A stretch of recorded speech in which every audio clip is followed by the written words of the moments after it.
1. Viva 36X continues to be more than average for 2 months, high.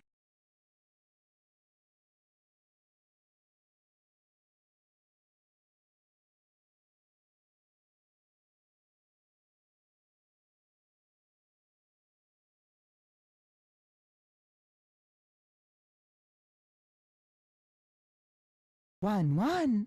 Tutti Frutti 73 continues to be more than average for 5 months, let's go.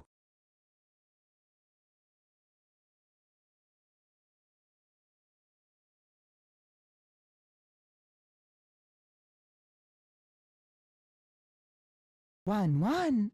Scepter 321 continues to be more than average for 12 months, here's to another 12 YourAverageBo cheer.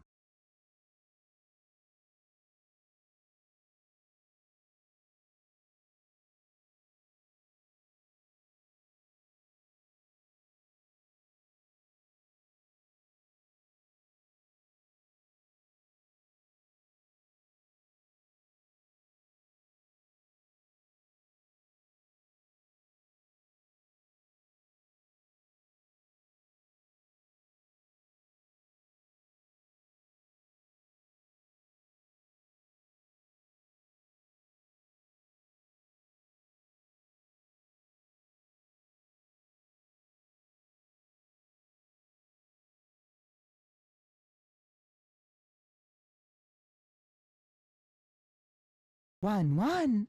Solcayan continues to be more than average for 3 months, yippee.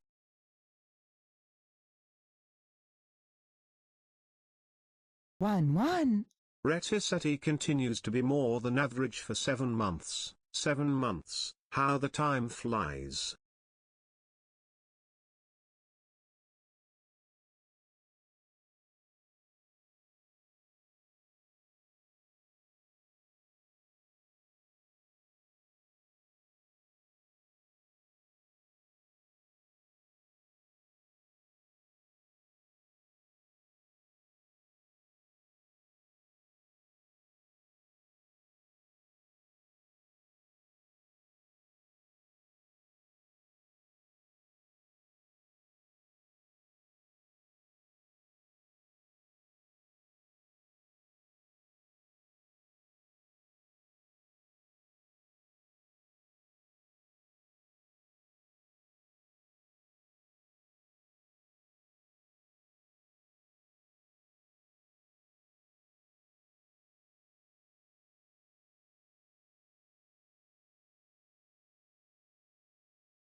Good morning, afternoon, or evening, bozos!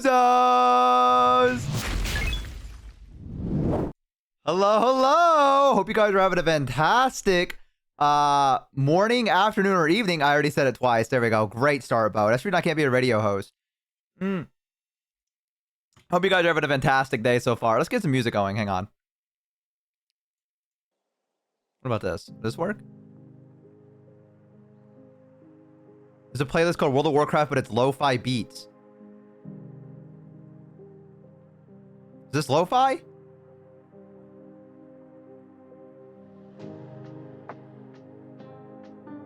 I guess it is. I guess that works. I don't know what this song is supposed to be. Legends of Azeroth. Okay, I've never heard this one before. Welcome in. Hi, Bo. I joined the VTubers today. I am so sorry. I am so sorry. First venture to 40K, are you already familiar? So, that's the thing. I have watched the previous video on Bricky about Warhammer. However, I think I got like halfway through it and then I stopped watching it. Because I think I got distracted. However, I know a little bit about Warhammer. I know Cadia. I know the Salamanders are like the only kind of good guys, if you will. I know that there's elves that turn people into furniture. Let's see. Bo, sorry, not going to be able to attend the entirety of stream because I have an important exam tomorrow. Wish you luck. Well, wish me luck. I do. You got this. Absolutely. It's going to be easy. You got this 100%. You're so fucking smart. I believe in you. You got this shit, Viva. I believe in you. Why are we getting ads again? Did we just get like an ad break? Like, what the fuck? Why is it going through? Whatever. I'll just pause and not talk during the last. I don't know why we're getting ads again. Whatever. Anyways, so I know that's a thing. I know there's like chaos gods. I know there's like an emperor that sits on a throne and they have to sacrifice psychic people to him or else shit doesn't work anymore. I know the general idea, the things that you would get from playing a game about Warhammer, right? Because I played Gothic, what is it called? Battle Armada? I played that. So I know like the very beginning of like, this is what Warhammer's about. Like, you know what I mean? So I know that. I don't know anything more. Like, I don't know the deep dive into stuff. Battlefleet Gothic, that's what it is. Yeah. So I don't know. Played any tabletop games? No. I do not have the money to be buying a Warhammer army. However, if I did have an army, I think the Salamanders would be kind of cool to play. I don't know if anyone does them or if they have like their own specific. I don't know anything about it. I watch people play. I watched Bricky play. So there's these people called Play on Tabletop, I think is their name. I know nothing about what they're doing. However, sometimes when I'm just doing nothing, I'll pull up their videos and I'll have it play in the background. And I'll watch. And I think I kind of got the idea. I did see that in the Discord. That's fucking awesome. That was so fucking cool. I meant to comment on it. I've just been busy. I say that, but the truth is all I really fucking did during those 4 days where I didn't stream, one of them, well, 2 of those days, I couldn't even like relax because I had to go and so, okay. My uncles do not understand technology. That's the level they're at. They do not know how to buy things on Amazon. They don't know how to do like anything, right? And I'm the only one in the family that's willing to go out there and help them. So my first 2 days was me going down there and helping him set up his phone plan, helping him set up like plug-in cable for them, you know, set up their router and get it all set up. So I was down there for like 3 or 4 hours, roughly. And you know, they were like, hey, how do I buy things on Amazon? And so I had to set them up, you know what I mean? So I'm the one, in the family that, cause they call everyone else and they're like, oh, I'm busy, but I'm always like, yeah, I'll help you. Cause I love them and they've been sweet to me, you know, like I owe kind of in a way my D&D like love, I guess, to my uncle. I brought it up before. My uncle had the old Dungeons and Dragons cartoon. And I used to go to his place and watch it when I was really young. So I was like really introduced to Dungeons and Dragons at a very early age, but I just never really got into it until like the start of like high school, I guess. But that was my introduction to it. Was I used to go there and he would put it on the TV for me, and I would sit in front of it and be like, warrior, wizard, cavalier, and I just, like, you know, I would watch that. So he was the nerd. One of my uncles were. He was the nerd of the family. He would collect. So basically, like, when he was growing up, my dad and my other uncle would go and, like, I don't know, buy stuff for their bikes and stuff like that. But he would spend his allowance money getting like superhero comics, Batman in particular, like DC stuff.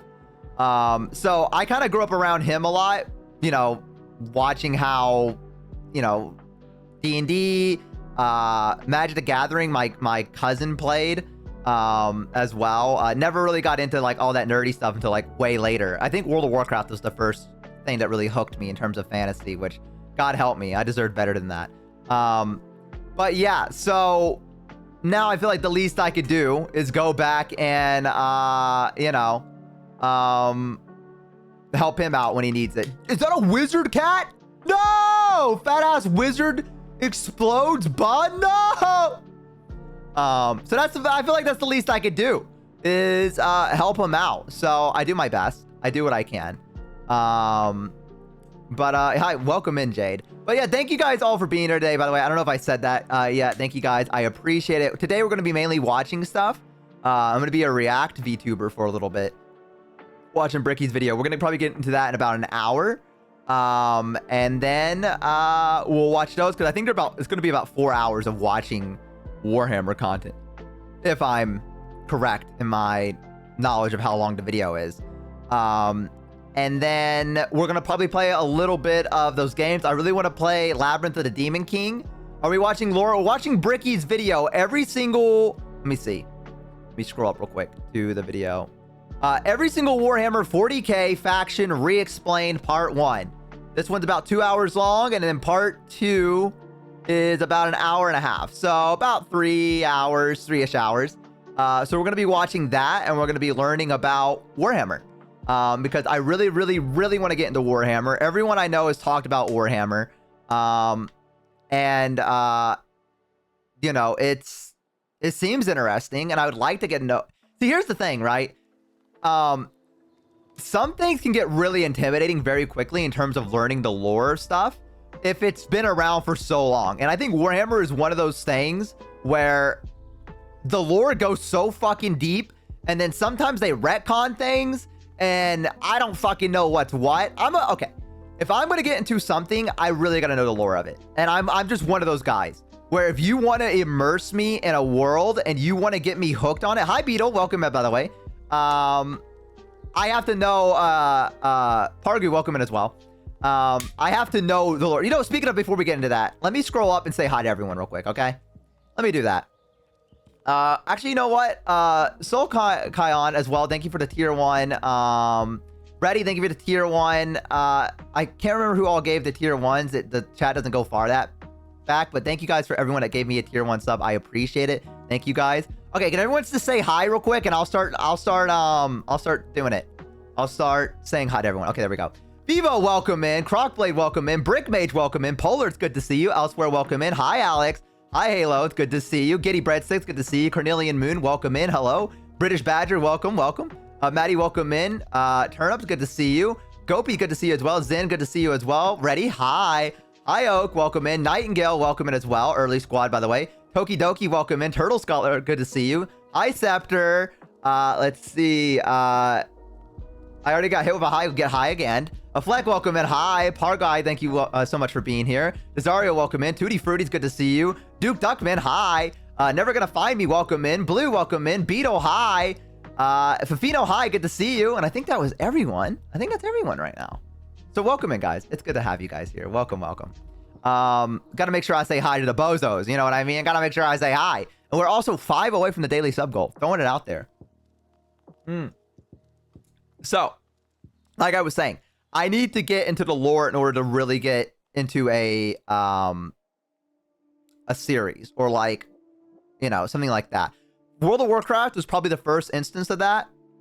You know, I think maybe World of Warcraft instilled that into me, because to some degree, World of Warcraft has a pretty linear story, unless you get the Shadowlands, which fucking ruined everything, and I hate.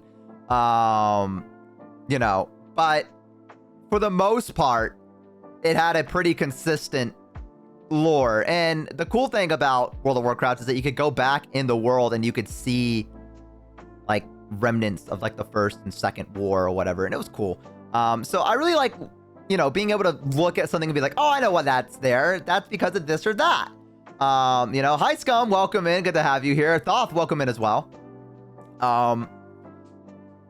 But you know, Warhammer is a very convoluted kind of series and world. So I haven't really been able to get into it. So I'm hoping that this Bricky video will, at least to a degree, give me a better understanding of the Warhammer world, or at least the factions, and be like, oh, okay, I understand now. So if I can walk away from the video knowing that much, then I'm pretty good. And then maybe if I really get into it, maybe we'll play Space Marines too. I played the beginning of it a while back when it first came out, but I didn't really get too deep into it because I was kind of like, you know, it seems fun and I'll get around to it. Never did. Typical Bo fashion, say I'll get around to it, never do. So strap in, Bo. Bricky goes crazy in his lore videos. I'm excited. I am excited. I think Warhammer is a very interesting world. Granted, the only time I've really been truly immersed in the Warhammer series has been with Total Warhammer 3 and 2. So I've been more into the fantasy aspect of it than I have in the sci-fi version of it, if you will. Is there a fantasy version of the tabletop, or is that only for the sci-fi version? I don't feel like I've ever seen anyone play the fantasy version of the tabletop. Is that just not a thing? Or is that Age of Sigmar? Oh, so is it the same thing as 40K, where you get your armies and you set them up on the side and then play them that way? Or Warhammer canon is fucked up because the Empire is a known liar and you can make up whatever lore you want. Oh, okay. So there is a tabletop with fantasy. Oh, okay, cool. I want to get like a Skaven army someday. That'd be kind of cool. See, I didn't know if that was a thing or not. I didn't know if it was for 40K exclusive, or if it was, you know, also the old world, which fights like Renaissance battles. Oh, that's kind of cool. What the hell? That's awesome. Yeah, I only played Total Warhammer 2 and 3 as my main exposure to the Warhammer series in the fantasy version. As for the sci-fi one, you know, tabletop gameplay is similar between fantasy and sci-fi. Oh, welcome in, Armed, by the way. Can we all say hi to Armed? And Viva, thank you for the 5 tier 1 subs, getting us to our daily sub goal. I appreciate it. Thank you so much, Viva. Thank you, thank you. You're absolutely fucking incredible. Thank you. And thank you to everyone else that also gave subs as well. I really do appreciate it. We are only 20 minutes in, already hit our daily sub goal. Fucking incredible. Thank you guys so much. I love you guys dearly. Thank you, bozos. Thank you, thank you. Yeah, I'm so excited to hang out with you guys today. Like I said, I didn't really do much during my 4-day break. I kind of just lounged around, didn't really say or do anything, kind of just kept to myself. Had the house to myself, which is nice. Roommate always is hanging out with girlfriend now, which, you know, pros and cons. Cons is I have no one to talk to. Pros is I have the house to myself, which is great. Which means I can sit there with my door open and it doesn't get hot as fuck in this musty ass room that I'm sitting in. And I can like write in and do whatever. It's okay to do nothing under break. That's what a break is. True, but I would like to be doing a little something. So here's the thing. I've been recently having this issue where I'm like, okay, I'm going to play Dwarf Fortress. I boot up Dwarf Fortress, play about 30 minutes of it, then I have to stop playing it. Don't know why. And I'm like, okay, well, maybe I'll play Crusader Kings. I pulled up Crusader Kings, tried to play just a little bit of it. Got bored, started watching YouTube instead. I literally could not play a game at all. It's one of those things where you boot up the game and you immediately exit out of it. Don't know why that's happening. So I legit just watched YouTube videos the entire time. Depression? Hey, professional. But you know, it's a lot. So I'm trying to figure out what to do. I want to play Dwarf Fortress again on stream. That's going to be fun. But I got to get around to that. I haven't played Dwarf Fortress in a hot minute. We'll eventually get around to it, he says, knowing what happens every time he says that. Streamer brained? Maybe? I mean, there's also a point where I am like, I want to... Okay, so I've been trying to separate games from stream games. to like personal games. Crusader Kings, Dwarf Fortress are supposed to be those games that it's like, when I'm not streaming, I can play this game and not have to worry about, you know, missing out on content. Everything else, I feel like this could be content and I should be streaming this, right? To some degree. But Crusader Kings and stuff like that, because first off, I'm a bit of a save scummer, which is super annoying to watch. You know, so if I played Crusader Kings, it would be a lot of me being like, oh, your king's gonna die soon because you got that random RNG that you're gonna fucking die. And I'm like, no. And I reload. That's me. That's... I did not handle defeat very well. You know, it's... So, it would not be fun to watch if I played Crusader Kings. Because one, it's a strategy. I'm here to win, right? And if I can use my ability that, like, RimWorld would be fun to play on stream. I wouldn't mind playing RimWorld. That would be a lot of fun, and I could do that. I think there's also, like, a Twitch integration thing where, like, it pops up your chat messages over characters, like, the pawns' heads as you're walking around. But we choose if you reset. That could be fun. You know, I pog rimming.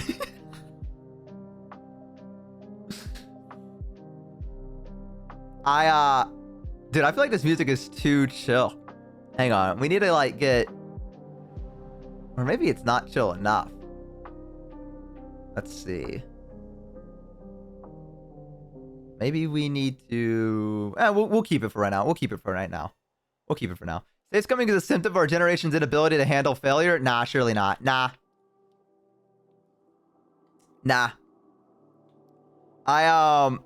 Here's the thing. Is that I even got the Dark Ages mod because I'm like, I want to make Crusader Kings a little bit harder. Because to be fair, I have played Crusader Kings where I've been like, okay, here's what I'm not going to do. I'm not going to reload. I'm just going to, whatever fucking happens, happens. Right? And I have played it like that. And it's pretty, if you know what to do in Crusader Kings, you kind of get it. Like, you know what I mean? Like, once you get it, you fucking get it. Right? And it's like, the only two people I play is, like, I go back to 867. I either play Denmark, or what will be Denmark, or Wessex, right? Because I don't know. I find those two the most fascinating. So I either play those two, right? Wessex is super easy. You start at the beginning. All you got to do is go and take London first. You declare war on Dorset. You go there, you claim London. You move your capital there, right? That's like what you get. Like, that's the big thing, okay? And then you inherit the throne. You fucking deal with whatever the Vikings are, which is basically just get a defeat and go, okay, and then move on. And then the rest of it, it's just building up a base simulator. Like, that's what it is. And then you become so fucking strong that when the Vikings invade you, you just go, no. And you just beat them. And it's just that easy, right? Denmark is a little different, okay? I've learned a strategy where if I'm playing as Denmark, the first thing I gotta do is beat Sweden's ass. And that's just the way it is. Because if you don't, that motherfucker hates you. All right, he might be your half brother, but he fucking hates you. Okay, and I don't care what anyone says. So I immediately declare war on not lore. Well, you know, whatever. Okay, what I do strategy is you have two kids. First thing you do is you marry them into the other Vikings that are super powerful over in England, right? And then you go and declare war on Sweden, and then you ask them for help, and then they come over there and you kick Sweden's ass, and then for the rest of the game, they're basically a non-issue. And then all you gotta do is subjugate everyone else around you by declaring war and being like, hey, you're getting a little bit too strong. I'm gonna have to kick your ass and lower like the army rate that you have because you're a little bit too much right now. What is Bo yapping about? I don't fucking know, dude. Who gives a fuck, right? Who gives a fuck?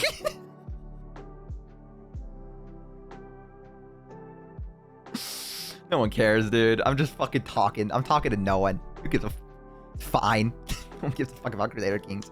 Let me get a drink. I'll be right back. We should have Bo watch history. I fucking love history.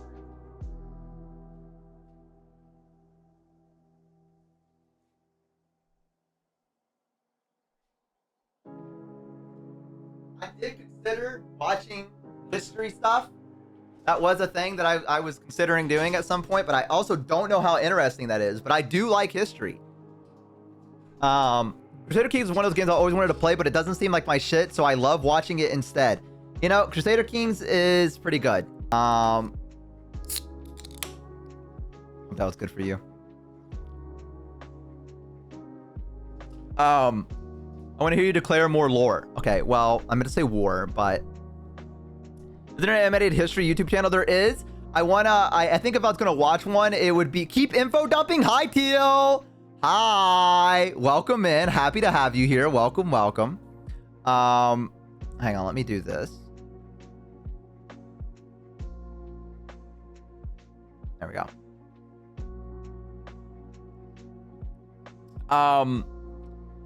Listen, Crusader Kings is a lot of fun, but listen, I have a mod for it called the Dark Ages, which is supposed to make it harder, but all it does is kind of fuck you over. Like, that's the difficulty modifier, is that it goes, oops, you didn't realize it when you were getting married, but then halfway through, your wife suddenly is infertile, or you're sterile, or whatever. And it's like, oh, cool. Great. I don't know what that means for me, but that's great. So, you know, but it does what it, you know, needs to. It's pretty fun, I guess. It adds a little extra, like, events that happen as well. Which is always nice, because Crusader Kings need to have events. Otherwise, sometimes you're just sitting there. Uh-oh, you got the hazard chin. Uh-oh. Accidentally, you know, married your niece. Apart from Warhammer, what other franchises do you want to get into that you haven't yet? What other franchises? Oh god, that's a good question. I don't know, actually. I mean, Dungeons and Dragons is something that you know what? I would say Final Fantasy is something that I've really wanted to get into. However, I don't know why, but like Eastern fantasy just does not appeal to me as much as Western fantasy. Like, I can't really, like, I know that's probably not like the franchise that you meant, but like, I'm just thinking aloud. I'm not sure, actually. Battletech? I feel like I've heard about Battletech. I feel like I've heard about that. Yeah, I'm not sure. I can't be 100%. I do want to get into Final Fantasy a little bit more, but I think right now Warhammer is the big one that I've heard everyone talk about, and I've been like, man, that sounds so fucking cool, but I've never went into it like proper.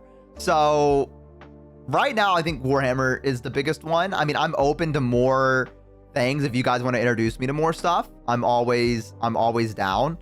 You know, to at least give it a shot and look into it. Yeah. So, dude, I went on 3 different topics in the span of like 5 minutes, dude. I am fucking ADHD brain like crazy right now. What I was gonna say previously, before I went down a fucking Crusader Kings tangent, was all I did during my break is that I sat around, I'd boot up a game, close it back out again, and then maybe write about my D&D world a little bit. I did a little bit of that. Dedicated about 6 or 7 hours to me just sitting down there and writing a couple extra stuff, like rewriting some stuff. Can we add Subway Surfers more dopamine? You know, I do think that this music is a little bit too chill. I'm gonna be honest. I feel like early morning, this is too chill of a vibe. You know what I mean? Like, this is for like later on at night, at the very least. Let me look.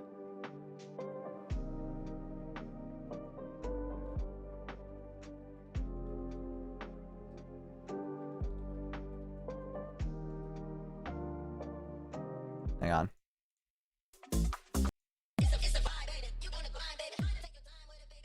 We haven't listened to this one in a hot minute. There we go. There we go. Now the vibes are back. Okay. The way this reminds me of Sonic Air Riders a little bit. For some reason, this reminds me of Sonic Air Riders. I feel like that game has some fucking bangers on it. I feel like every Sonic game does. That's the one thing Sonic stuff can do well. Is music. I'm gonna be honest. I'm not a big Sonic fan. Used to be when I was growing up. Now, not so much. But the music from Sonic is... Wait! Speaking of Sonic, wait a minute. Had no relevance to that. Don't know why I said speaking of Sonic. I meant to say speaking of this video because it has Waluigi in a car. Mario Kart World came out, right? Have you thought about doing some world building on stream? The anime bit was gold and maybe doing something similar with the D&D world. I am. Here's the thing. And I know this is very like, this is very like, it's all mine kind of like thing. But I'm so worried that I'm going to like talk about something that I'm really, really like, am proud about writing. And then somehow it's going to pop up somewhere else. And someone's going to be like, I came up with this. You know what? I know that's so silly. But like in my brain, I'm so worried about that because I put so much time into like building this world that to see someone maybe take an idea that I had and then incorporate it and be like, I did this, would like crush me. It really would. So I'm very hesitant from like talking about my D&D world because there's a lot of stuff that I feel like I've had like a big brain moment with and then like, this is so cool. And then, yeah, like I said, if someone was to take that, I feel like it would crush me just a little bit. So I try not to talk too much about my D&D world, even though I really, really, really want to. Trust me. My lord, now. I gotta have 2 exams tomorrow. Wish me luck. Good luck, Tootie! Good luck. We believe in you. Man, everyone got a lot of exams coming up. Damn. Must be exam day or something. I don't know what the fuck going on. Good luck. We believe in you. You got this, okay? We believe in you. Hi, Ocarina. Welcome in. Hi. Yeah, it's, you know, that's one of the big things is that, and like I said, at some point when I'm gonna release my D&D stuff, I do want to do like lore videos where like I maybe get someone to like draw little pictures or whatever. Because now a lot of people discuss stuff in Discord, which is not publicly archived, which results in people not having a timeline of when invented/made. Yeah, it, you know, maybe create a town or 2. We could easily, yeah, we could try to do that. We could try to create a town or 2. I'd be down for that, like doing like little small things. You know, yeah, we could do that. We could come up with names and stuff like that. But I'm trying to think. Yeah, I think we could get away with that. I think we could get away with that. I mean, on the other hand, you could consider someone stealing your lore concepts as a compliment to what you've done being cool, but I get not wanting it out there till you run some stuff in it yourself. Listen, if someone wants to like, after I've done it, if someone's like, yo, I want to take that idea or I want to do something kind of like in your world or whatever, that's totally fine to me, right? It's just the idea that I have all this stuff that I've written for like 4 years now. And it's like, you know what I mean? It would be like, oh, you know what I mean? If someone did it quicker than I did. Or something like that, which is a very real possibility because I'm fucking slow as shit when it comes to releasing stuff. That's the big thing. Like, I would consider it a compliment if someone was like, yo, can I play in your world? Right? After all the lore stuff came out, I'd be like, oh yeah, absolutely. Like, you can use the lore that I've gotten and you can make something in the world and play in it. That's awesome. I don't mind. However, I'd rather have my stuff out there first before before anyone does that, you know what I mean? So it doesn't look like someone came up with an idea and everyone's like, wow, this is such a cool idea. And it's like, well, I came up with that, but that's okay. You should tell me your D&D lore and no one else, Teal. If we did that, we'd be in a call for like 8 hours. I'm gonna be honest with you. I did that to Shumimi once where I sat there in a call with Shumimi and it was like 4 hours of me just talking about my D&D world to them. Poor Shumimi, man. She's gonna steal all of it. Don't do it. No. That sounds like fun. I thought it was fun. I don't know if they vibed with it. Of course they did. I think they did. Shumimi's also very nice. So they could have been like, this is the worst fucking thing I've ever had in my life, and they would have been like, this was great. So I don't know. Could be in one of the two. Shumimi mentioned that they enjoyed that though. Yeah, you know, I hope they did. I hope they did. I'll take their word for it. Hi, Blog Rock. Welcome in. Hi. So yeah, I've been writing my D&D world stuff. You know, can't you just copyright it or something? Or maybe I'm stupid. I mean, I could do some stuff. I mean, my dream is to one day. One of the big reasons I started writing my D&D world, and this could be a little silly, but one of the big reasons is that I wanted to, if I ever get lucky enough to have a child, and hopefully they're into the same stuff that I am, I want to be able to pass the world down to them, and then let them continue to build off of the world at some point, or maybe play with it, like play the world with their friends, as kind of like a family heirloom, if you will. That's kind of like my dream, is that I'm making this not just for me and for my friends, but also for the potential if I have a child at some point. I want to be able to, like, what I really, really want to do is I want to get like a leather bound book, and I want to be able to like put my work into it and then present it to them like it's a lore book from like a fantasy world. And then, you know, maybe they can add on to that book at some point or something like that. You know what I mean? Or like talk about their own adventures and like put my friends' characters into the war. Or the, god damn it, I said the war, I meant to say the lore this time. I keep mixing them up. Things like that. What if your child hates D&D? I guess, you know, that is a very real possibility. Knowing my luck, that probably will happen. But, you know, I'm hoping that it doesn't. Hi, Dylan. Welcome in. But yeah, I feel like in a way, I think it'd be a pretty cool family heirloom. To have, you know, a D&D world that my family could continue down, generations, hopefully. And, you know, maybe, I don't know, something like that. I don't know. That's my dream at the very least, is to maybe do something like that, or at least leave some legacy of me behind. Nerd, only a little. Now I'm imagining a little bow running around. May the divine save us. I don't think you have anything to worry about. I'm gonna be honest with you. I don't think any woman's stupid enough to commit themselves to me. So I think we're good. I think we're okay for right now. Plus, I'm a VTuber, and we know that VTubers don't take. So, bro, you're a cat. Shut the fuck up. Stop. Stop. You're silly. Stop. You're silly. Chris Lefort, welcome in. Don't underestimate anyone. True. I'll sure you're like 23. It's over for me. They do date, Bo. They date their managers. I need to get a manager. I need to get a manager right now. Right now. Yeah, no, it's that is my dream, is to eventually have a D&D world that over the generations the book gets bigger and everyone has their own little point, or like little, you know, own little adventures in it, and things like that. I think that would be awesome. If you join Mythic, you could have a manager. I think Mythic has to reach out to you, and I don't feel like I'm at the level that Mythic gives a fuck about me. But maybe someday.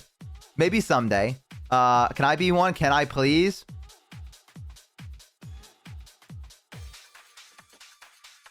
I bet Bo's dream manager is a tall elven woman that can crush them. Now, I don't know about the crushing part. Now, holding me in their arms and telling me it's all gonna be okay. Now that sounds like a blast, dude. That sounds fucking great. Oh my god. That would be sweet. I'd like to cry into the bosom of an elven woman.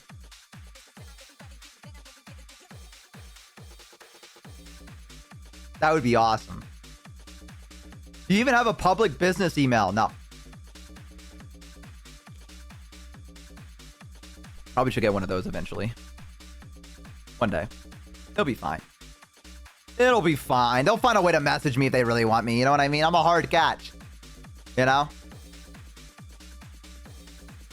But you know a lot of Mythic talents, though. Yeah, I do know a lot of Mythic talents. Basically everyone.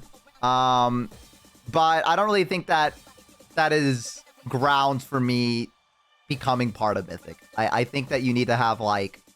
I feel like there'd have to be a reason they'd look at my content and be like, yeah, now you get to join Mythic. And I don't think we've reached that exact yet, but soon. Yeah, I think Mythic has to look at me and be like, okay, yeah, I'm godlike on my own. I'm locked in. You don't think they can vouch for you or recommend you? I mean, I definitely think they could. However, like I said, I don't think that Mythic would get anything about hiring me. Like, you know what I mean? Also, I don't even fucking know what Mythic does. I'll be 100% with you. I don't fucking know what they do. If it's just like, get me business opportunities, then man, I don't want to fucking do... whatever. It's whatever. You know what I mean? I don't know what the fuck they do. If they just message me and go, by the way, we have this sponsor, I'm like, okay. Like, I mean, Stream Elements already does that for me. They already send me stuff going, hey, we got a sponsor, play Roblox. If you know what I mean? And I'm like, I don't want to fucking play Roblox. They get sponsorships for streamers? Yeah, I mean, you know. I think they manage shit. Bro, I have nothing to manage. I'm going to be so dead ass of you. I have nothing to manage. I'm not that busy. Literally, like I was saying earlier, all I did during my break was watch YouTube videos and go, man, I should make a YouTube video. And that was it. That was my train of thought. I went, man, I should make a YouTube video. Did not move at all. Did not even think of an idea for it. Just went, eh. You need to learn how to manage your time instead. Ugh. Ugh. They can manage your money. What money? I mean, you don't fit the Mythic brand either. Dude, they can manage my hospital bills. Let's go. Let's go. Thank you. Wow. Thank you, Mythic.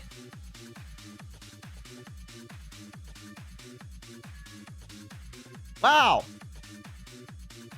Does it come with insurance? Wait, does Mythic give you insurance? Wait, now we're talking. Hi, Ollie.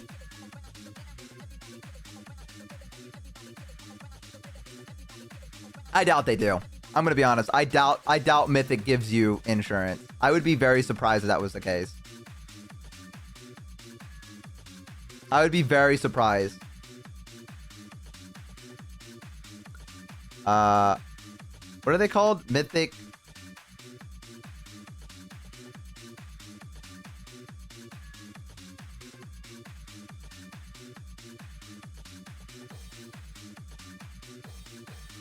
Oh.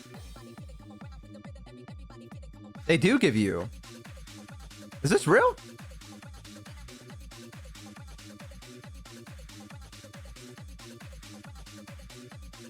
It said that they do give you insurance. If that's the case, then... But I could be wrong.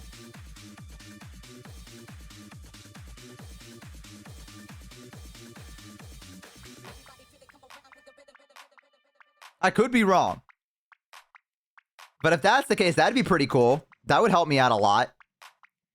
I feel like I'd be more of a liability than I would anything. If they had to pay for, like, my insurance, dude, I'm in the hospital so much at this time, they'd be like... Oh, that's for their manager slash full-time people. I don't know if that's their talent. Fuck! Whatever. Whatever, I don't want to be part of it anyways. Me saying that just ruined my chances of ever joining Mythic, so we got that out of the way. Good to know.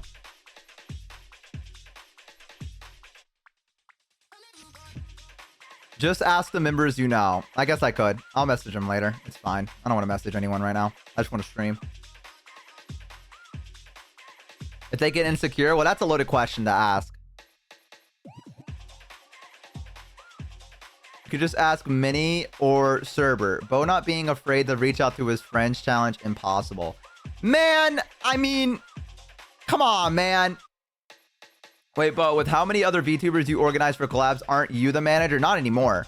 I used to manage collabs with everyone. Not anymore. Everyone's gotten really, really good at just collabing on their own. So I don't really have to do that anymore. I'm like the baby bird has left the nest kind of thing. You know what I mean? I'm gonna change this picture here to something else. Let's see.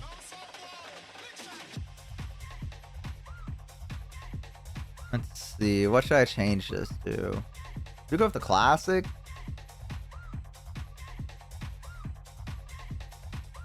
I kind of hate that it's this big, but that's fine.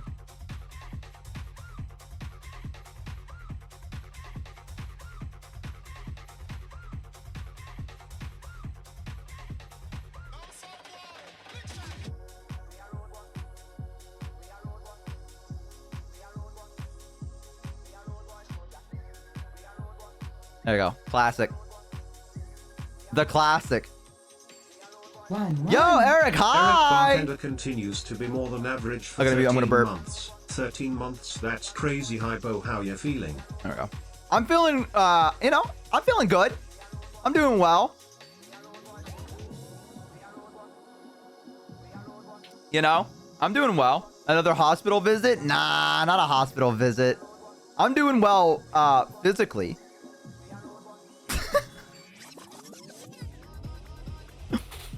You know. I'm doing okay. You know how it is. I actually am doing a lot better. Been watching my, everything now. At this point, the hospital nurses miss Bo. They did call me today. I need to, let's see. What do I want to change this from this. Professional.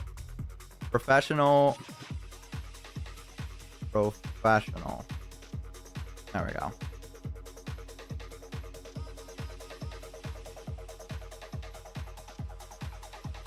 Yeah, they're obsessed with me. They're obsessed with me. They called me today and they were like, "Hey, just checking in on you." And I was like, "Yep. Doing okay." It was like a caseworker doing stuff. They were like, "Hey, can we do all this?" Ebo, you can get a girl. Wow! Wow! All it took was dying 3 times. It's just that easy. Wow! Who would have thought? Who would have thought? Only 3? Yeah, you're right. I like to imagine every time I die, it's like going to a gacha. You know what I mean? I am also obsessed with you. Please, please, let me hit. Please, please, please. I feel like everyone says they're obsessed with you, and then they realize how big of a fucking train wreck I am, and they're gonna be like, never mind. You know what I mean? You can only got here because she pities you for going to the hospital so much. I'll take what I can get. Hey, if pity is what it takes, then I'll take it. You know what I mean? Better than nothing, right? If I have to work off of pity, you know.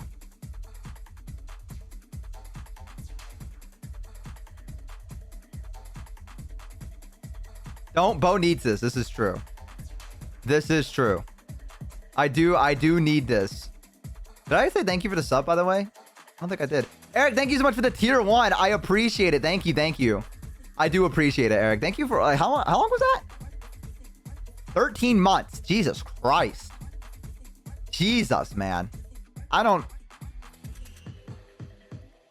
know how you do it. I don't know how you do it. Eric is a true OG. That is true. But who is your favorite collab partner? I don't really think I can pick one. I like them all. You know what I mean? I don't think I have a favorite, if you will. We appreciate you, Bo. Hey, thank you. By clicking the button, probably. Oh, is that how that works? What the fuck? What? The weighing? What? Dude, that's how I accidentally gave Lena 200 subs or whatever it was I gave. I don't remember. Just clicked buttons, didn't know what happened. Now it's like, oop.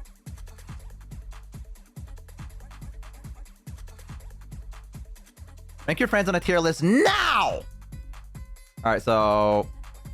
No, I'm not gonna do that. Because if I do that bit, it's gonna actually hurt their feelings. I have a feeling that if I did the bit I was about to do, it was like, there's gonna be someone that's gonna be like, what the fuck? So I can't do that. I'm not gonna do it. I was gonna, just so you know, I was gonna do like a fake tier list. They're all S rank. Hey, Bo. Rank the bozos. That's so many. Yeah, Rhea straight to F for real, though.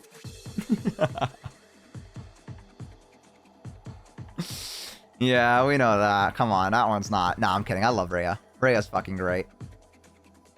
Rhea is lovely. She streamed recently, didn't she?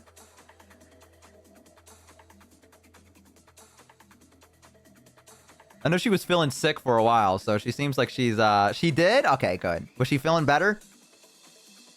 Rhea calls you right now and curses you out? Yeah, yesterday? Okay. Nice.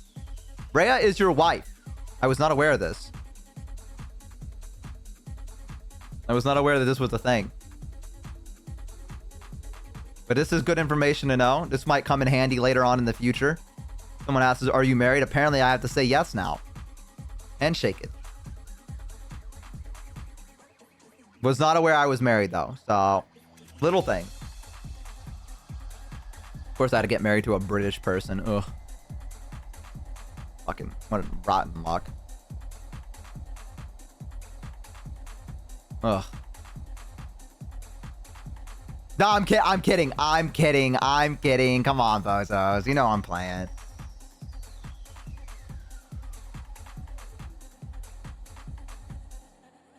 I thought it was marriage. I didn't know what it was. I couldn't see it. I thought it said marriage. I was like, what is this? I couldn't tell what it was, man. My bad. What's that? It's a bit slender, are you? Imagine she's lurking hearing all this. Nah, no one's here right now. It's just us. They all got better stuff to be doing. Rhea is obsessed with you? I mean, obviously, most of my friends are. He says lying. They're obsessed with me. It's fine. He's meaner when they collab. What? I'm not mean. Ego much? Nah, not really. Ooh.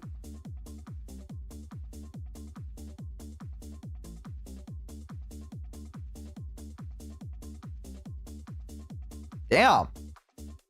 This should go hard. Wait, is this the one that has like the banana slip moment? Bo's an angel. Well, I wouldn't go that far either, to be honest. All right, I wouldn't say I'm an angel either. Nor would I say I'm a devil. I'm an entity.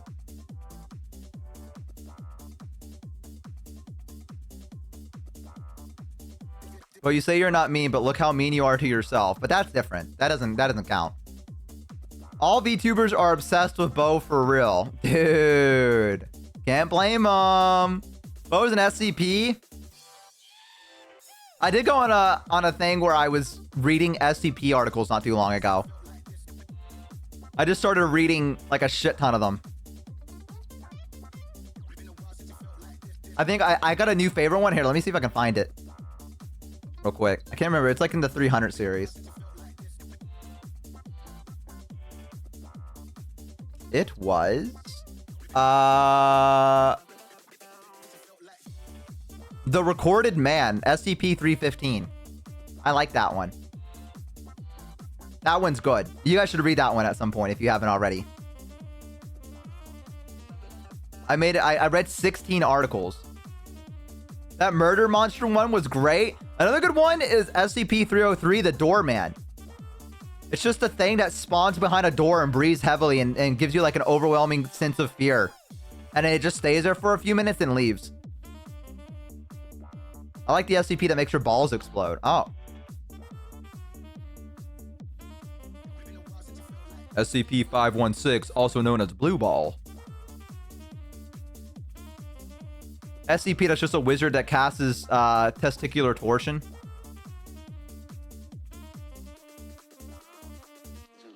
The Infinite IKEA is a good one. We talked about that one last time as well.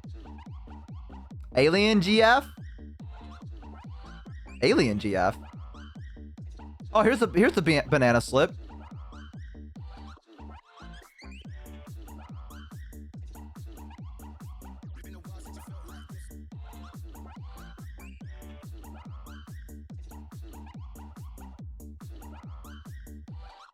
This is dangerously close to penis music.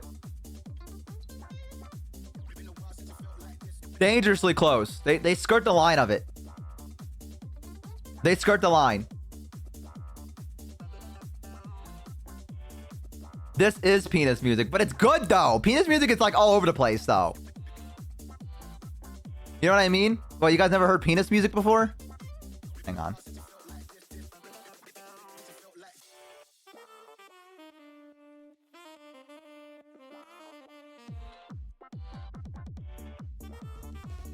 Is this it? Hang on.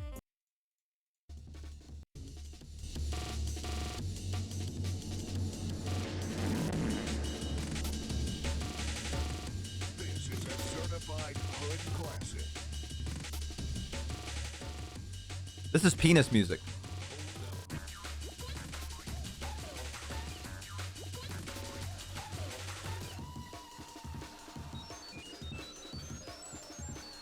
The femur breaker was in there. Did you guys hear that? They had the femur breaker in there. Speaking of SCP. I was thinking about playing. There's an SCP containment breach game.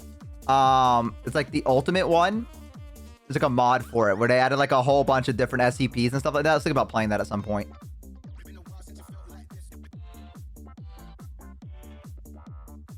We have some Germacore. Germacraft. Welcome everybody to the first episode of Germacraft. What the fuck does penis music mean? I don't know. I don't know who started it. Someone just said, dude, this is penis music. And everyone went, okay.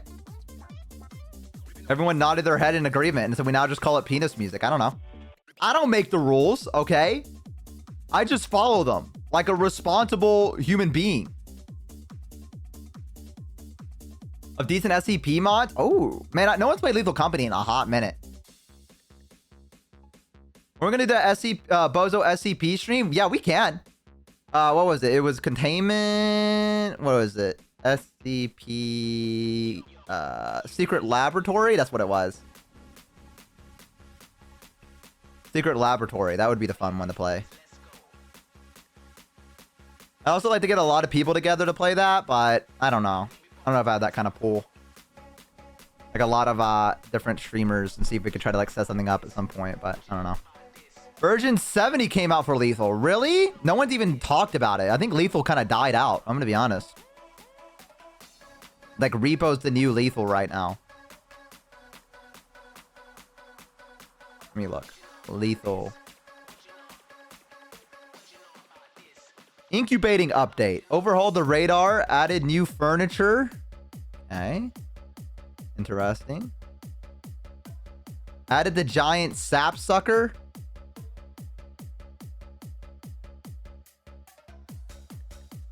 Okay. Didn't really add. I mean, it added some stuff, but not like that much.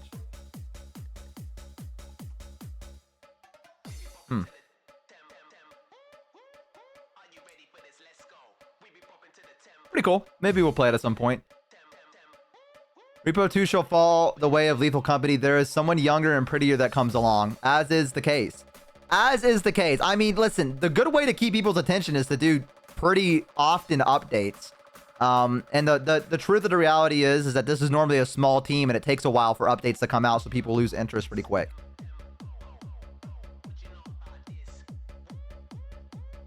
You know? Like if the updates keep pouring out, then people will keep wanting to play it to like, you know? Like one guy, yeah, I think it is. They do put up weekly dev vlogs. I mean, that is good. Trust me, I like the dev vlogs. I've watched a couple of them.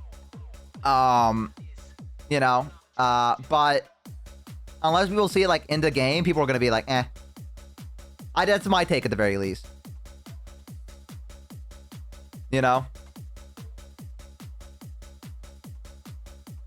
Like, unless they see it in the game, they're going to be like, eh, I don't really. Like, it's cool that you're talking about this stuff, but where is it? It's what everyone's going to say. Let's hope that Repo doesn't end up like content warning. Oh, man, I haven't thought about content warning in a hot fucking minute, dude. Content warning was also big for a while. Are they even updating content warning anymore? I doubt they are. No, they haven't updated it since 2024. Damn. Well, maybe they added all they wanted to add. You know? They're working on a new game and it's pretty good. Let me see. Spooky Buddies?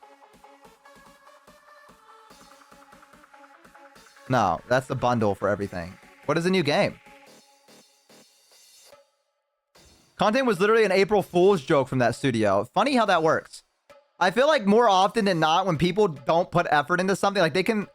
Okay, isn't that the case with like FNAF? Wasn't it like the guy was like making whatever games or whatever, and no one gave a fuck, and he's like, whatever, I'll just make a spooky game, and who gives a shit? And then it blew up. Like, it feels like the things you don't put effort in are the things that pop the fuck off in terms of like this industry, if you will. It's the things that no one expects. Kinda. I don't know the lore of FNAF. I'm gonna be honest with you. Five Nights at Freddy's.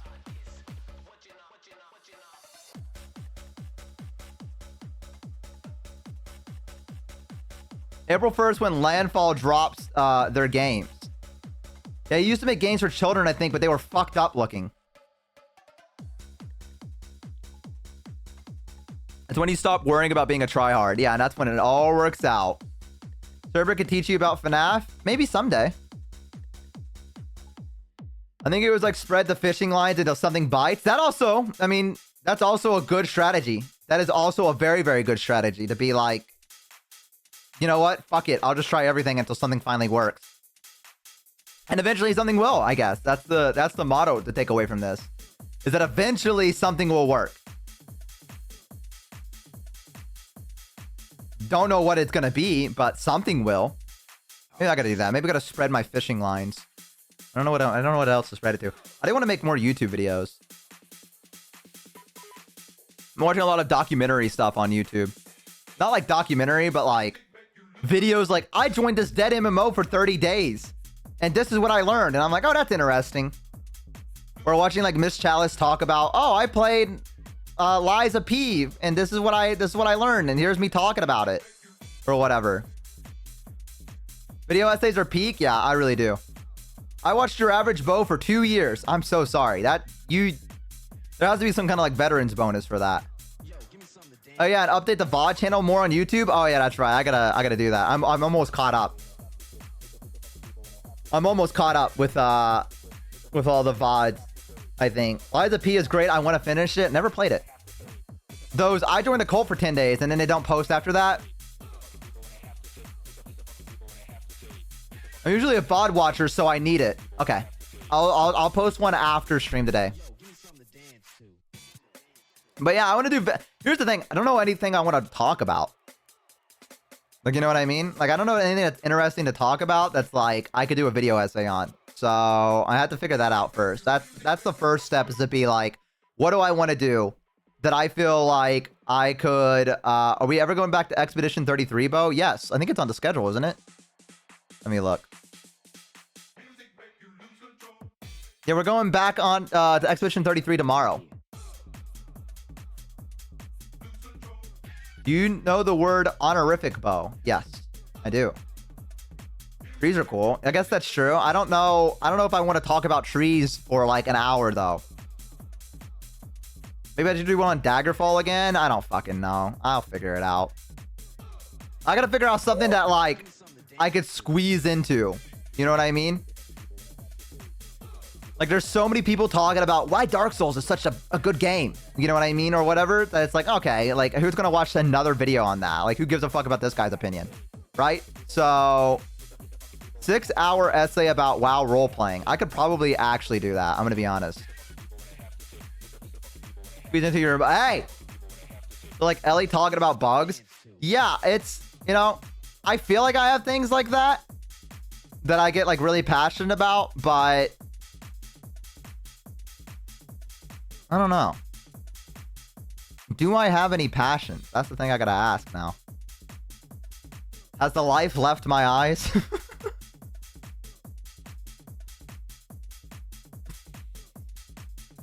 Am I just a shell? A vessel? We gotta ask ourselves this. You could talk about why watching paint dry is good for you. I could. Vessel Hollow Knight reference. Oh! What about the anime you made? I think my editor is working on getting that. You know? I think my editor is working on making that a video I can upload on my YouTube channel. Just like me talking about it. I think that was the last thing they said. Let me look.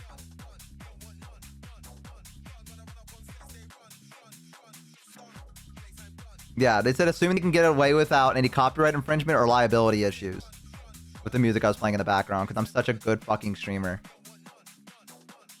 that I play copyrighted music to make it harder for my editor. Typical VTuber fashion. We love it. We love it. I hope he doesn't make a full anime. Dude, my anime would fucking slap. My anime would fucking slap. Okay, we already talked about it. Everyone said I was cooking. Poor Rail, he's fine. He's getting paid. He's doing well. I'm paying him for this shit, alright? However, it can be a pain to deal with sometimes. Yeah, I'm sure. There's probably a lot of times you've had to deal with that Shinsta. It's rough. It's rough. But welcome in, Shinsta. It's good to have you here. Welcome, welcome. I would watch it, especially if it had not safe for work scenes. Brand, you're too horny.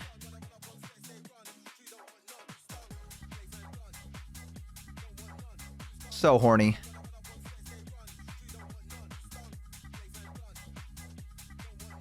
Ugh.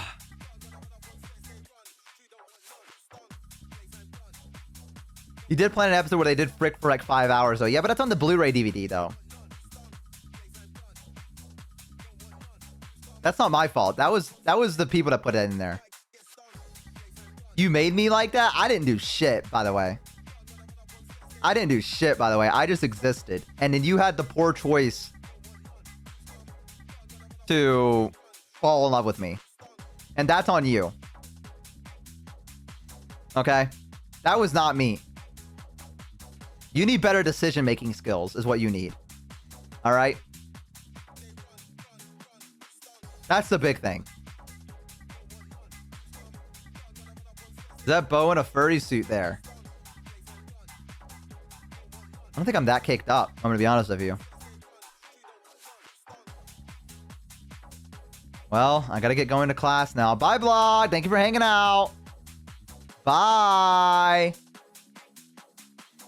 I have to keep muting the burp. This fucking soda's killing me.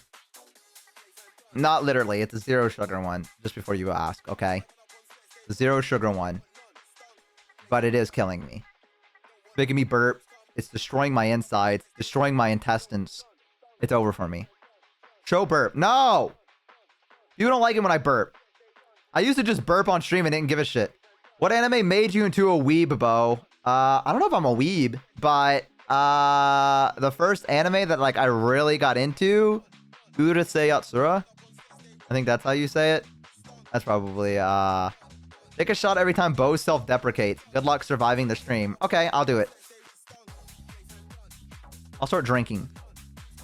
SAO? I never watched SAO. I remember Ellie and them talking about it. Rest in peace, Bo. Time to start drinking. Haven't drank for 23 years. Time to start now. What better time? Everyone else is doing it. Might as well.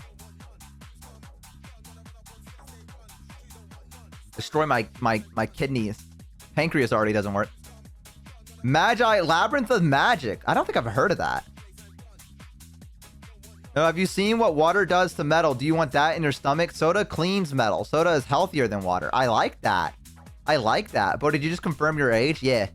People know I'm 23. I've said that before. Yeah. I didn't? Hey. Bo's 24. He drank when he was 1. Well, you got 2 things wrong there. Are you sure this time? I am sure. I am sure. Wait, I'm much older than Bo. Oops. Oops. I'm a young lad, if you will.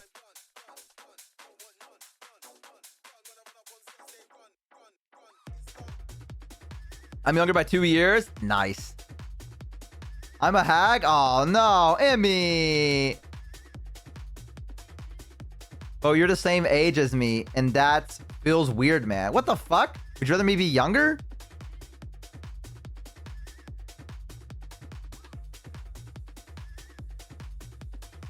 The lore in this episode is going crazy. I feel like I have to be gaining new viewers because I've said this stuff before. Like, my real name is Bo, and I am 23, and I've said this before, and people have been like, cool. But now I'm saying it, people are like, what? Since when?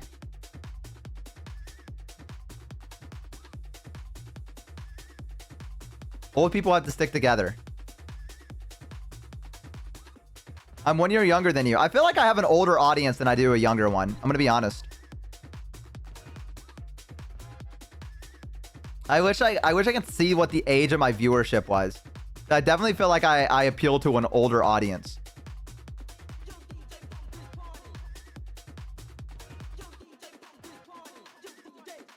Hardly anyone is younger than you? What? Because you give off old Greg vibes. Oh. I think it's a 50-50.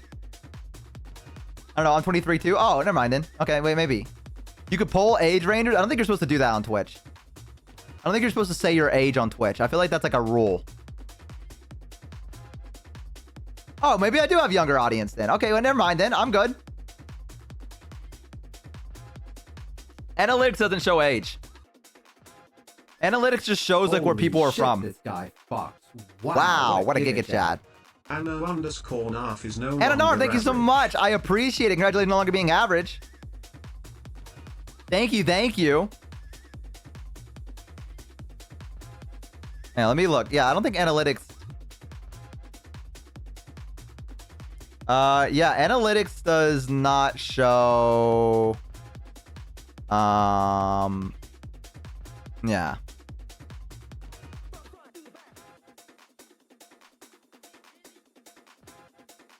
Ew, wait, what? People live that long? Oh, come on, man. That's so fucked up.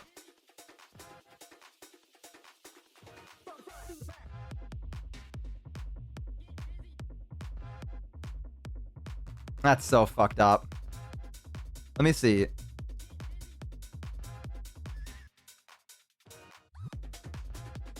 Yeah, I don't, yeah, it doesn't show very much.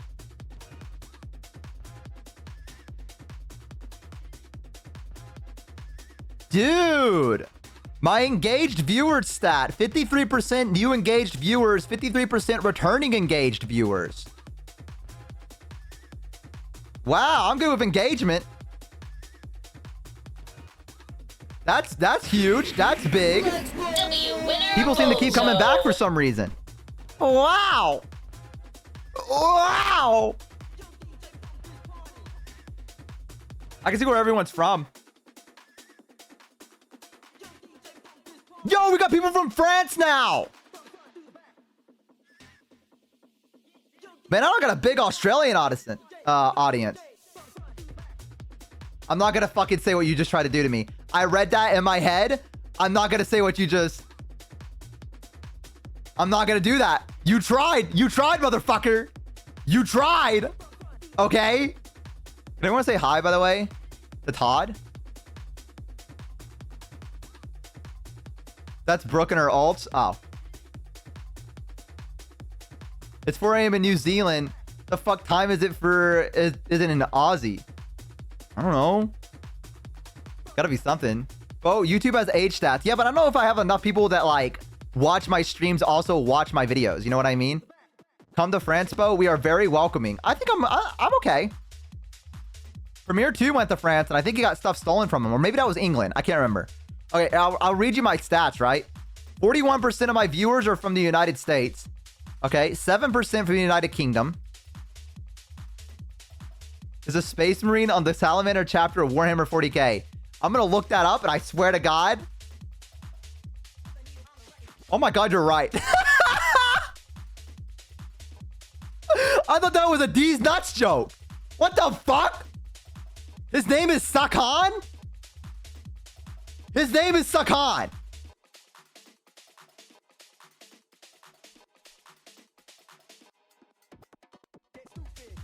Are you fucking kidding me? I thought that was a meme.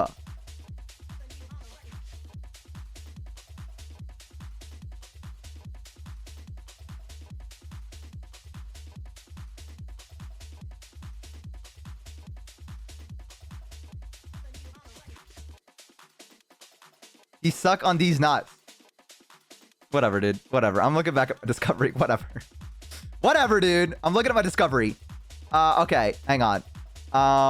Okay. 6% from Germany after United Kingdoms. 6% from Canada. 3% from Poland. 2% from Russia. 2% from the Netherlands. 2% from the Philippines. 2% from Finland. 2% from Sweden. 2% from France. 1% from Brazil. 1% from Australia, 1% from Norway, and 1% from Mexico. Mr. Worldwide. Mr. Worldwide.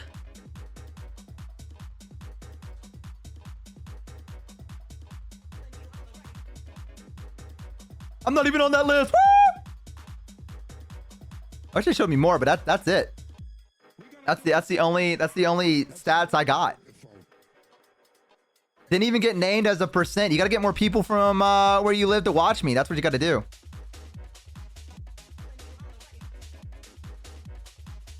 The way it works.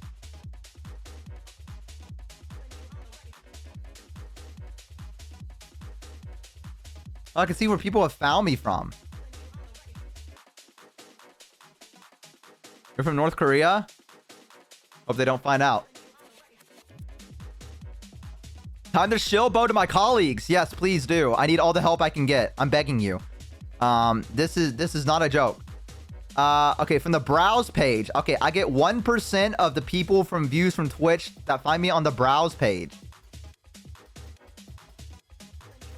I don't want people from where I live to watch you. That's understandable. That's understandable. So a lot of people see me from the just chatting and click, and then they stay, and then they go, all right. Home page. I get recommended a lot from that. Other channel pages. I don't know what that means. What does other channel pages mean? From like other people? That has to be from like raids.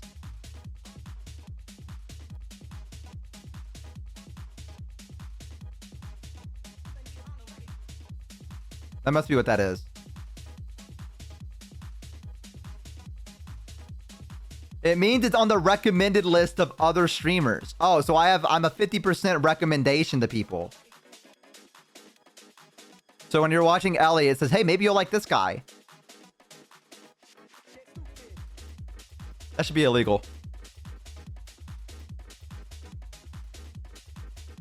Other recommendations, 9%. Followers is 29%. Okay. Damn. Not only people click on me from the browse page. What the fuck? Wait, less than 1% people found me from Reddit. Hell yeah. It's the little things in life.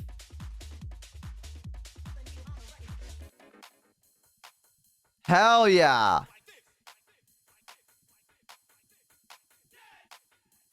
%2 from Twitter, 2% from Google, 3% from YouTube, and then 92% from direct. So most of my viewers come from them clicking directly on my link to get here. That's interesting. The dedicated bozos. The dedicated wham. Of all the bozos. That's interesting to know. I can't wait to see what that's like when we get bigger. That's gonna be good. Hey, you guys ready to watch Warhammer? You guys ready to learn Warhammer? I don't remember what I clicked to get here. I feel like most people don't. I feel like most people just kind of get here like their eyes glaze over. And then they just somehow end up here. And I'm so sorry. Okay, hang on. Let me...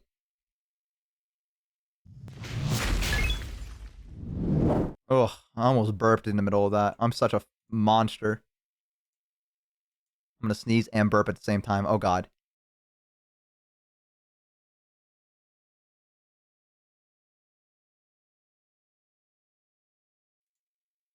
I just sneezed and burped at the same time, and I think I almost died. I'm gonna be so real with you. I think I almost died. That was so fucked up. That was actually fucked up. Oh my God. I had a Smurf, dude. The fucked up cousins of the Smurfs. That's just a factory reset. Been a long time coming. Flesh tuber? Ew! Ew! Okay. Guys, are you ready to learn a little bit about Warhammer 40k? Okay. So, again, just to reiterate, I know very little about the Warhammer universe. And I know, like, about Cadia. And then, nope, I'm out. Everyone say bye to that guy. That guy was like, I gotta get the fuck out of here. I know a little bit about Cadia. And some of the races, but I don't know a lot. So now we're gonna learn. This is Bricky's video called "Every Single Warhammer 40k Faction Re-Explained" Part 1. So here we go. Let's get into it. Let's fucking go. In the kind brightness of the far past, there was no war. Our galaxy was, for a long time, fairly empty and quiet. The first known species to appear during this time are known only as the Old Ones, cosmic entities that traveled across the galaxy with ease and seeded life through the stars. Shortly thereafter, the Forerunners. A new species began to arise. The Necron Tier. Evolving under the harshness of a devastatingly powerful star, the short-lived and irradiated Necron Tier try to find the secret to eternal life and to be freed from their terrible existence. As they expand through the stars, they find the Old Ones. The video is quiet. Is it quiet? To share the secrets of the universe and grant them purchase from their short and painful existence. Rank that shit? Okay. The Old Ones respond with a lol and a lamau, and with their immense power, they force them back to their home. That better? The Necron Tier, filled with rage and hatred, make it their duty to get revenge on the Old Ones. A revenge that would come swiftly as a chance encounter with other gods gave them a solution. These other gods were known as the Catan, a race. Okay, I'm gonna be so real with you. I had to turn up the volume and I got lost.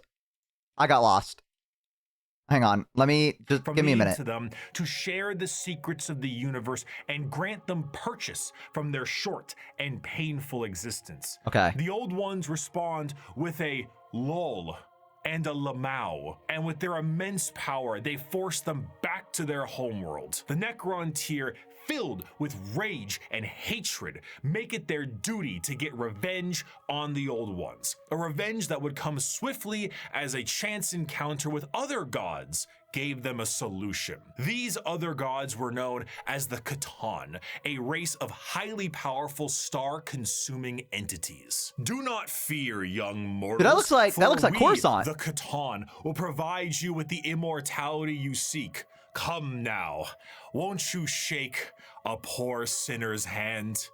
Quoted from Mephetron, the Deceiver. The Necron Tier accepted the Catan's offer of immortality, but believe it or not, this turned out to be a ruse. A trick. The Catan crafted gigantic furnaces and began the process of biotransference.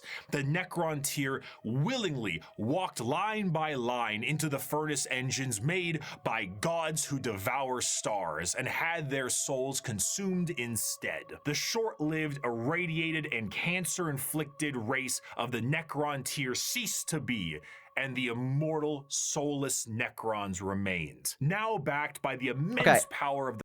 I have seen the Necron. I forgot what they were called, but I have seen them before. I think I saw them from Battlefleet Gothic.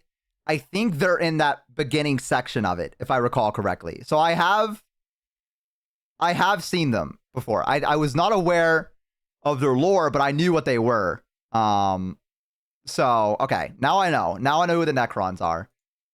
The Catan, kind of. The Necrons rally against the Old Ones, and the bitter conflict in the stars at this time is known as the War in Heaven. Despite creating various races and entities to aid them in this battle, the Old Ones are overwhelmed and eradicated down to the last, due to the sheer power of the Catan fat off the souls of the Necron Tier, and with an army of unthinkable robotic slaves at their behest. However, the Catan are greedy, spiteful gods, and when there was no foe worth killing, they turn on each other. The Necrons then put their sights towards the Catan and lay waste to them. Wait a minute.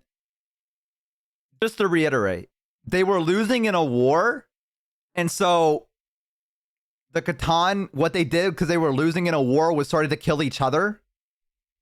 Did I get that right? They said, damn, we're getting our ass kicked. What if we started killing each other? Nope. Did I get that wrong? Did I hear that wrong? Oh, they won the war. Oh, they were overwhelming. Okay, wait. So wait, what was he talking about? Okay, wait 1 second. Let me reiterate. Let me reiterate real quick, okay? The Catan and the Necron, are they... So the Necron are like slaves to the Catan? They're like the Catan like tricked them and then used them as soldiers? Or the Necron were going against them and we're still losing? Because he said through... Necrons fought the old ones, lost, came back with the Catan and easily won. Then they did a bunch of infighting. They won and were bored, so they okay. Necrons got their ass beat after being betrayed. Okay, so what was he talking about with the army of like robots and stuff like that? He said an overwhelming force of like robots versus all the old races that I thought the Catan made.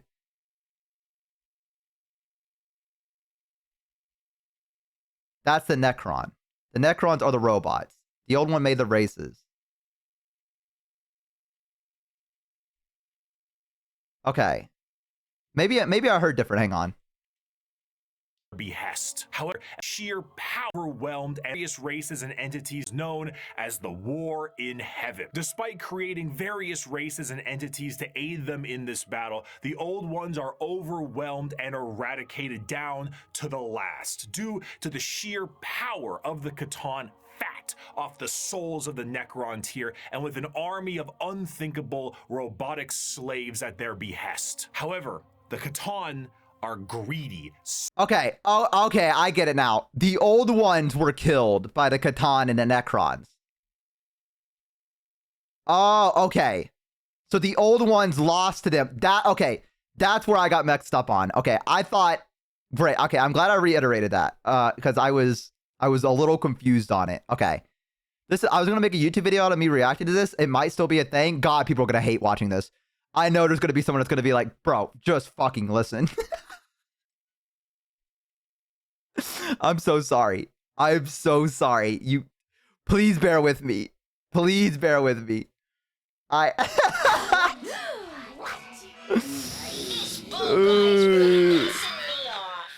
You gotta bear with me.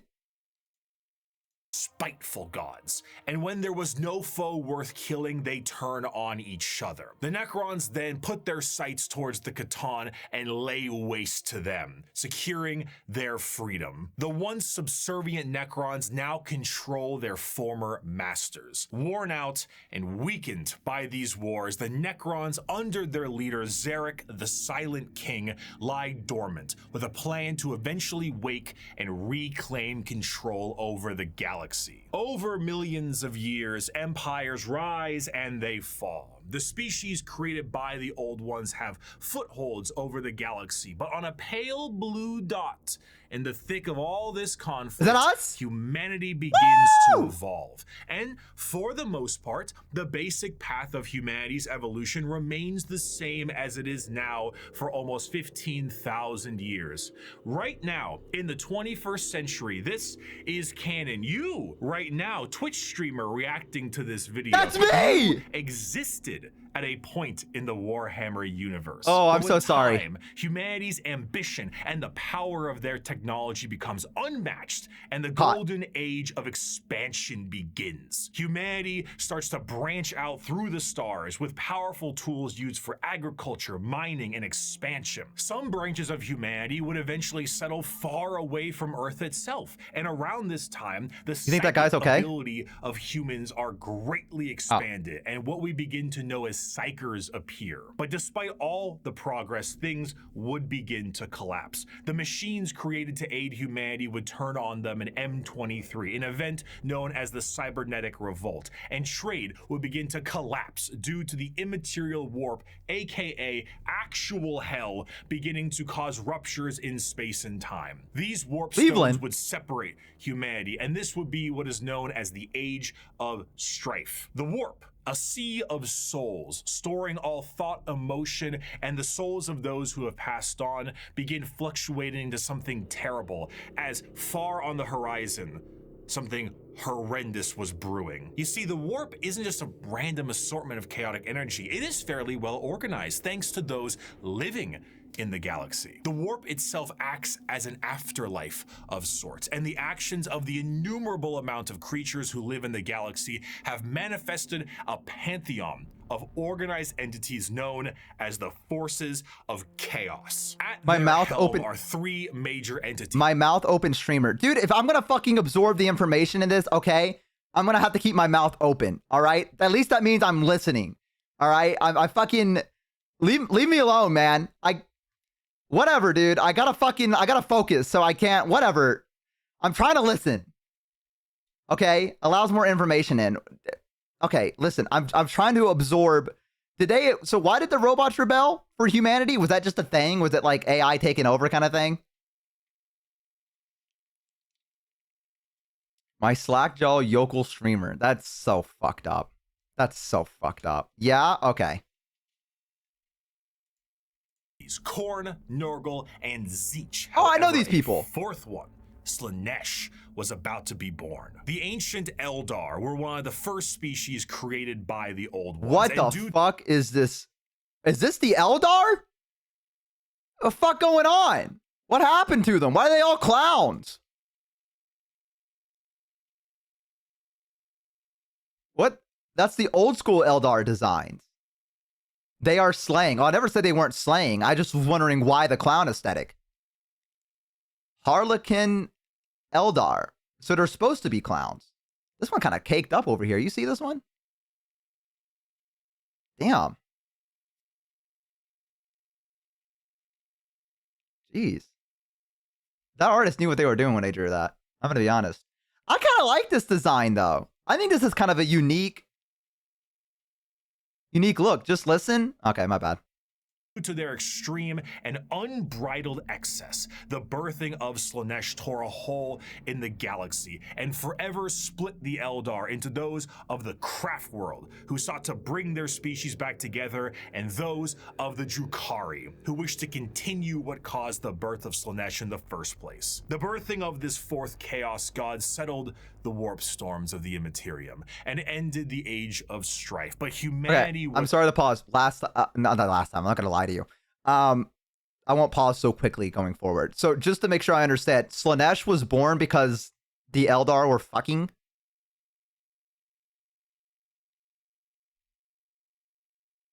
Like, is that correct? Like they were just having too much. They were murder fucking. Ew. Oh, okay. Overdose of debauchery. Okay, and so it literally created a fifth god? Slanesh is the fifth? Hinduism to the 9th degree. Okay. Fourth. Okay. Oh, they're the fourth. Okay. All right. Was still fractured. So one man revealed himself and spearheaded an immense attempt to reunite all the fractured pieces of humanity. That man was the Emperor of Mankind. After reclaiming the nearly destroyed Earth, the Emperor embarked on the Unification Wars to unite humanity under the banner of the Imperium of Man. However, due to the very long and devastating impact of the Age of Strife, humanity as we know it is not the same. To reconquer Earth, the Emperor would need more than mere men. Great beings, known as the Thunder Warriors, were recruited by the Emperor to reclaim the Earth with ease. But these warriors are a blunt tool and had, overstayed their welcome. He would need something better, and that solution would be known as the Space Marines. Superhuman soldiers that will have the skill and cunning exponentially greater than the mortal man. These new warriors would be commanded by an elite group of his very own sons known as the Primarchs.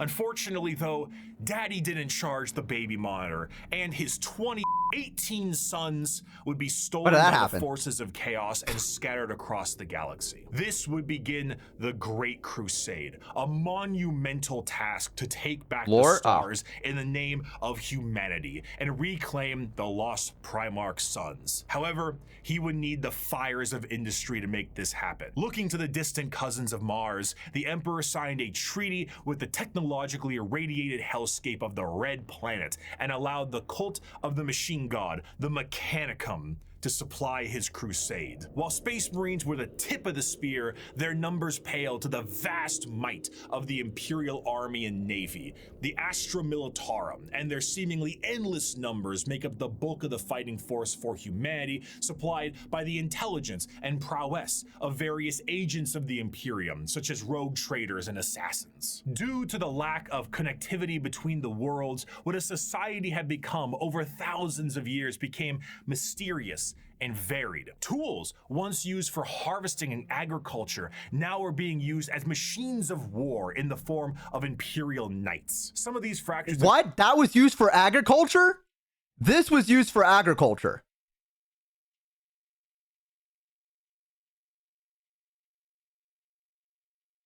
Did I hear that right? That was used for the farm? Old Billy Bob that fucking owned the farm down in wherever had this giant thing? Yeah, for plowing your mom. All right.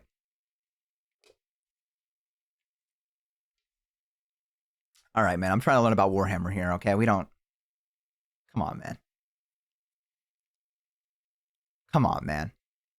That's so fucked up. In art history, we turned tractors into tanks. In our history, we turned tractors into tanks. See what you did? You fucking talked about my mom, and then you got me all fucked up.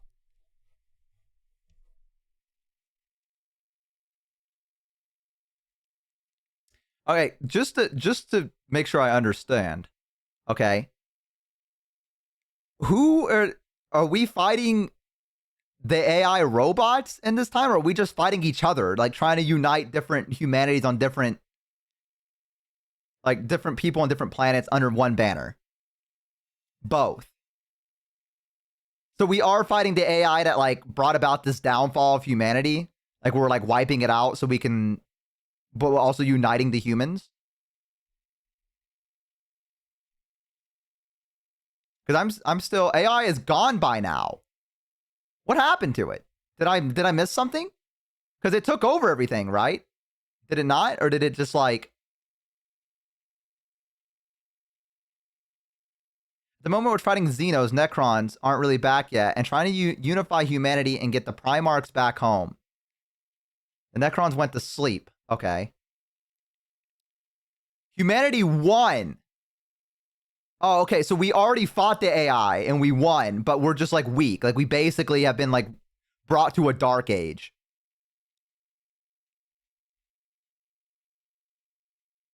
Or like as big of a dark age as 40K can be, if you will. Because I guess they can go between planets and stuff like that. So it's not really like a dark age, but worse. Time skip, AI defeated. Yes, the Age of Strife. Okay. All right. I was making sure. And now the Emperor of Mankind is trying to unify all the different humans on various planets under one banner. And that's where we are right now.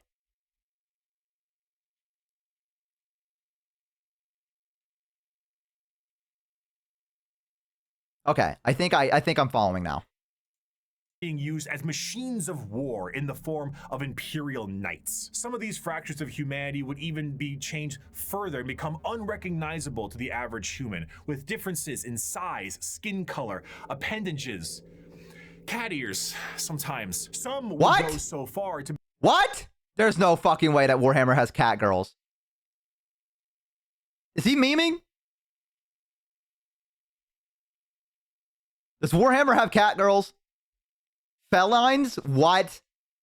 No way. I'm looking this up.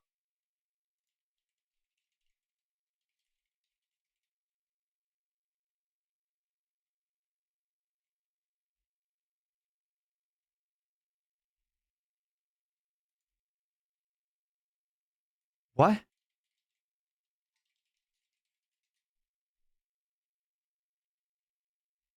Felinid Warhammer. Oh my God.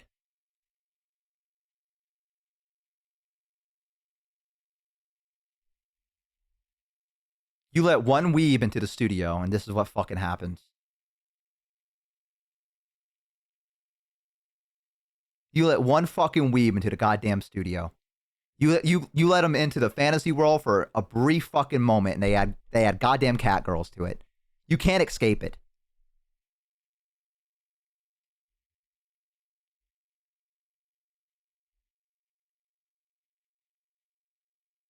The weebs are already in the building. Oh shit.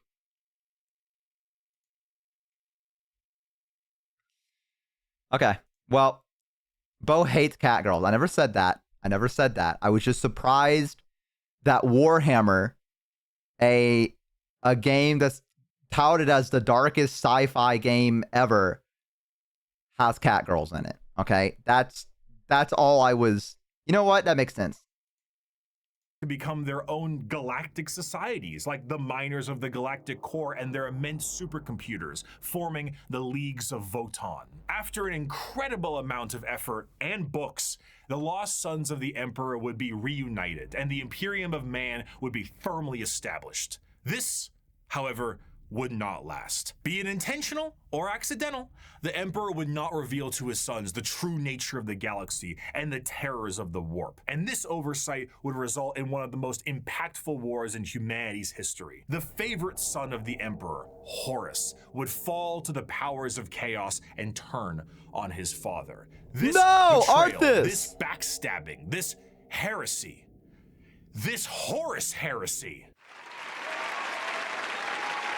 would result in a split in the Imperium with devastating consequences. Half of the Emperor's loyal sons would fall to chaos and become the Chaos Space Marines, along with the forces of the Dark Mechanicum and the Chaos Knights. The conflict would result in the absolute obliteration of Horus and the physical death of the Emperor himself. The near-dead body of the Emperor would be placed on the Golden Throne to serve as a beacon of humanity and allow for the continued ability to travel the stars, protected by his most loyal, the Adeptus Custodes. The Imperium would be vulnerable during this age of rebirth, and Terra would find itself under siege by one of the most formidable species in the galaxy, the Orcs. As time went on and memories of the Emperor's vision began to fade, the Emperor would become less of a head of state and more of a religious figure, and the Imperium would change to reflect this. The leadership on a planet would be at the behest of the High Lords of Terra, and their actions would be courtesy of the incomparable power and authority of the Inquisition. The zealots of the Imperium would intensify and create a brand new era known as the Age of Apostasy. And this ecclesiarchal command of the Imperium would end up with one of the strongest fighting forces of Terra, the Adepta Sororitas. Over time, this age would come to pass, and we would approach the 40th millennium of Warhammer 40,000. We made it! Woo! I think I understood. You guessed it, would come with its own form of problems. A primitive species once found during a recon mission would be able to evolve in relative secrecy for 6,000 years, becoming a highly advanced coalition of aliens known as the Tau Empire. And if the threats of the galaxy weren't bad enough, there are threats from outside. I asked my friend about the Tau, and he said they're the Weeb faction. That is what I was told. I was told that if you play Tau, you're a weeb. And that is all I know about the Tau. So I'm eager to learn a little bit more about them to figure out why exactly they're weebs. I don't know if it's because they use robots or whatever it is. The Gundams of 40K, weebs in space, cat girls and weebs. Galaxy. As a monster has begun to wrap its tendrils around the Milky Way, the Tyranids, monsters that serve a psychic hive mind and present tactics previously unseen in the Milky Way. Be it a direct assault with their monstrous bug-like presence or through the more covert gene stealer cults, the presence of yet another threat in the galaxy is proving to be overwhelming to the Imperium. In the 41st millennium, there is no peace among the stars. At any point, your life can and will be threatened by the Xenos races uncountable, or by the arch enemy of chaos within, or by the decroded terror that is the Imperium itself. It is to live in the cruelest and most bloody regime imaginable. Forget the power of technology and science, or the safety of promise and understanding. For in the grim darkness of the far future, there is only war. What?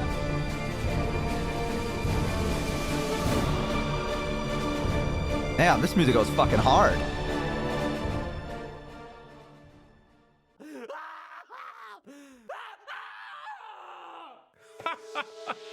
A fantastic job once again, Ad? Mr. Kurz, the Night Haunter himself. Oh, didn't you love that, my faithful audience? Once again, we have another criminal over the course of 6 hours break every single bone in his body. And with that, once again, our glorious leader has brought the crime rate to 0%. Always brought to you here on the Strawman News. I'm your host, Bricky. Thank you once again for joining us.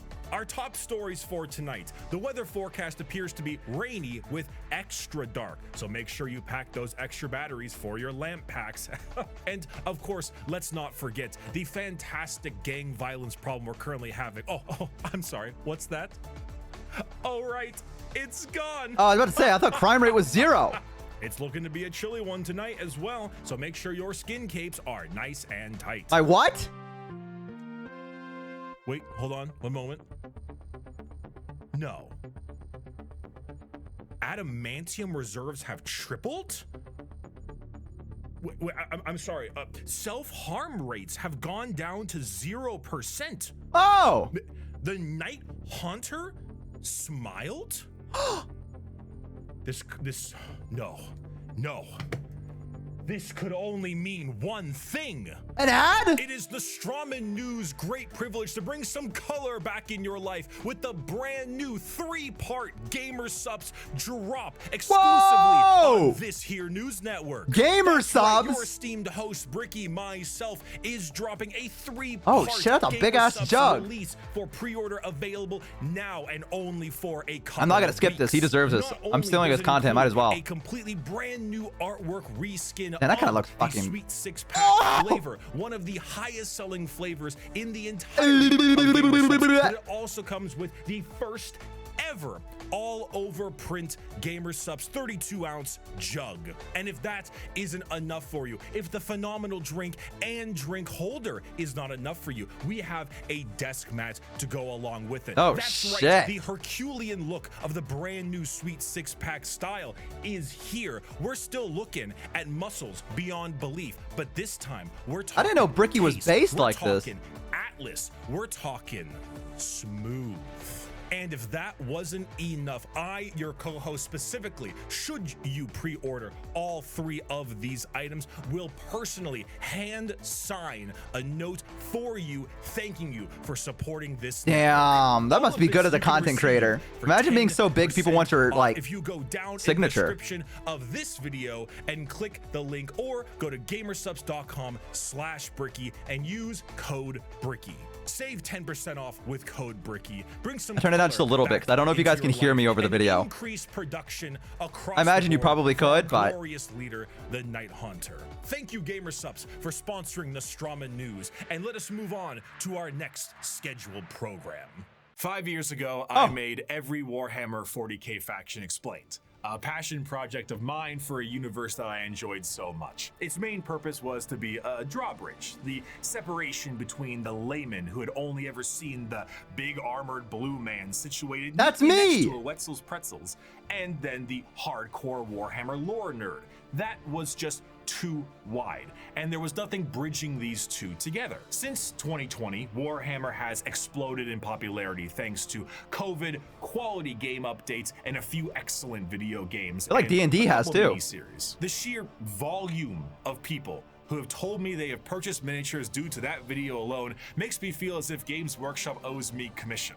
However, that video is incomplete. I was not a casual fan, but I was also not a hardcore lore junkie. In the 5 years since that video's release, multiple channels have sprouted up, and the drawbridge between casual to the obsessed has never been wider or easier to traverse. Even I, myself, have been a part of Adeptus Ridiculous, a podcast teaching lore in a much simpler and condensed form. I need to watch say, that. I've learned a lot. Warhammer is so much more than just Spaceman shoots big gun. It has also grown substantially from its origins, being a Warhammer Fantasy spin-off just in space. Now, it is a black library filled with immensely deep characters, difficult themes, and even some tear-jerking stories. It is a backdrop for a million stories over a million worlds, and I did not see its true depth in 2020. But now, I'd like to share what I've learned. We just had a brief summary of the world and each faction that takes place during it. And what is this footage? Did that because to truly understand each faction, we must understand what makes them the way they are. And to do so, we need to begin in chronological order, discussing their origins, their culture, their powers, and of course, what makes them oh so grimdark. So let's begin with the group that started it all and sing praise to the infinite empire. The Necrons! Oh, I know this song.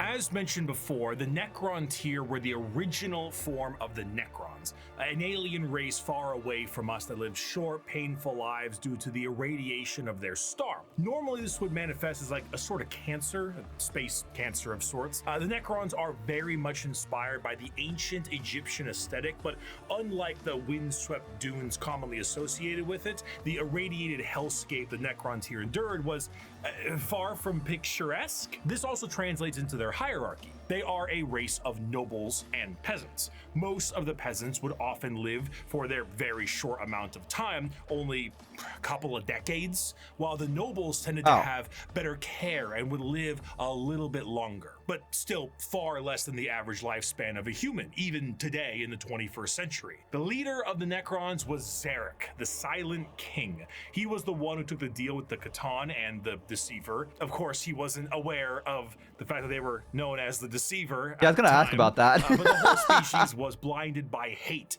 after being debased by the Old Ones on their quest to cure their illness. The sheer pain that underwent the Necron race can't be understated, as their fear was manic. The Catan are, of course, gods that eat stars, and when the leader of your species tells you to march into the gigantic green furnaces to ascend to immortality, you march. The scenes from these are long lines I would. of both I'm gonna be honest. peasantry and nobles clutching their loved ones in a frantic act to save their own lives. Many of them already inflicted in the late stages of this space cancer, some of them crawling into the biotransference furnaces trying to outrace death itself, without realizing death was the one who made these to begin with. What came out the other side was a soulless husk. And I say that literally. A soul is not an abstract concept like it is in our world,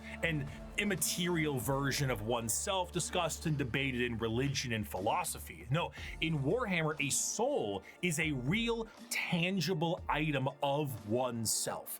And the Catan basically were just like to every single person who went in their furnaces. If you were a peasant, you came out a Necron warrior, and you as an individual have ceased to be. You have no mind, you have no soul, and your body, as you know it, is made of an extremely advanced mass of re-knitting living metal known as necrodermis. You cannot think for yourself, for you do not have a brain to think with.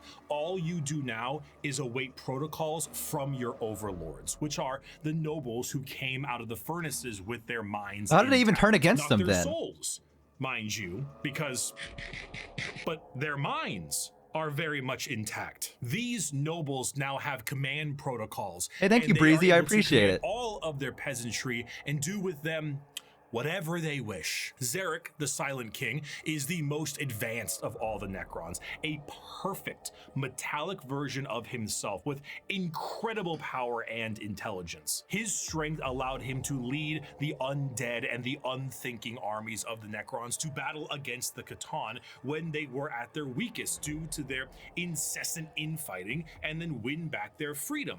But gods cannot die. So in reality, what occurred is the Catan were shattered into thousands of pieces, and each shard of their god was trapped in a stasis vault and mind controlled to do the bidding of the Necrons they once enslaved. The biggest challenge they face now, That's kind of are badass. actually the upstarts of the galaxy. The Eldar and the Orcs were quite prominent, and as you can imagine, a galactic war really takes its toll on the joints, or I guess the servos. It was in their best interest to wait out the galactic rise of the other races and come back at a more opportune time. So they went into stasis via these massive tomb complexes hidden beneath various worlds, biding their time. So okay, I got a couple of questions.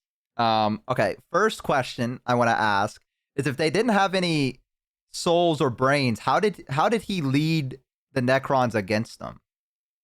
Did he just kind of like tell everyone, "Hey guys, let's go over here," and they're like, "All right," or was it like, because they have their minds? I thought okay. They have brains, no souls. Nobles had intelligence. No, he had his mind. So how did he get the peasants to go with him? That's what I'm, because like I imagine he needed like an army to go against them. So how did he convince the commoners? Operating protocols? So it was just like he like rewired them basically.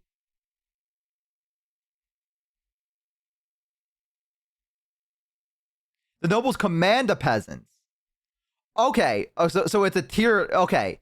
So it's the peasants and then the nobles and then the Catan or whatever, the Cathan. I can't, whatever, you know what I mean. That's the tier list. That's like the hierarchy then. And so the nobles were just like, you know what? What if I just commanded my peasant army to go and attack them? And that's how that happened? Servo, welcome in. Welcome in. Souls and consciousness are separate in this universe. Yeah, okay. See, I was wondering because I didn't know if it was like they were. See, okay. So what I wanted to know is that I wasn't under the impression that they had like their brains, the peasants did, and they couldn't. Okay, I get it now. All right, that makes sense. All right, and then the second thing I was gonna ask is if they.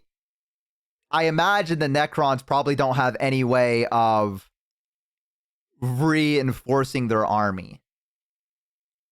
I mean, maybe he'll talk about it here in a minute, which he very well could. Maybe I'm getting ahead of myself.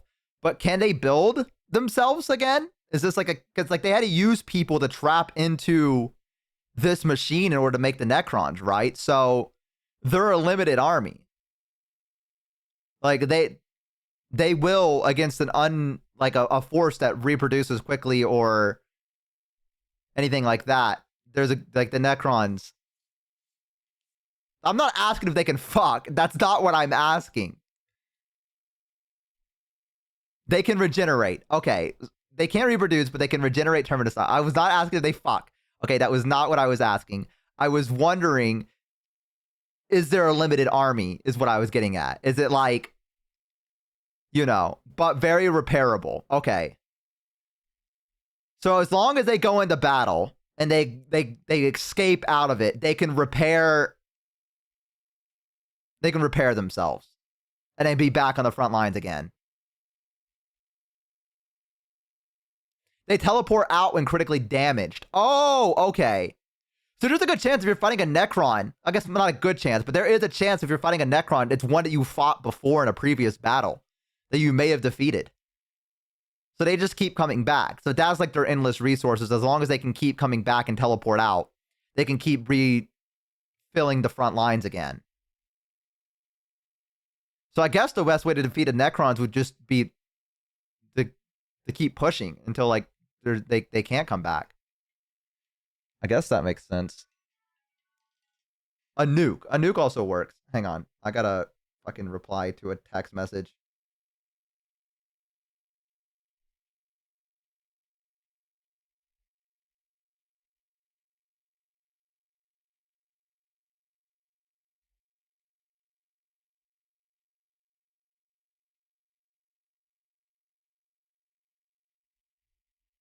Okay, sorry, I had to do that. Plus, they're not dumb. They also have vehicles of war. They have tombs that can reconstruct them. They're so strong. Okay, see, I was about to say For some reason, I was like, maybe they're not that strong, because if they can't, like, I guess not reproduce, but you know what I mean.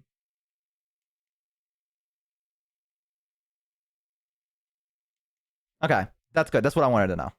Yeah, I'll keep watching. Till it You're was right. once again their opportunity to rule the galaxy. Zarek, the Silent King, as penance for his failure to his people, exiled himself into the darkness between stars for the next 60 million years, with his perfect memory a constant reminder of the doom he inflicted upon his people. Flash forward to the modern day, and the Necrons are reawakening, but it isn't working as well as it could be. Whether the tomb world is reawakened naturally or by some imperial moron stepping on a green glowing rock, the Necrons have come back to reclaim a galaxy they consider rightly theirs.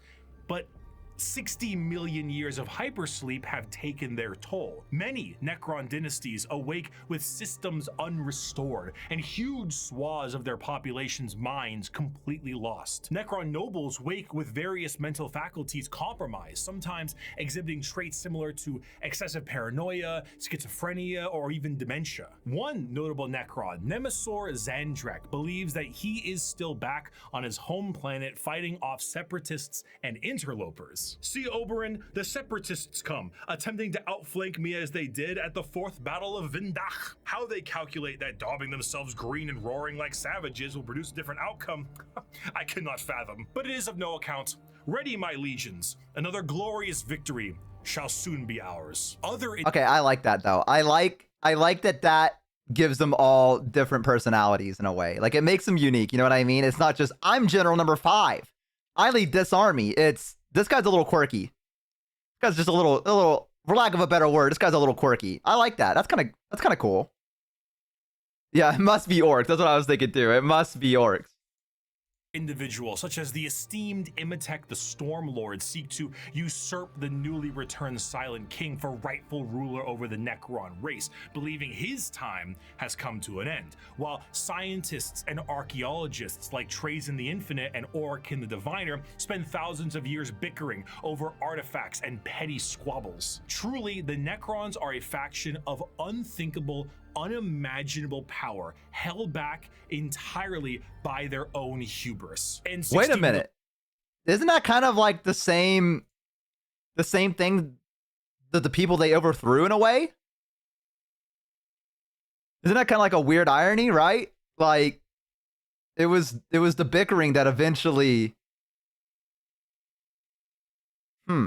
Oh, it's a common theme between everyone? Okay, I mean, I can imagine that. It is Warhammer. I don't think the factions are all united under one banner. I'd imagine everyone's trying to kill each other in one way or another. Billion years of stasis. It is a species that does not know of time, only of the ravages brought. Oh my god! A pharaoh. Oh my god! May just Oh my be as god! frightened to awake completely mad as they are to be That guy got assassinated. fucking vaporized. Thousands of years pass in an instant. There is a play, like an opera play, a retelling of the war in heaven in the Necron culture that takes 40 years to witness. Because why leave? You have no need to eat or vacate your bowels. You are immortal, but you are soulless. Despite the Necrons' incredible technology, their mastery over At least they have art, time, I guess. reality itself, despite all of this, The arts are still around. they still are missing a soul. And therein lies the biggest struggle. Most Necrons look to conquest the galaxy, kill the interlopers like the humans, Eldar, and orcs that scrape at a fraction of their power.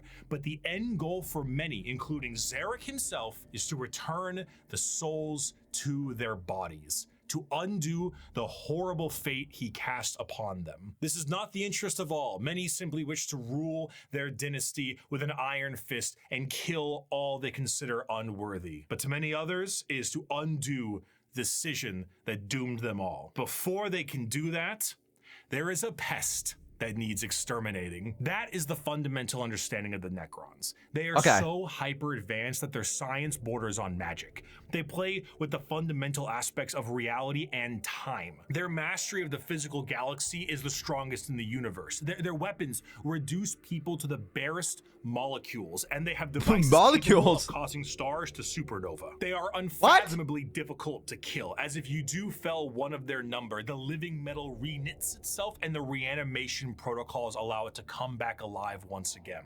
They're masters of teleportation, and often killing a Necron fully will just have its consciousness translocated back to their tomb world to await reassembly. Normally they utilize large phalanxes of warriors and honorary combats, but some of them have fallen to various mind viruses. The destroyer cults are hell-bent on killing anything and everyone that lives with an overwhelming force. And then there's the flayed ones. Necrons cursed with I have no mouth and I must scream, a panic attack virus, as the last laugh of Landogo, the Flayer Catan. Slowly losing their minds, they strip apart their foes and adorn their bodies with the skin of their enemies, trying to better return to their old feelings of flesh and blood. The Necrons are a degraded version of their mighty empire, and still one of the biggest threats in the galaxy. The only thing keeping them at bay currently is their awakening sickness and their infighting with no care to the timeline. But they are coming, and slowly they plan to rid this galaxy of the vermin that inhabit it. My people shackled the stars and broke mortality when the species you sprang from had barely left the slime pools it spawned in. Ew. Our wars burned reality, and the dominion of our kings is without limit. The ground you tread on is not yours, it is ours. Badass. War in Heaven was a catastrophic time for the galaxy, and as stated in the above quote, burned reality. Of course, souls exist in Warhammer, and in the case of the Necron tier, they were consumed by the star gods. This begs the question, however, if you were to pass on, expire, as one might put it, where would your soul go? The answer to this is the warp. In Warhammer, a soul is real, and so is hell. The afterlife, the Empyrean, so I would go there. the Sea of Souls, the Immaterium. All of these names refer to the dimension parallel to our own, known as the warp. Now, the warp is not like our reality. It does not follow the classic normalcy of time and space. It is defined as the Sea of Souls, and it acts like this in a more literal way than you can realize. To imagine the warp is to imagine the sea itself. Hell is real, and you can surf on it. It has a current and can become more dangerous depending on where you go and how bad the weather is. As the Immaterium is a reflection of our reality and of our souls, all thoughts, all emotions, all feeling that goes with a soul is passed on into the warp. If an entire planet decides it's going to engage in a blood-fueled rampage of murder and gore, then the warp around that planet will be affected in a similar manner. It's not something that you can see. It is a parallel, not perpendicular dimension, but it is changing. To expose oneself to the warp for any period of time invites certain death outside of the most iron-willed of individuals, and to stare into it will drive one mad. Much like the open seas, things dwell in the warp. Whether these beings were always there and were just emboldened by the carnage of the galaxy, we can only speculate at. At a time, you could say it was more calm, but a certain faction's galactic war in heaven didn't do it any favors. Now the warp is turbulent, and its realms belong to a pantheon of gods known simply as Okay, wait, before we begin chaos, Jesus Christ. Before we begin chaos, I want to talk about the Necrons. I mean, this is a great thing to pause on, by the way. This is a great image. Like, I almost want to get this like tattooed on myself. Like, you know what I mean? Just this still image of Bricky looking like this, and it just says the word chaos in front of it. Like, it's such a good conversation starter, I feel like, personally. You know? Get that tattooed on your ankle. Get a tramp stamp of that. Something like that, you know what I mean? Anyways, the Necrons are pretty cool. I mean, they're bad. Like, okay. I feel like there's... So, the one thing I've been told about Warhammer is that there are no good guys. That's the one thing I've been told, is that there are no good guys in Warhammer 40k, right?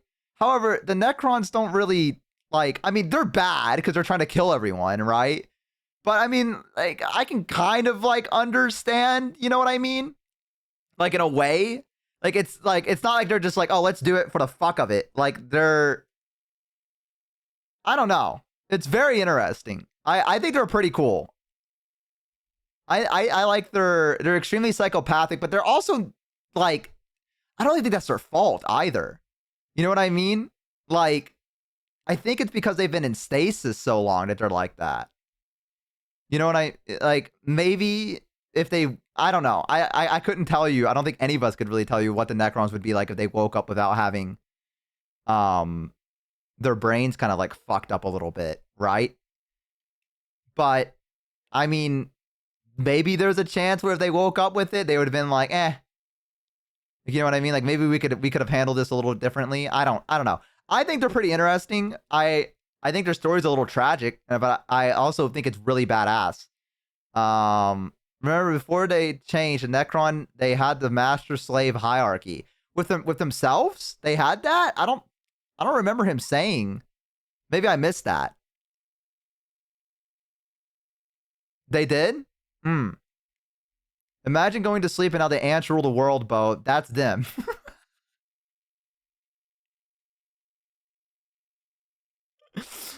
What the fuck are all these ants doing in my kitchen, dude? Hi, Digital. Welcome in. No good guys, just circumstances. Right. I'm not saying they're good guys by any means. Like, I'm not saying they're good guys. I'm just saying that, like, compared to some of them that I'm sure we're going to talk about where, you know, they're just like, fuck it. We're just doing it because fuck it, right? At least these guys kind of have like a purpose behind them. Or like a goal beyond just exterminating everything.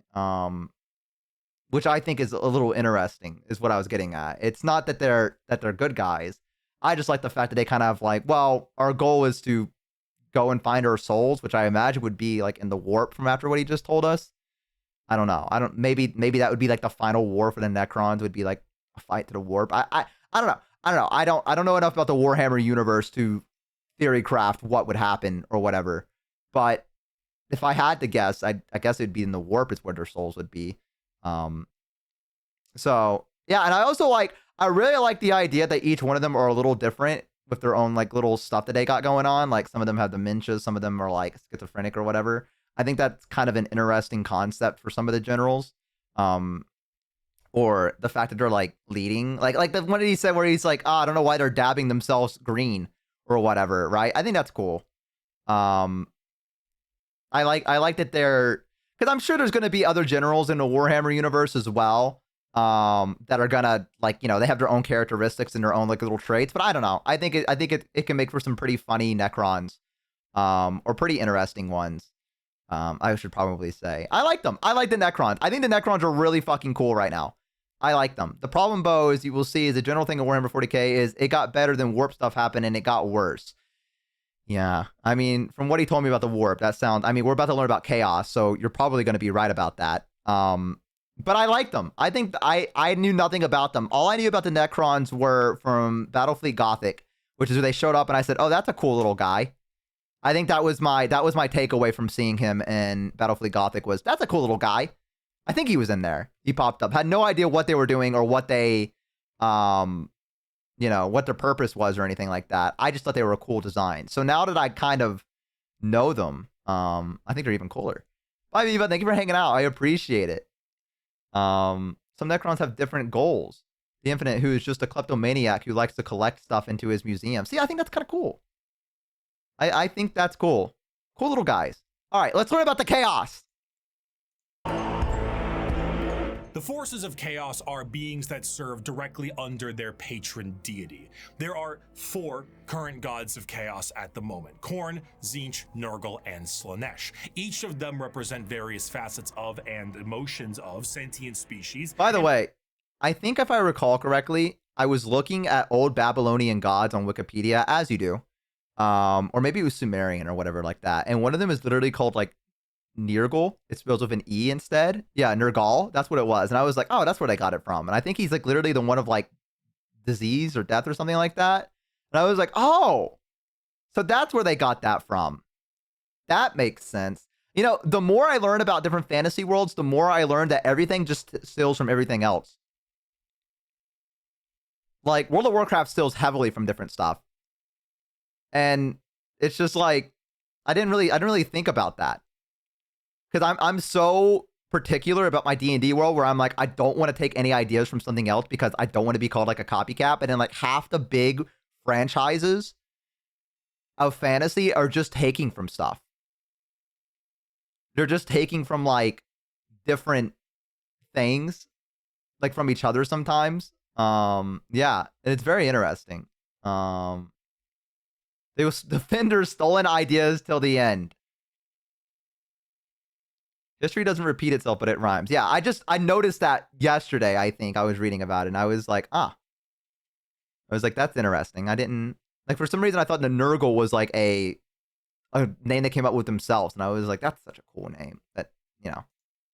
And play a great game against one another for total control over their realms. Interestingly enough, while their disciples have physical forms, we can understand the Chaos Gods do not have a physical visual that you can perceive in reality. So while there are tons of fantastic fan art, we do not know what they truly look like, though they are conveniently color-coded. Khorne is the god of blood and murder, carnage and slaughter. He is the one who is most powered by the wholesale killing of any living thing, for Khorne cares not from where the blood flows. With a sacred number of 8, he is the lord of all things involving killing and blood and gore. The champions are extremely strong as well, with monumental muscles and extremely large weapons. A true analog to Khorne would be his greater demon, the Bloodthirster, an enormous muscle-bound flying devil with an axe so large it splits tanks. Oh, that's from Total Warhammer 3. Swing. They move into battle with armor of brass adorned by the skulls of their foes and pools of freshly spilt blood. This may appear to be quite frightening, of course, demonic, one might say.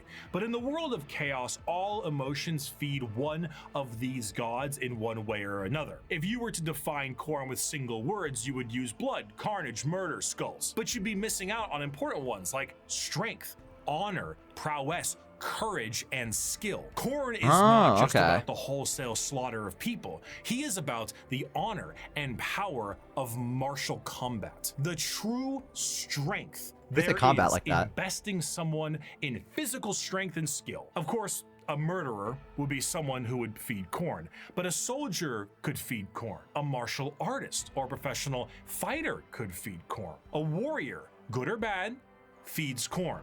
A diplomat does not. A premier soldier does. A GoFundMe does not. This is what leads many mortals down the path of Khorne, for he will bless those that bring him enough skulls. And in a world this destructive, there are many ways to reap a high tally for him.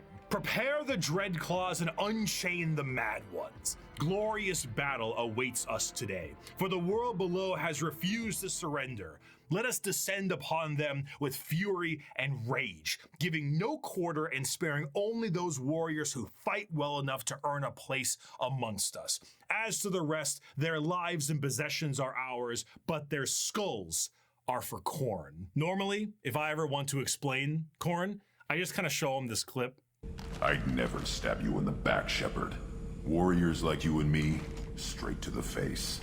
Moving on, Zeech is okay. See, I'm glad he. Oh shit! I'm glad he explained why people would want to follow them. Because I was about to say, why would anyone want to follow someone that's like the god of like slaughter and stuff like that? Like, I don't like. I mean, I could see why some people would want to, but I'm glad that he explained it. Yeah, there was like a noble side of it as well, if you will. I was about to be like, I don't really, what the fuck am I looking at, by the way? Ew. I don't like that he has like, oh, that's his tongue. He's holding his tongue with his feet. Ew, what the fuck? What a little freak. Yeah, okay, because I was about to ask if people were like consumed by chaos in order to follow them. If it was like you fell down the dark path or something like Something along those lines. Which I guess you still kind of do, but at least there's like a noble side of them with positive. I don't know. Yeah. So it's a slippery slope. Yeah. Because he described it as like a warrior, good or bad, could be honoring corn. And so I guess if you're like a noble warrior in a way, you could worship corn and get boons from that if you wanted to, which, you know, in the world of 40K, I guess boons would help out a lot. Because just warp. Okay. But that does mean you feed corn. There's no logic, just warp. Okay. I'm not sure exactly what that means, but I know even worshipping the mere act can empower them. Each chaos god represents some positive part of the world. Okay. You don't get a choice. Okay, wait. You can provide worship unintentionally. So if you're just like, wait a minute. Our souls head back into the warp with honorable combat as a focus. It feeds corn. Okay. So, like, in a way, would all the Space Marines go and feed corn when they died?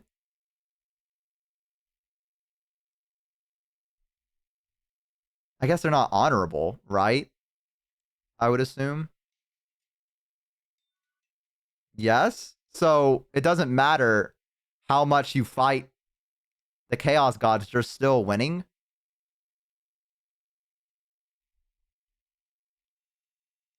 Poisoned by the state of the galaxy. Okay, so they weren't always this way? It's the galaxy? You have anger issues, you feed corn. If you stub your toe and curse the one who placed the table, you feed corn. If you fight anyone, you feed corn. Corn is honorable. As long as they pursue martial prowess. What the fuck? If your will is strong enough, you can resist, but it's very tough. Reality is a reflection of the warp. Okay. They also feed Slanesh for honoring their skills to perfection. So was I right about the fact that these chaos gods were probably once normal, but it's because the world's being torn apart through war that they've turned into these things? I guess normal, quote unquote. Am I reading that correctly? Am I understanding?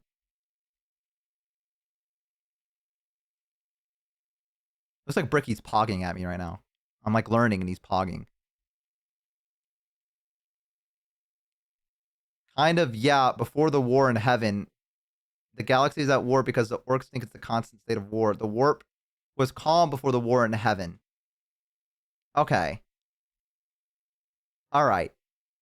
They are a reflection of the thoughts and emotions of the galaxy, so at least a little. So the only way for the chaos gods to truly be defeated would be to stop a war, to stop fighting.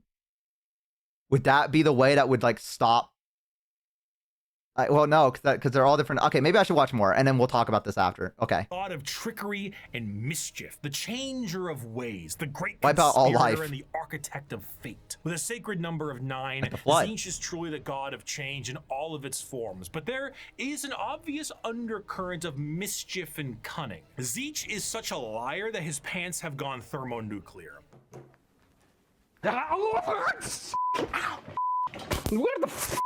His favorite pastime is asking questions that have no answers while simultaneously making up answers on the spot to a question he didn't ask. Have you ever had a dream that I hate this one. You had Not this kid, the Slanesh.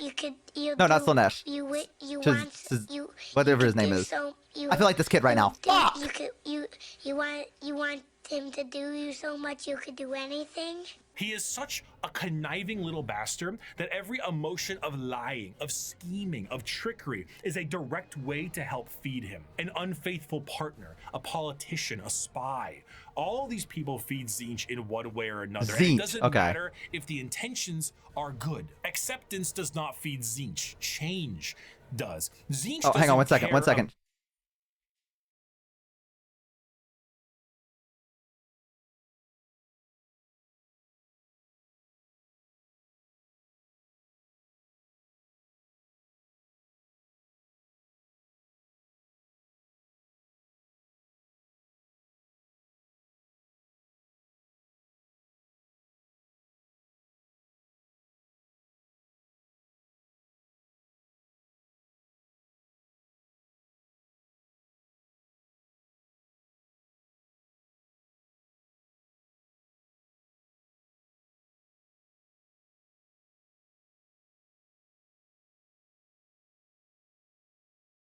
Okay, I'm back.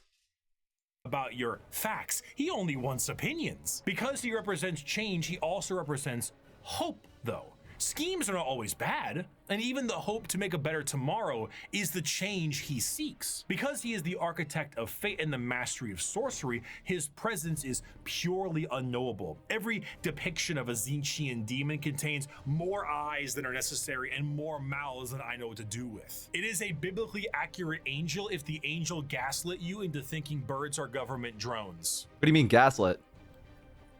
But are they? The creatures at his disposal adorn themselves with the knowledge of sorceries and the unknown, all to provide a mind-crushing experience. Yo. Fighting demons from outside of our reality is difficult enough, but fighting demons from unreality, purposely attempting to trick you, is a whole new thing entirely. And that is before we even get started on the gigantic bird of sorcery you're going to need to face. Do not ask which creature screams in the night. Do not question who waits for you in the shadow. It is my cry that wakes you in the night, and my body that crouches in the shadow. I am Tzeentch, and you are the puppet that dances to my tune. I hate this guy. Third of the Chaos Gods is the one of acceptance of rot and pestilence, the grandfather himself, Papa Nurgle. Nurgle Papa. is the exact opposite of Tzeentch. Where Tzeentch believes in change and hope for a future, Nurgle believes in stagnation and the end of everything. At one point or another, we will all decay. We will all rot and we will all end.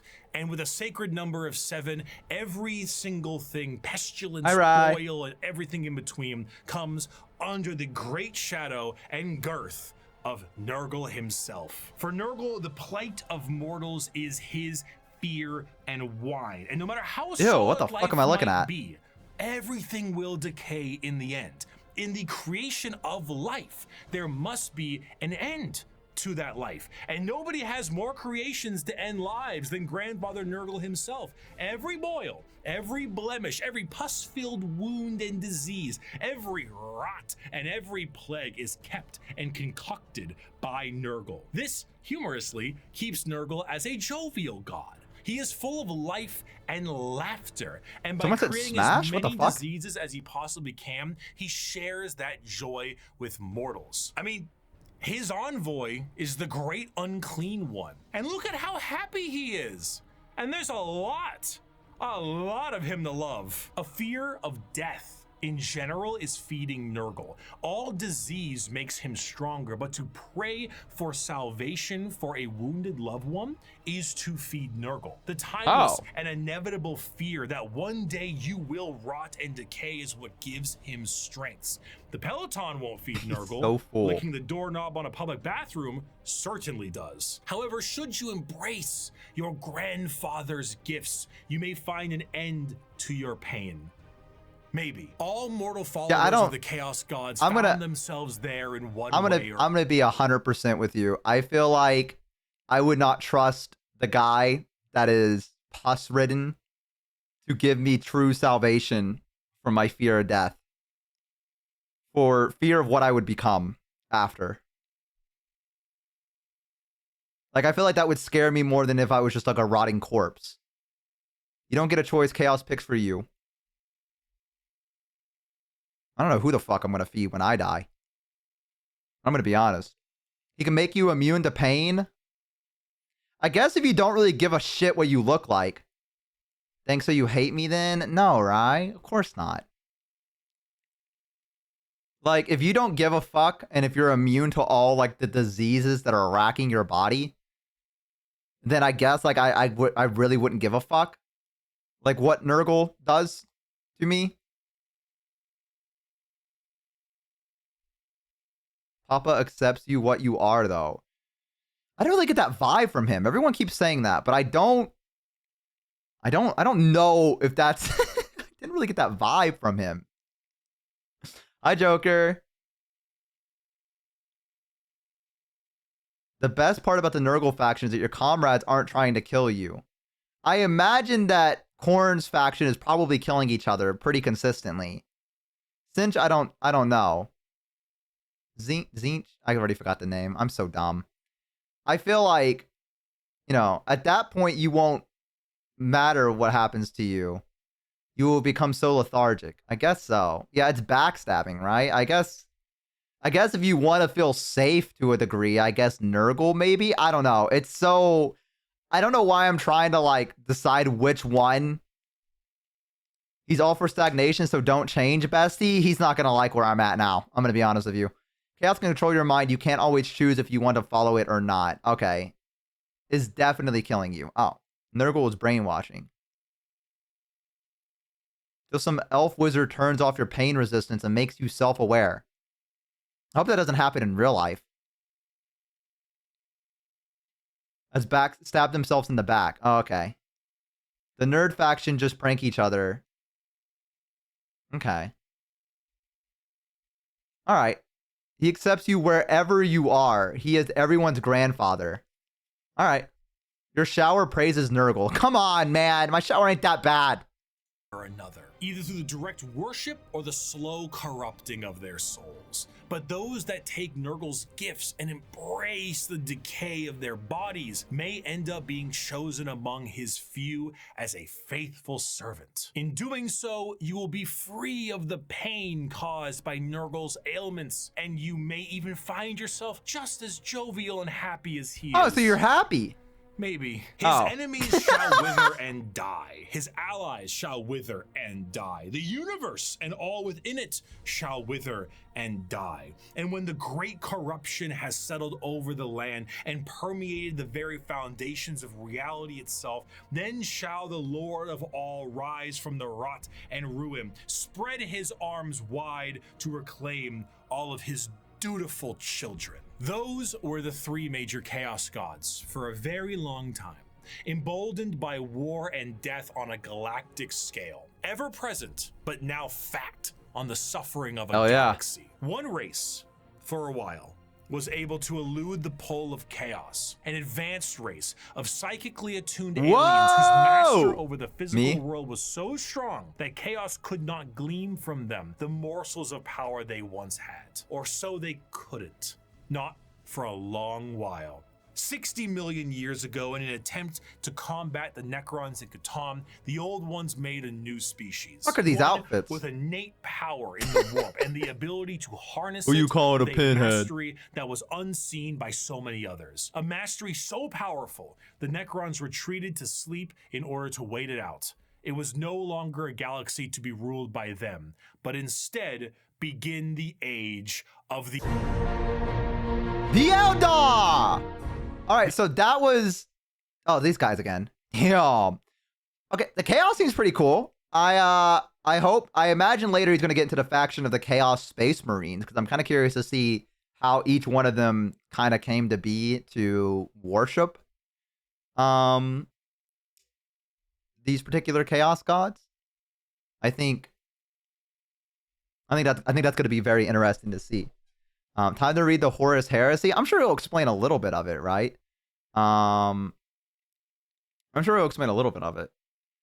So humans don't even exist yet. Probably for the best. All right. I mean, the Chaos God. I mean, I'm still partial to the Necrons right now. I think Nurgle is the one. I don't know. It's either Nurgle or Khorne, but I also feel like, I don't know. At least you're happy when you're around Nurgle. Maybe you're happy. There's a potential to happiness, which I imagine in the 40k universe is not a very common thing to feel. I imagine happiness is a very brief and fleeting moment in the 40k universe. So, you know, there's a chance maybe you become some fucked up thing. Unless you're an orc. I'm very excited to hear about the orcs. I want to know more about them. I like them from Total Warhammer 3. Pointed-eared humanoids that are all psychically attuned to the warp. If we're being meta here, these are space elves, and these elves ruled the galaxy in the time the Necrons went to sleep and humanity began to rise. The Eldar's empire was galaxy-wide and lasted for longer than any other galactic power that we know of. Their understanding of all things was exceptional. With every single one of them being psychers, they had the ability to master the warp and use it to their advantage. See, being a psyker is basically like being a wizard, or I guess in this case it's more of a sorcerer, since you are born with the gifts as opposed to learning them. In order to utilize your psychic abilities, however, you must then reach into the other dimension, into the warp, into hell for that power. So if you were to say, cast Fireball, your mind Watch would out! reach into the warp, That thing's lumbering. gather the strength to rewrite reality, to then cast Fireball. Now, you might think to yourself, doesn't that mean if you are opening up a power to the warp, you may create a lot of risk to yourself because of all the horrible things we just talked about in the warp?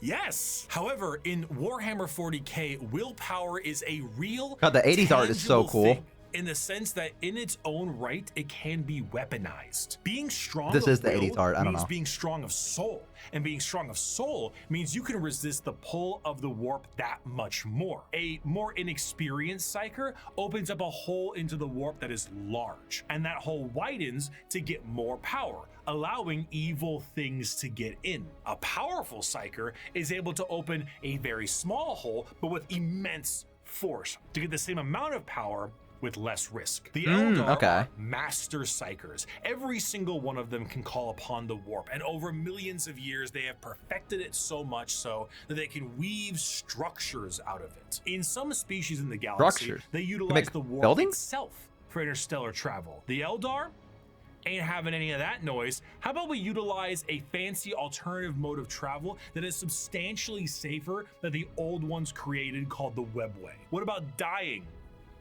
Miss me with that. We no longer age. And if we do, we can just be reborn like that. Food, water, materials, we make things out of distilled warp essence itself. Damn, we sing they're living good. reality into cathedrals to dine in. What truly could the Eldari Empire possibly fear? Life is good.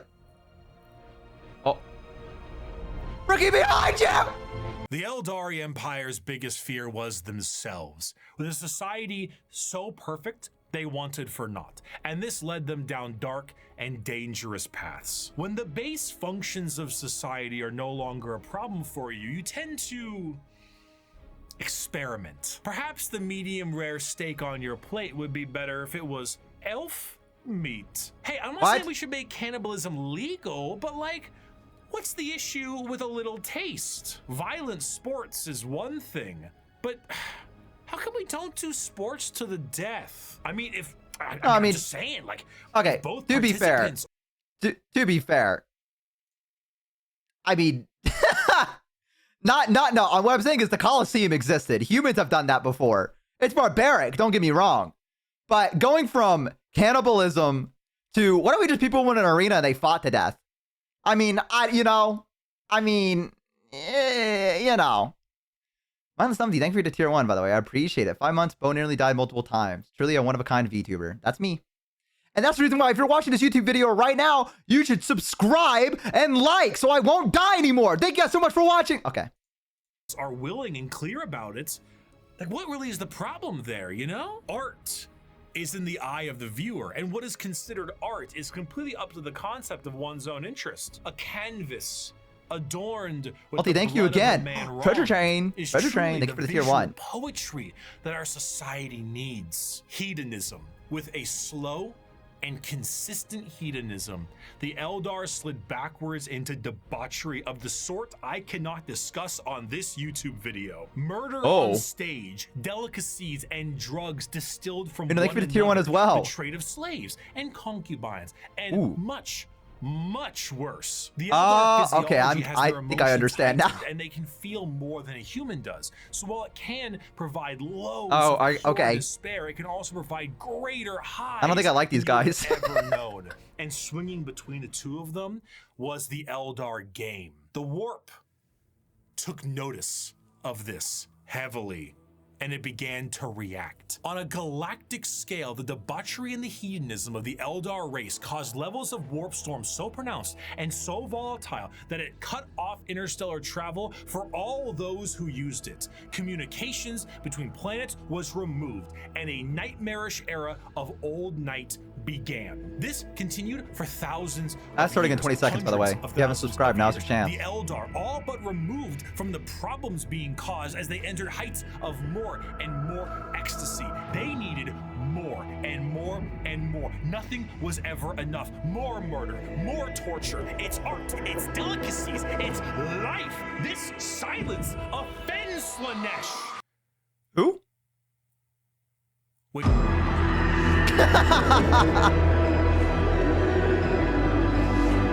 Slanesh, the prince of pleasure, she who thirsts, the god of unspeakable excess, is our fourth chaos god with the sacred number of 6. That thing's hitting the hookah pipe. Slanesh is a bit of a tricky one, because with our other 3 chaos gods, there was a certain understanding of human emotions and desires. But for Slanesh, that desire is how they get their power. The words to be used would be decadence, pleasure, perfection, passion, excess, and many others. The pursuit of more, the want to do more, experience more, become more. That's what gives Slanesh their gifts. A lot of people believe that Slanesh is something that originates with sex, specifically, and it makes sense why they assume that. The visuals of Slanesh patrons are all that's what I assumed, and what I've been told. They are also intentionally androgynous to appear attractive to a variety of intrigues. However, to think that Slanesh specifically derives from that's the gayest shit imaginable.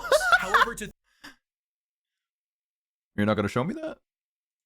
think that Slanesh specifically derives from sex would be mistaken. While it is true that a lot of humanity's actions can relate to getting laid, and Slanesh is the dark prince of desire, it's more on the lines of feeling an excess of an emotion. It is excessive touch and Dude scent tricks on and it. desire. What the fuck? And a lot of that has to do with sex. That's why it looks like sex, but it's more than just that. A patron of the arts may feed Slanesh. One that aspires to become the perfect chef or master of their craft, and the sheer pursuit of that alone will feed Slanesh. Whiplash is Slanesh's absolute favorite film. Videos where people beat Elden Ring on a dance pad feed Slanesh.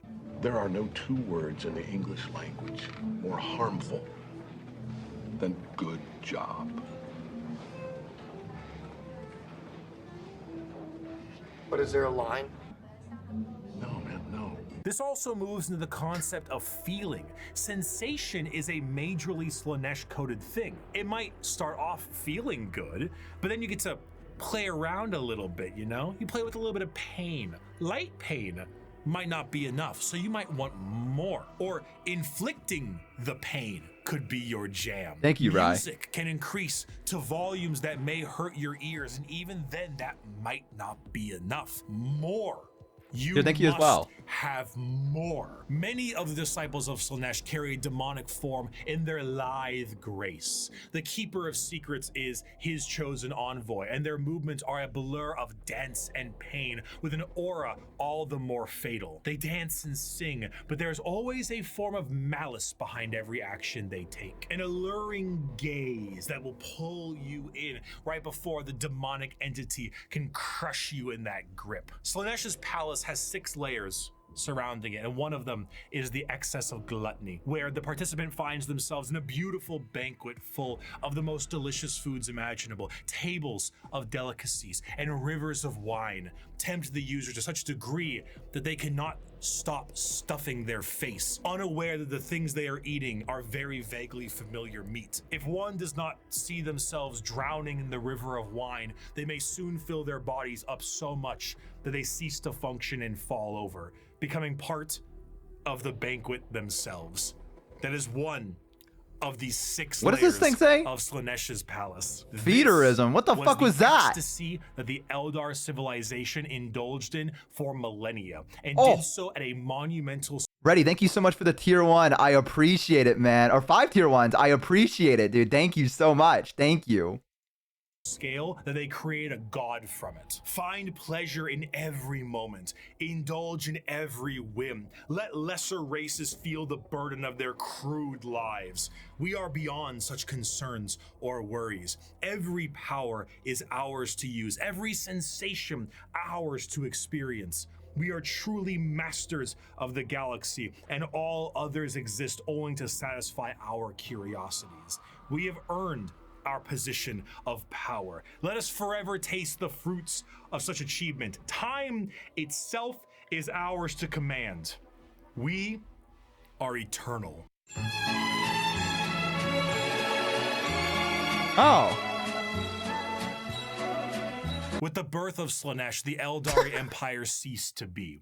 A catastrophic event so horrible They gooned too that the hard. war ripped a hole permanently in our reality, a fissure forever known as the Eye of Terror. With the sudden inhalation of this god's largest breath, the Eldari souls are a currency to be now collected by she who thirsts. Trillions of Eldar died in an instant. Oh. Slaanesh gorging on their souls to satisfy his palate. 99.9% of their entire species died, and the rest are doomed to a fate worse than death. For Slaanesh now stakes a claim on each and every Eldar soul. From the moment they pass on, an eternity of torment awaits them. The remaining Eldar devote their entire lives to stopping this eventuality. Their dying race so devoted to saving themselves from the Dark Prince, and in doing so, have found very creative ways. Okay. All right, that's a lot. That was a lot. That was a fucking lot to take in. So, the Eldar gooned too hard and created a chaos god that destroyed 99% of their population. Is that what I'm? Is that the lore that I'm getting? Yeah. Yes.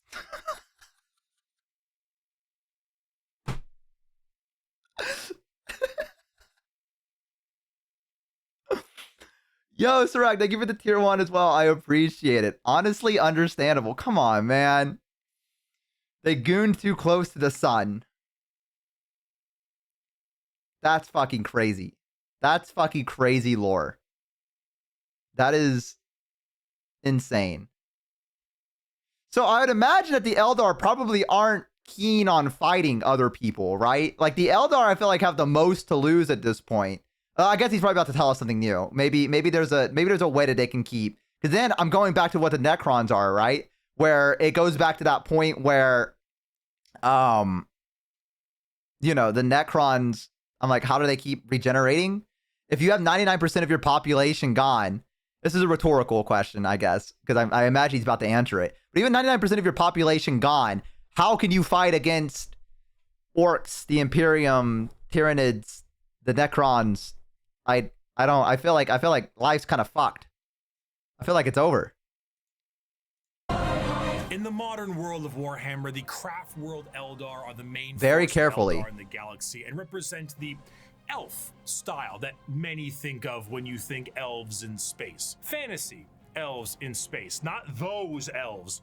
We'll get to them. Right, thank you so much for the tier 1 as well, getting us to level 4. Large starship. Thank you. The size of a continent that acts as a form of flotilla. During the highest reaches of hedonism, many Eldar saw the demonic writing on the wall and began to try and seek asylum from their own debauchery. Those Eldar left on monumental craft worlds into the far reaches of the galaxy and saved themselves from Slaanesh's awakening. The main thing the craft world Eldar seek is to temper their minds and bodies in a way that will never allow them to slide back into their old ways. The representation they carry is that of a more feudal Japanese motif. Eldar follow paths as they age, the path of the warrior, the seer, the poet, the diplomat, the bone singer, and so on. These paths are a strict code of conduct to hone the heightened Eldar psychology down a school of thought and action. And if it sounds a hell of a lot, yeah, I'm gonna pause again. I'm so sorry, YouTubers, audience. I guess editor, if you're editing this, I guess you could just skip ahead to when I'm done with this. Thank you so much, guys. Halo, thank you for the 5 tier 1. I appreciate it. Thank you. I appreciate it so much. Thank you, guys. Level 5 hype train. Now all subs, 5+ gifted subs are 35% off. Okay? They're 35% off right now. So if you guys want to gift some subs, now's the time to do it. All right? So something to keep in mind there if you guys want to... Oh, there we go. British Badger with the 5 tier 1 subs. Thank you so much. Rye with the 5 tier 1 subs as well, getting us started. Holy Giga Chads. Thank you, guys. Thank you. Draken with the 10 tier 1 subs. Thank you, man. Woo! Thank you, guys. Pink Horror with the 10 tier 1 subs as well. Thank you. Oh, and it just keeps going. My Face is awesome with the 5 tier 1 subs. Thank you so much, man. We got so many Giga Chads right now. Holy. Guys, what chaos god are we feeding right now? Is this Slanesh? Is this excess? We're being fed excess. Thank you guys. Thank you guys so much. I appreciate it. Thank you, you absolute fucking giga chads. Thank you guys. Thank you. Thank you. I'm gooning right. Okay, don't say that in chat. That I don't know how that did not get moderated, but that is crazy that was just allowed. That was just said. There was no auto mod. Auto mod got the word come earlier, but not gooning. So maybe there's, I don't know. Maybe they're just not hip enough. I don't know. That was, I don't know. I don't know what that was, but Bozo Coliseum when? No. I need you guys. I can't have you guys dying. Okay. If I get to like 2K viewers, maybe you guys can fight in a Coliseum. Otherwise, I'm going to protect you right now. Okay. You're my babies and I'm protecting you and you can't escape. Okay. I need you and you need me, but you just don't realize it yet. Okay. You're going to realize it. So you just haven't yet. We will remember that. No. Don't remember that. I would eat a bozo. They probably don't taste very good. Guys, thank you for the level 9 hype train. They don't gotta be to the death. That is true. Auto mod can't outgoon this. Well, you're not wrong. The auto mod works for Slanesh, is what I'm figuring out right now, which is not good. Probably the last one that you want to have working for you. Your actions will have consequences. When haven't they? I think that's the real thing I need to ask myself is when haven't I had consequences for my actions? I think they've always caught up to me one way or another. So, you know, I knew that. That was the first lesson God taught me. I was taught at a very young age that my actions will have consequences, and I do that by rolling nat 20s or nat 1s, and there are no in-betweens. So that is something that I'm working with right now. Please eat me. All right, guys, come on. Is this that? Whatever. I'm not gonna go down that route. I'm not gonna go down that route. Okay. I'm not gonna do that, guys. We had 3 minutes left of the hype train. If you want to get this to a level 10, it's right there. Well, the video made us too horny. I sure hope not. Karma is real and it hates Bo specifically. I do think that's true. Another Vor. What do you mean another? I've never had a Vor stream. First off, let's not get that twisted here, okay? You must have been watching a different VTuber and you must have had a fever dream expecting it to be me. I have never had a Vor stream. All right, that's not a thing that happened here on this channel. That's not me. Now, I do know of a Vor VTuber. Okay, now, no, I'm not going to say their name because I don't want to put them on blast. But there was a debut of a VTuber that I saw on my Twitter, and I said, what the fuck is this? And I clicked on it, and they would, like, eat their viewers, and, like, you could see the inside of their tummy.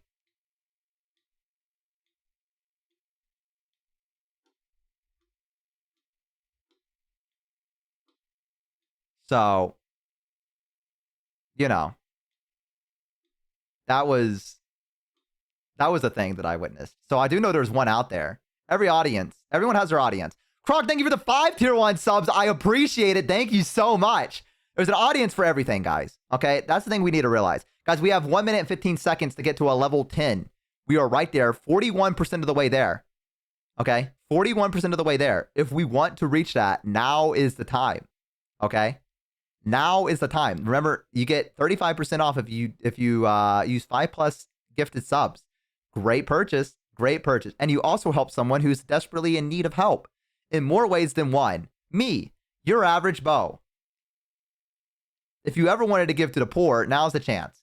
Yo, Sarai, thank you for the 5 tier 1. I appreciate it. And Halo for another 5 tier 1 subs. Thank you, getting us to a level 10.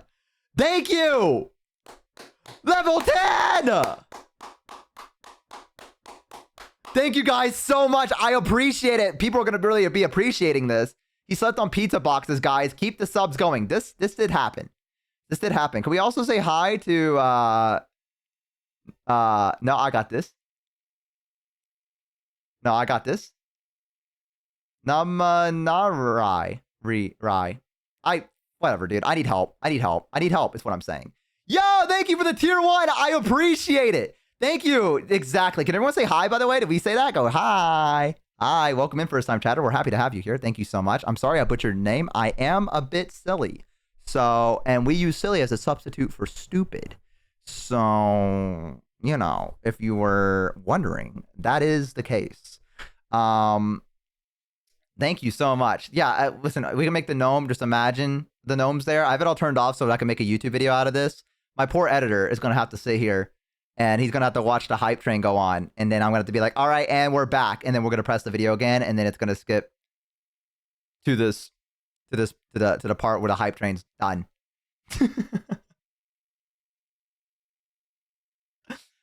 Namanari. It probably is. I'm going to trust you on that. It's Namanari. There you go. The gnome has been silenced. Only for now. Only now. Guys, listen. You get points so quick in my chat that I think minus 3K is not even like... I need to do like a daily check-in thing. But it needs to be for like 10K points if I'm going to ever fix this economy. All right? It's fucked. It's so fucked. It's bad. It's bad, right? I almost have 60K. Yeah. So, you know, not a lot to spend it on. You got some hydrates. You got a bamp. You got things like that. You got the bow guys really pissing me off. I'm already at 200K. You need to set some more gambas? I do. But then we could have that one really rich person. I could play the gnome sound 344 times. That's okay. That's all right. We don't need to do that. We don't need to do that. Guys, 3 minutes are remaining. 2 minutes and 30 seconds, actually. We are at 14% of a level 10. Can we get much higher, as they say? Can we get much higher? Yo! Never gonna find me. Thank you for the 100 bits. Someone say support the bow. They most certainly did. Thank you so much. I appreciate it. Thank you. Thank you. Yeah, so we're right there. 2 minutes remaining now. If we want to get to a level 11, that would be pretty poggers. Not gonna lie. Thank you guys for the support. I do appreciate it regardless. Absolutely fucking fantastic. And I appreciate you guys. So thank you guys for supporting me and tuning into the streams. It's very, very kind of you. And I'm hoping I can keep supplying you with more content as time goes on. I mean, I've been doing like 8 or 11 hour streams, to be honest. I think I've been giving VOD viewers and people when I was gone for 4 days, at least enough to watch 2 days worth of content. You know? I've gotten that at the very least. Bo, add Bo redeem back now. I can do that tomorrow. I can do that tomorrow. If you want. But someone redeemed Dogbo and you missed it. That's not even a thing anymore. All right. That's not a thing anymore. All right. It needs to be a thing, right? But oh, Fleck with the 10 tier 1 subs. Thank you. 72% of the way to level 11. 72% of the way. Bazwan, guys, we got a Minowan in there. We got a Minowan in that. That's pretty cool. Minowan spotted. Guys, we're right there. 71% of the way. 72% of the way to level 11. There it is. Pink Horror with the 5 tier 1 subs, getting us to a level 11 hype train. Holy fuck. Thank you so much, Pink Horror. I appreciate it. And thank you everyone else that has given. I really, really, really appreciate it. Thank you guys so fucking much. What happened to the head pass as well? So basically when I got my new model, I had to open up a new thing on Warudo. So a lot of the things that I made for redeems, I have not copied over yet. So I need to copy it over. Probably tomorrow I will. And then I can have the head pats back. And then it should all be back. Scepter, thank you for the 5 tier 1 subs. I appreciate it. Thank you. Thank you. Subs are basically free right now. Don't want to brag or anything like that. But 5+ gifted subs are 35% off. Something to think about. Most suited at shadow thing? Oh yeah, most certainly. It'll probably also still break my neck. Everything about my stream is scuffed. So it will most likely be scuffed in some shape, way, or form. Such is the nature of the beast with me. So something to look forward to, I suppose. But yeah. Also, I've noticed, actually, you know what? I'll say that when we get done with this. People wonder why I gift subs when they walk in randomly. This is why. My scuff streamer. That's me. That's me. I'm the scuff streamer. It's me. I gifted 5 full price to get you all the 35% discount. Don't waste this. As you're letting Reddy down. All right. You're letting Reddy down. I mean, listen, I I understand when people walk in here and they go, how the fuck did I get a gifted sub here? Right? They're like, why is there so many gifted? What happened here? Right? I feel like that's a pretty common occurrence. People come in here and they go, I don't get it. They go, what the fuck? What do you mean I got a gifted sub in here? The fuck happened? It's a thing that just happens, you know? It's a thing that just happens. And I have to be like, yeah, you got gifted to the best community ever. Welcome to your average Bo community. And then I never see them again. They literally come in and they go, what the fuck was I gifted a sub?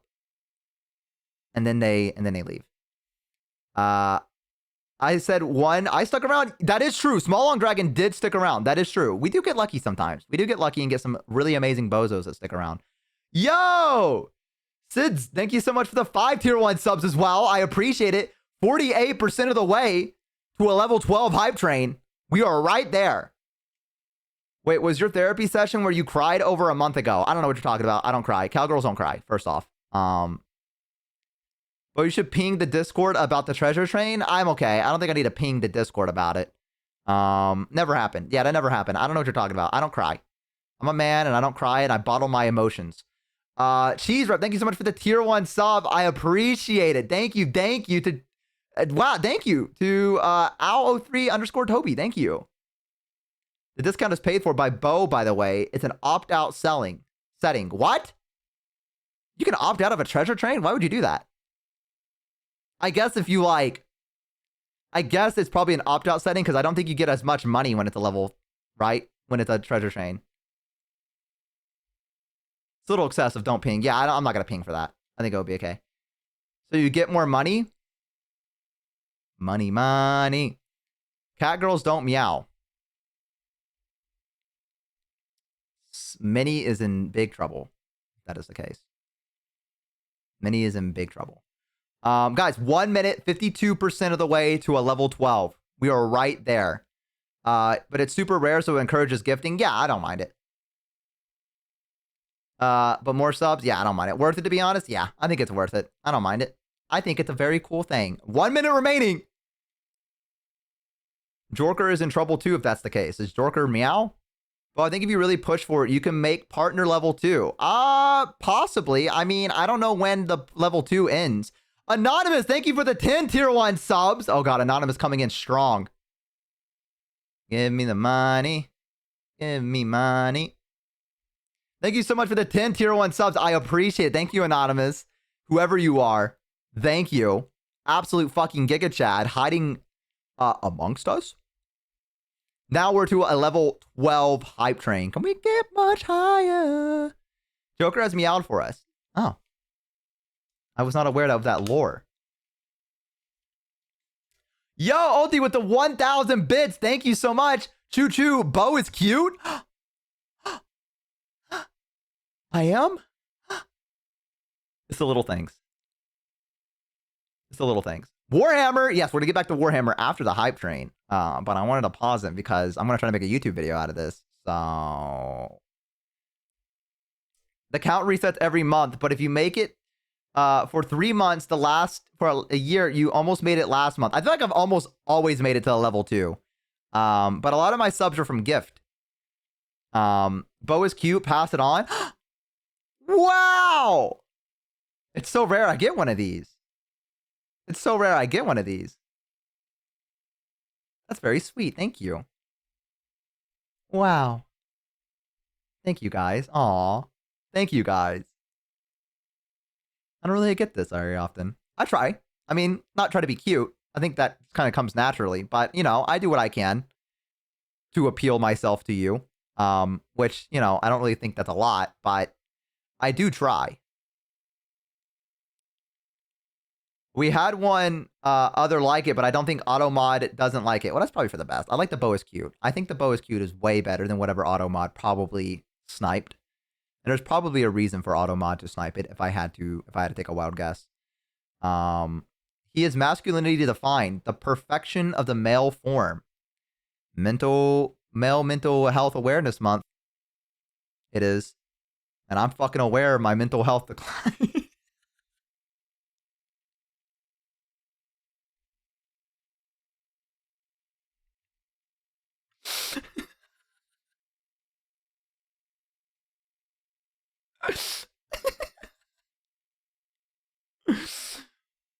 I'm aware, fellas. It is down the drain. It is. It's all right though. I'll be fine. Cowgirls don't cry. No therapist? No. No. I'm gonna do the guy thing and not get one, and I'm just gonna grit my teeth. It's what I'm gonna do.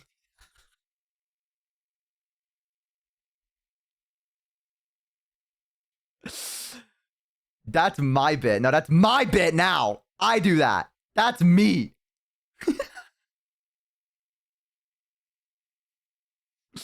These streams are your therapy? Probably not the best. Probably not the best, but it's fine. Healthy coping strategies. Woo! Woo! I can't be sad if I'm streaming all the time, which is why I do 10 to 11 hour streams.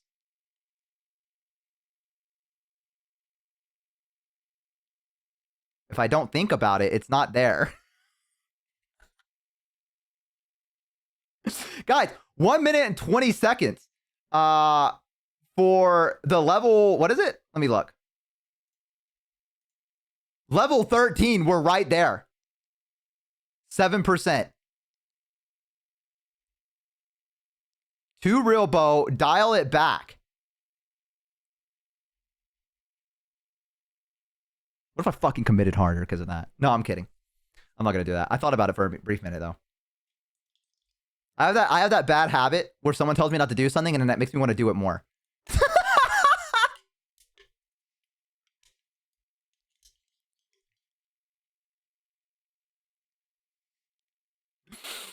I'm that. That's me. The reverse psychology goes crazy. And I can't be sad if I'm watching all the time. Dude, we're a symbiotic relationship. Dude, yes.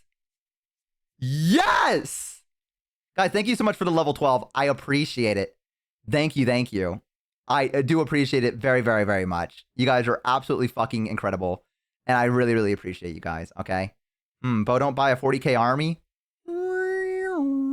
That was me considering. I was trying to do that one, well, you know what it is. All right. You guys ready?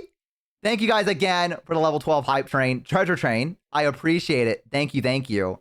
It's going to be great. People are going to have a cut and are going to come back and it's going to say, Bo, getting a therapist is bad. Don't do it. And they're going to be like, what the fuck happened in that brief moment? They're going to be like, what the fuck was going on in that? Like, where they... Battery acid spaghetti. That's what Necrons eat? Yo, God Gramps, welcome in. Hi. Hi. Welcome in. All right. Let's get back to Warhammer. All right. Here we go. Editor, now is the time to get back, by the way. We are back. 3, 2, 1, and we're back. Okay. Well, you're damn right. Here's a medal and a soul stone. Don't lose it or an eternity of torment awaits you. Going through these paths will allow you to take up not just a role in Eldar society, but keep your mind clear from the past worries that plagued them. Every Eldar is technically a psyker, however, very few of them actually utilize their psychic powers for fear of tempting she who thirsts. A large amount of emphasis is also put on ancestors of the Eldar and learning from them the farther you go down the path. This can sometimes be seen by the large variety of jewels adoring the armor of Eldar. Those are called soul stones, the biggest middle finger to Slaanesh they can think of. See, when an Eldar dies, these stones act as a backup, and instead of their souls going to Slaanesh, they are then trapped and stored in this little stone. So when the Eldar say they commune with their ancestors, they mean so very literally, as the spirit and soul of generations before them are stored here. Often, larger structures may contain vast amounts of soul stones, such as the Infinity Circuit in the craft world itself, allowing the souls of the dead to help power their enormous starship. The young do not desire the discipline of the path, but rather their curiosity drives them to try every fruit from the tree. Thus, it is that so many take the path of wandering or the path of damnation in their first years of adulthood. And so, the great tragedy of our kind is played out again and again as the number of our people shrink from generation to generation. These paths, when completed, allow an Eldar to move to the next one, then the next one. However, since this is the grim darkness of the world, many of these paths rely on combat. The Eldar actually had gods at one point: Cain, Vol, Isha, Azaryan, and so on. What the fuck was that jar for? The Eldar pantheon, and while many were killed in Slaaneish's creation, their teachings live on. For some, the strongest devotion to the Eldar gods is to join the Aspect Warriors and embody the wrath of Cain, their god of war. While guardians of the Eldar craft worlds are more akin to a trained militia, the Aspect Warriors embody a particular variant of the path. Each are led by a phoenix. Holy shit, that's a cool design. Down from generations and embodying the souls of prior Phoenix lords with each new one. The Howling Banshees, led by Jane Zar, Fugin and his Fire Dragons, Baharoth and his Swooping Hawks, or Malgan Ra and his Dark Reapers. Each aspect shrine carries some cool within outfits. the Eldar way of war. Fast, hard-hitting, and incredibly tricksy, for they do not have the numbers to fight in any other way. The Craftworld guys are kind of like mangled an empire can be by their own actions. They once ruled the galaxy in an honest, non-hyperbolic way, but in the end, they were bested by themselves, and their most prominent remnants are forced like to drift aimlessly through the galaxy, old gods, trying to save their species from extinction and resist the temptations of she who thirsts. But for some, the party, it's just beginning.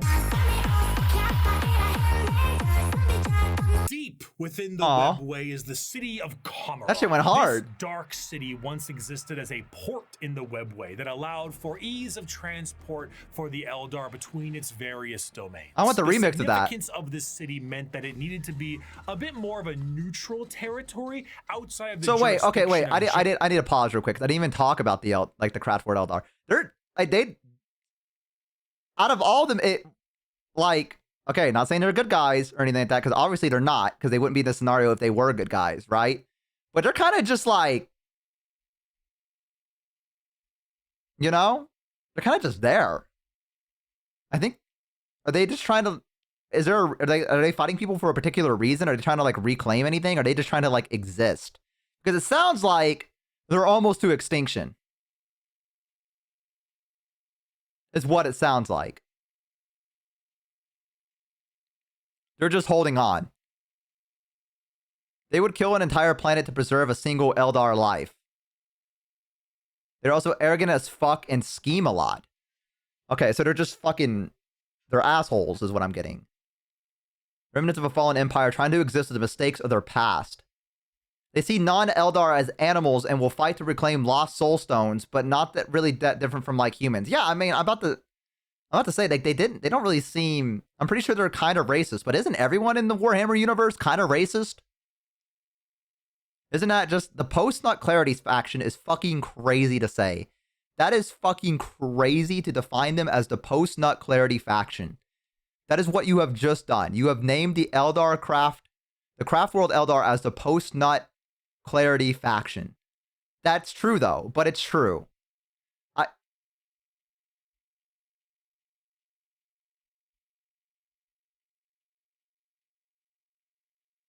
I mean, I hate that you're right. And I think that that's what bothers me the most about it. Is that you're kind of fucking right. And that kind of pisses me off. That if you think about it, the Tau, okay, I'm not going to say the Tau are the good guys. I'm going to stop trying to apply the word good guys to people in Warhammer. I need to just stop trying to do that. I need to stop trying to look at it like I do the Horde and the Alliance, where the Alliance were obviously the good guys at first, and then the Blizzard has no idea how to write the Horde as decent people because they can't be fucking bothered to write a decent fucking story to save them for their goddamn lives. Okay, so I'm going to stop looking at it like that. All right? That's... For YouTube viewers who are Warcraft fans, I played Warcraft for like most of my life, okay? I'm allowed to shit on Blizzard, all right? I feel like I should have that privilege. Also, I roleplayed on World of Warcraft, so, you know, I've been in deep, okay? Allow me to shit on the lore, okay? That used to mean something to me, okay? That shit used to mean something to me. I had to fucking know that shit, all right? They would not let you fucking roleplay on Wormrest Accord unless you knew that fucking lore, all right? God damn it. Anyways, sorry. Warhammer. We're here about Warhammer. We're not here about my fucking trauma. It's better to find some things as not totally not evil. Okay. Shitting on Blizzard is universal right. That is true. That is true. I feel like it is a rite of passage. Okay. So I mean, the Craft World Eldar are pretty interesting. I like them. I like that they're just kind of, I mean, not trying to just exist because they're obviously like, you know, like you guys said they would purge an entire planet if it meant to save one Eldar. But I mean, to be fair, their population, 99% of it's fucking gone. So I kind of like, I don't think it's right, but I kind of understand why they would be like, we got to get that fucking Eldar. You know what I mean? Like, I kind of understand why, if you have like a limited number of your people remaining, every little bit is like a punch to the gut and like another failure. Also, they said that people can't pass. Okay, he did the quote earlier out of curiosity. And he said people try to do the trial, but the young ones, when they become of age, they give themselves up into Slanesh. Is that what happened? Like, even though they have children, the children grow up and then Slanesh corrupts them. Like, is that like a more common thing that happens for them? Just hit play, lol. I'm sorry. I'm just trying to engage with my chat here. I'm trying to engage in. I'm serious. Okay. All right, man. My bad. Shit. Guys, why is there a fucking target site? What the fuck is that? There's like a red dot in front of my computer right now. What the fuck is that? How did that get there? What the fuck is that? You guys see that? Is that on the screen? Huh. General Eldar law, and therefore it was allowed to self-govern. This did not go well. The Dark City became the hideaway for all manner of sin. The Eldar race slipped into debauchery on a galactic scale that it birthed a god, and this was the city you went to when that wasn't enough for you. The convenience of being so deep within the webway was that it exists as a blind spot to the horrors of the warp. So while the rest of the Eldar fled the downfall of their species, Kamara I don't, Lemur. I was kept just kidding. partying. When Slanesh was birthed, they were saved the worst of it, thanks to them being nice and neatly tucked away inside the webway. But only somewhat. The Dark Prince did not have a grip around their soul, but the tiniest pinky finger, and they were still pulling. But due to their excess hedonism, they found a solution to this problem. If they tormented others, they could temporarily rejuvenate their souls and continue to cheat their inevitable death by placating the Prince of Pleasure. And if they kept this up on the regular, they could effectively become immortal. Thus, the Drukhari were born. Unlike the more stoic elves you see in works of fiction, the Drukhari themselves exist as a sort of analog of the more grim and fiendish elves you find in Norse and European mythology. Okay. The Drukhari are soul vampires, but the more basic means to feed are hardly enough to keep them going. This desire to feed is known as the thirst. Damn, that's a fucking devious ass laugh. They have mastered the art of biotechnology and dark sciences to really juice themselves up on the crispy soul sprite from the vending machine called the Galaxy. The majority of Drukhari act as pirates and raiders and slavers. They go into our physical reality and drag people back to Kamara to commit atrocities that go beyond any imaginative torture a human can think of. The Drukhari are organized in various groups throughout the Dark City to accomplish this in a more organized. I'm gonna be honest with you. If I was a Astra Militarum, which I think are the foot soldiers, if I recall correctly, for the Empire, and I saw a Drukhari raiding ship come in, and we were fighting, and they said it's a lost cause, I'm shooting myself.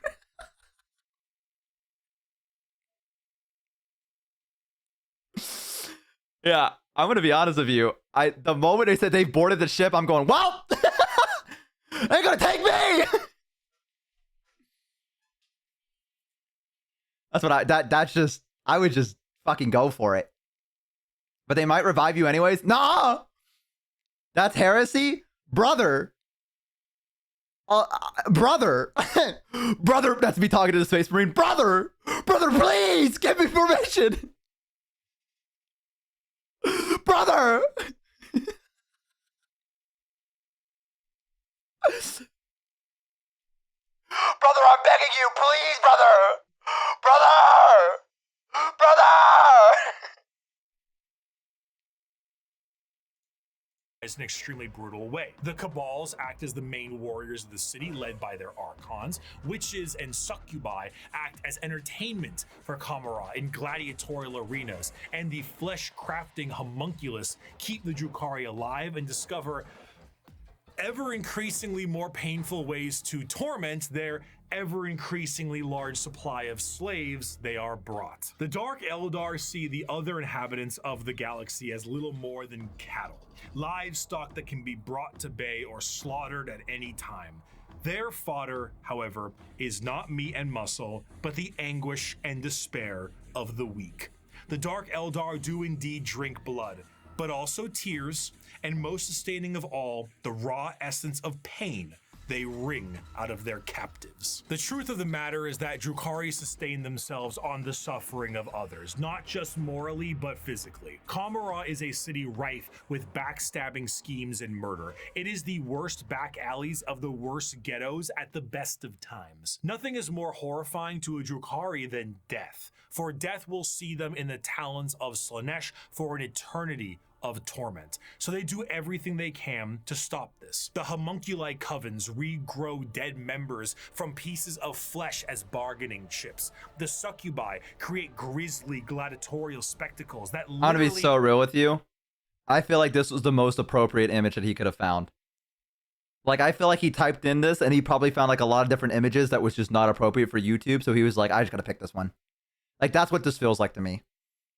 Like, not saying anything about the art. I think the art's very beautiful. However, I feel like everywhere else he looked at it and went, there's no way I can put this on YouTube. There's no way I can get away with this. What are these guys called? Hang on. I'm gonna do a little experiment of my own. Not for any reason.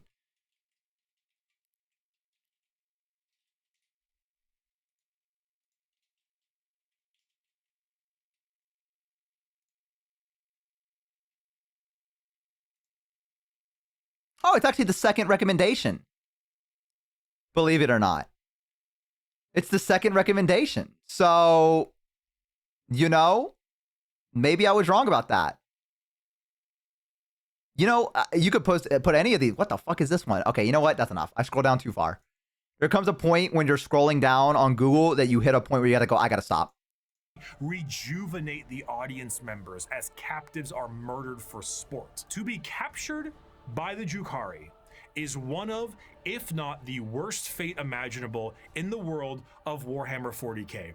In a universe built on war crimes, they are the most debased war crimers of all time. To be tortured and sacrificed in the gladiatorial arenas is a blessing, for you have escaped the fate of being in the Fleshsmiths control group, or being turned into a living and breathing piece of furniture for an Archon's quarters. In a cruel twist of fate, a newly born Drukhari does not arrive into this world loving torture.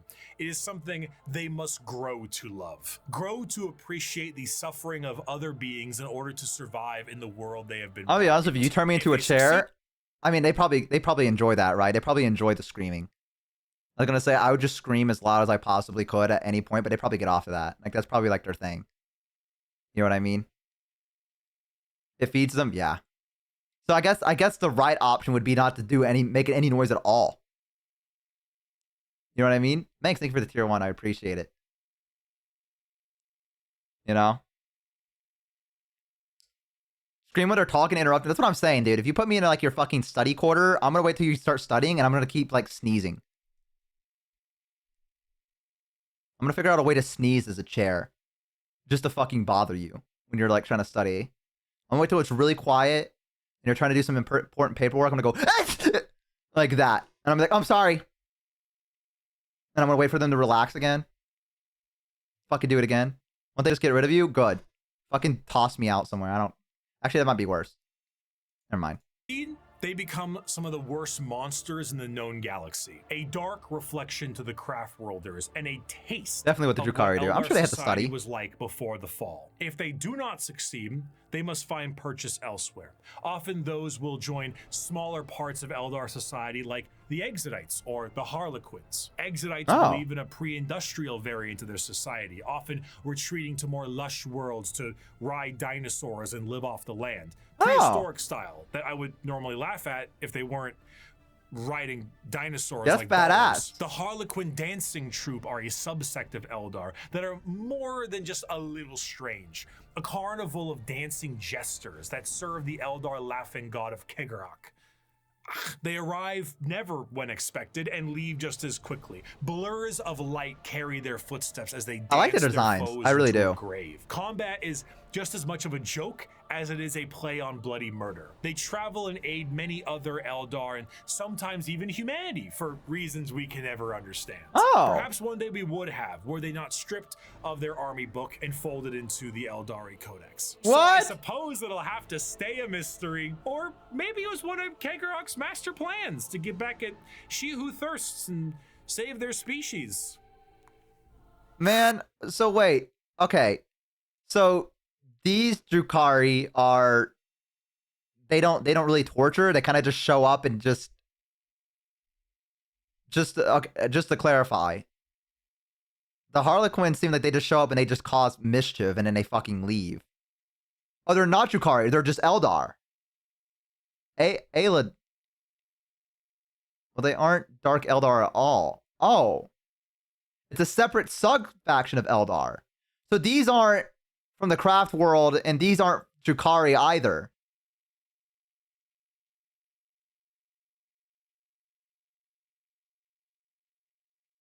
Right?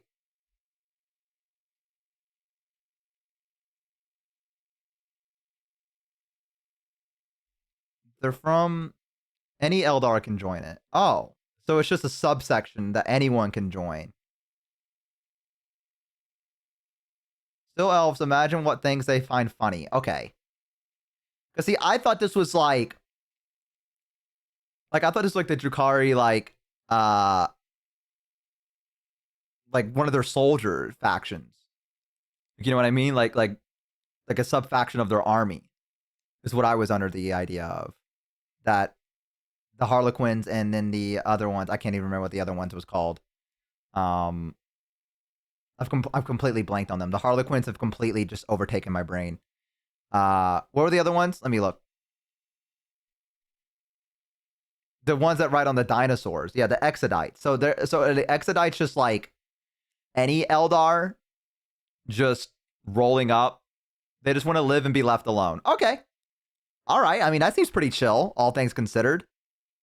I think the Exodites would be a fun army to collect if I was gonna do one. The Harlequins are also pretty cool. I think it'd be fun to paint them. You know what I mean?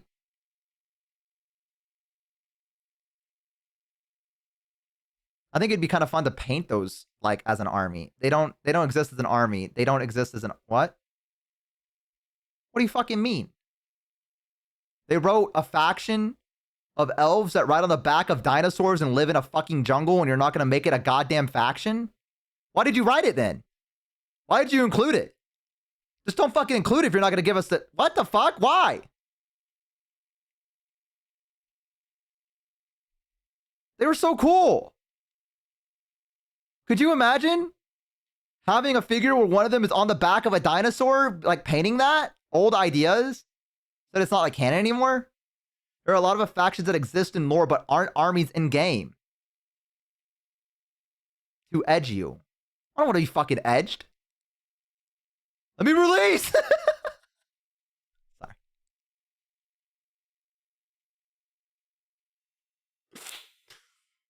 Sorry, that was a lot. I'm so sorry. That was too much. I'm sorry. That was too much. They ride on the dinos of the Lizard Man. Yo! I love the Lizard Man. They also have books, a lot of books. But no books that tell you how to play them as an army. Why sell elves riding dinosaurs when you can sell Starship Troopers version 50? Wild to show up when Bo just said that. I'm sorry. Okay, so I can't. So you're telling me basically if I wanted to have a Harlequin army or the Exodites army, I can't. That's just not a thing. Like there's no like battle or anything like that. Harlequins are a sub-army. So you can't make a full army out of them? Buy a 3D printer. But if I was gonna like, if I wanted to do like a Warhammer like tournament or something like that, they'd be like, that's not a fact. That's not something you can use. But it's pretty difficult to make it competitive. Correct. They have models, but no rules. They have no models and no rules for the Exodites. The novel division of GW has around 1,000 books in their collection. Okay. Figure something out with the Warhammer Fantasy Lizard people. Kit bash? Probably. Take a lot of effort to convert models, and you'd have to use them as other Eldar models. Rules of cool for friendly play. Man, that sucks, dude. I mean, the Eldar, I think, would still be a fun faction to play as. Does the Eldar themselves have a rule book that I can play? Are the Eldar still a viable faction? Yeah? Okay. So I could play the Eldar if I wanted to. Okay. But just not any of the subsection ones. Okay. That's unfortunate. That fucking sucks. They just got a bunch of new stuff. Oh, okay, cool. Craft World and Dark Eldar are playable. Okay. I actually just got theirs a couple months ago. I got a massive model range refresh. Oh, you could in theory. So now if I was going to get like an Eldar army, now's the time, basically, is what I'm hearing. You could, in theory, make conversions of standard Eldar armies of dinosaurs. Jet bikes could be replaced with pterodactyls, for example, and just say it's the Exodites. That is true. Or in the Eldar main book. Not on their own, at least. Harlequins have like 2 units you can play in the Eldar army. They're also a super faction, Yanari. So am I getting this right? Does the Eldar just have like a re-release? Like in terms of like a model upgrade and everything like that? So if someone was going to like make, I don't know, a Warhammer army, maybe the Eldar would now be like the time to go and do that. I kind of like the Eldar. I think they're kind of cool. Which I know it comes crazy from YourAverageBo talking about elves. All right. But a lot of their old resin models got redone with plastic with more modern designs. The models they just redid were over 20 years old. Eldar just had a resculpt releases. Yeah, you will like the Oryx. Okay, you're right. I need to hold off before I decide. I'm going to let this first video play, and then I'll decide. What army I think I would like to play. Because when I go to my part-time job at the hobby store, I might pick myself up an army. I might look into figuring out like what books I need to get or whatever like that, and just fuck around and look. Who could know? Perhaps it was all a sick and practical joke to Kegarok, and he would just find it very funny to watch me fumble the discussion of one human on a tiny blue planet across the galaxy. The little fucking goblin up there? Do you see that? The little goblin up there. The Harlequins are not. Oh, wait, no, this is supposed to be. Okay, wait, this is not literal. Okay, my bad. I thought this was like a thing casting a spell and they had like little fucking goblins on their side. And I was like, look at them go. Yeah! Before the fall of the Eldar, Earth, or Terra, as it's called, was in ruin. One man who looks to put the pieces back together. I did release, thank you. Where did he come from? We don't know. Some say he was the result of early shamans. Some say he is the final old one who escaped their species' genocide. And those that are smartest know the answer is, it doesn't matter. He revealed himself as the Emperor of Mankind, and he was tasked with the most monumental upheaval of humanity possible. The Eldari's warp fluctuations had turned the golden age of humanity into old night. Interstellar travel cut off? Check. An AI uprising? Check. Brand new psychers popping up and not knowing how to handle their powers? Oh, check. Demonic incursions? Check. Thousands of years this occurred, and now the Emperor of Mankind showed himself to put the pieces back together. Unifying Terra under his rule, the Emperor founded the Imperium of Man and ruled it with an iron fist. He was the supreme leader and nothing could stand against him. He wished to remove mankind from the yoke of its former failures, and he knew he would be the best leader they could have because he was right. AI banned, religion banned. You did as the Emperor told you, or his Thunder Warriors would put you in your place. That place often being a grave. Now, Terra was thriving, but humanity needed to reclaim its long-lost brethren scattered across the stars. But to do so, wait, he needed the Emperor, oh fuck, the Emperor started on Terra? That was where, I guess, oh, they said he didn't know where he came from, but I guess the first place to fall into the Imperium was Terra. So Terra is like the home world for like humans still, like it's not somewhere else. Yes? Okay. I didn't know. Him a fleet truly meant for the reconquering of the galaxy. And so he turned his attention to the red planet of Mars. Oh, I know these guys. Mars and Terra were close allies. These are guys that fight unification. AC units. Mars was the first world terraformed by humanity and became what would ultimately be the first hive world, an epicenter for industry and technology. The Age of Strife did not treat the red planet kindly, however. Mars was cut off from Terra during this time, and the warp storms that ravaged the planet turned it into an absolute nuclear hellscape. Those who were on the surface were turned into your run-of-the-mill mutant if they even survived the bombings they inflicted on themselves, but others were lucky enough to escape beneath the red sands in powerful fallout shelters. These became their generational habitats, but this resulted in extreme reliance on technology and those who could use it. They began to view the technology keeping them alive less as a technological advancement and more of a divine intervention, with those skilled in it as priests. The Martians began to worship the power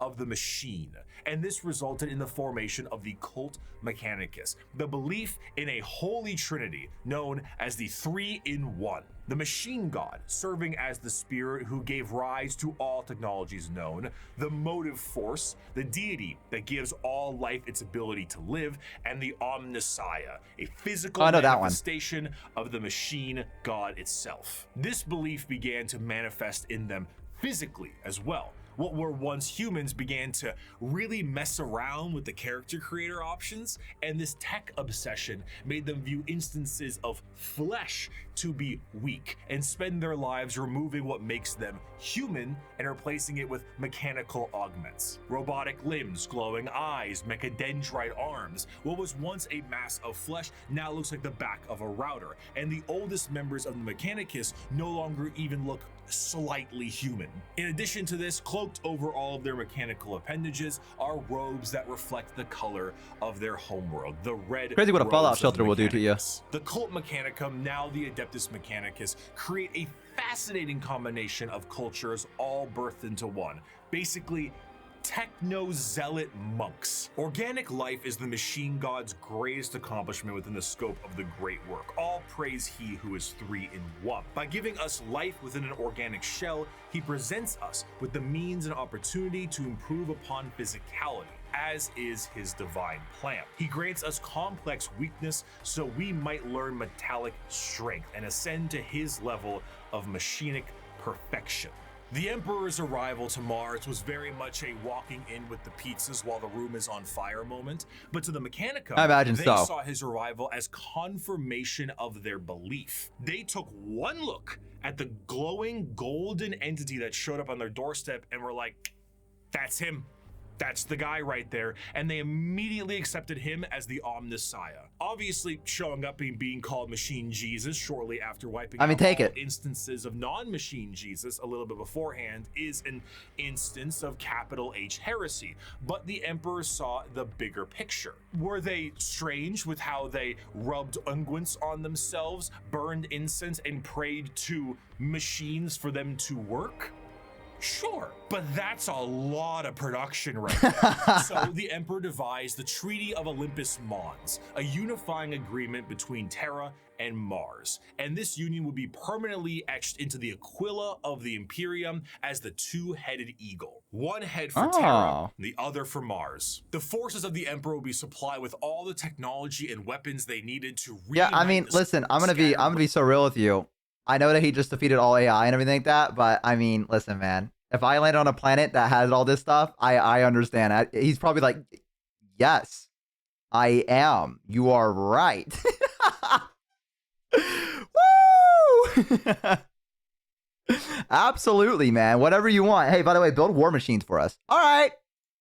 Remnants of humanity under one banner, and the Mechanicum of Mars will be able to keep doing what they were doing religiously and scientifically so long as they kept up their tithes. This Oh, they have to author a tithe. meant total quality control over all technology in the Imperium. Ooh. Is it a big spaceship? AdMech take care of that. Tanks? AdMech take care of that. The literal bullets in a gun? You guessed it. Okay. But unlike the fact So I don't know. I'm sure he's going to talk more about it, but I do know a little bit about the Adeptus Mechanicus, right?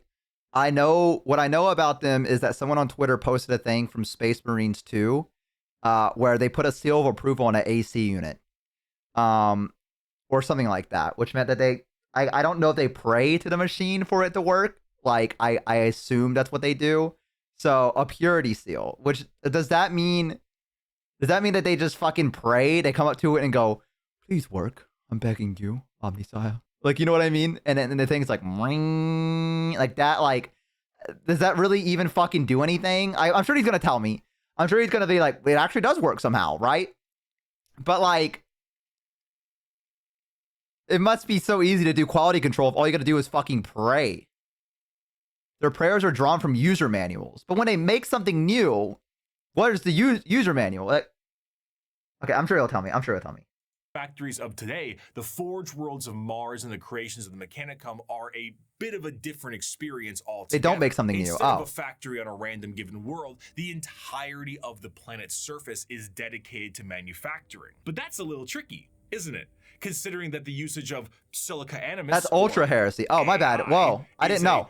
Big no-no. Dude, what the and fuck? Basically the largest affront to their divine machine god possible. Fortunately, there's a really neat alternative that they've come up with, and that's called a servitor. Incredible devices that can do anything from manufacturing, maintenance, basic door operation, even just float around like a helpful little drone. It's an extremely easy process too. All you need to do is take a human who is dying or preferably an enemy of the state, most likely that one, and lobotomize them.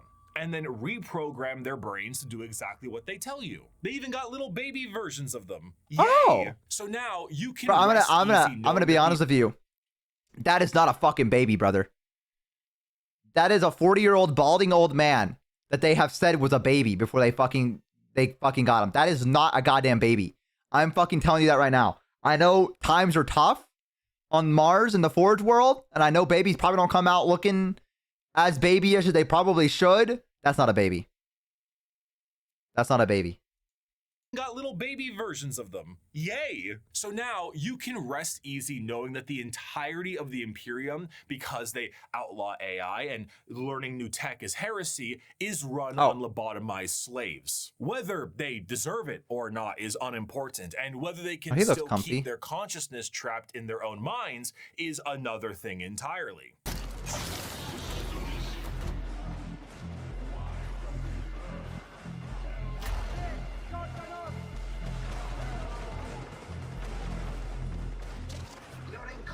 Is showing. An excerpt from the Servitor Creation Factories. Naked human beings were standing in a switch-packed line between high fences. The manufactorum produced servitors, but it was more akin to an abattoir than a workshop. I don't know what that means. Every surface was easily cleanable. Servitors with spray units surgically attached to their backs prowled about, hosing filth from slit drains set into the perfectly smooth, slanted floors. As the line slowly advanced, the people were passed through various scanning devices, most of them mounted in ugly, functional arches that let out a constant series of acceptance chimes. Occasionally, one would let out an angry blare, and the indicator lumens would flash red. The rejected person was then swallowed up by a trapdoor opening beneath their feet. From these pits wafted a hideous stench and the grinding sounds of industrial mincers. One rejected man grabbed onto the lip and hung there, arms and hands bloodied, shouting a stream of defiant profanities. Guards lined the grating either side of him and shocked him until he fell.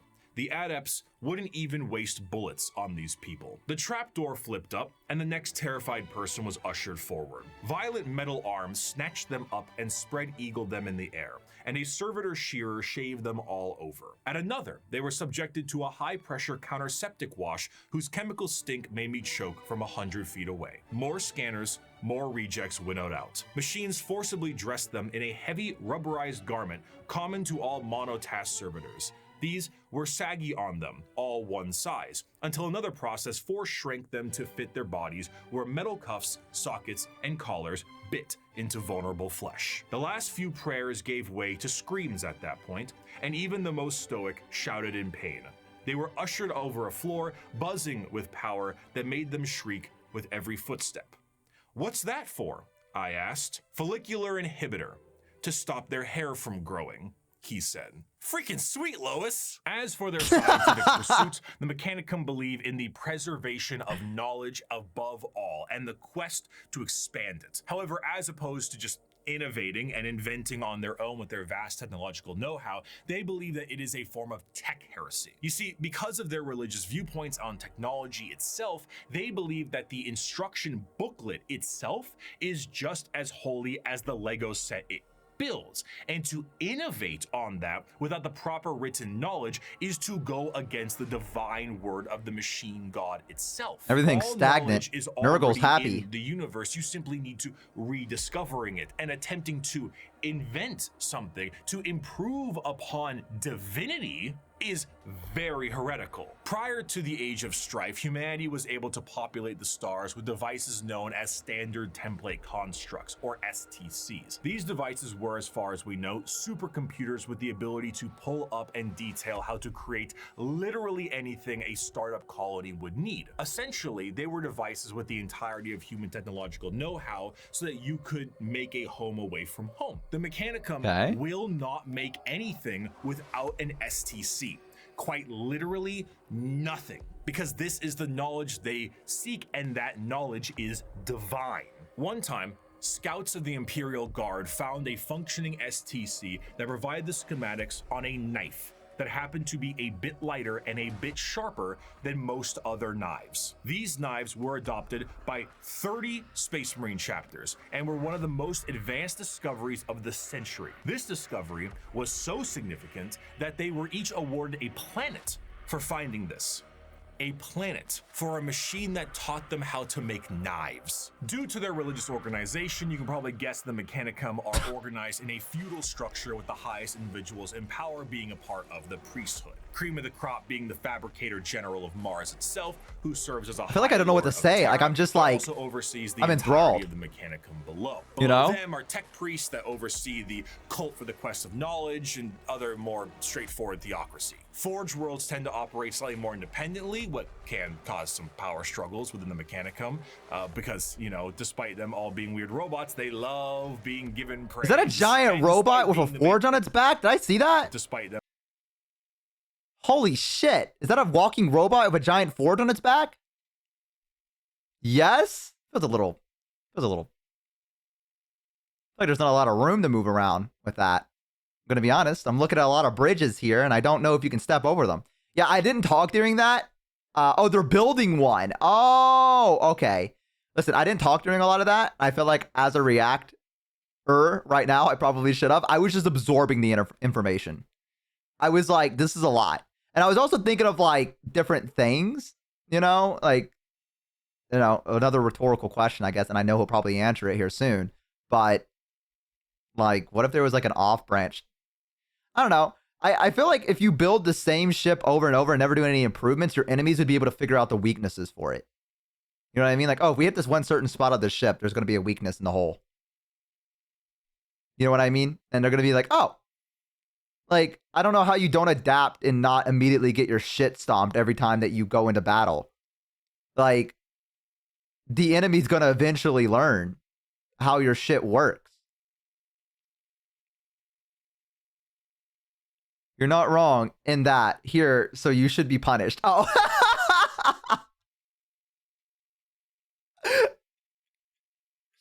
I don't like that you're talking too much sense, buddy. That sounds like heresy to me.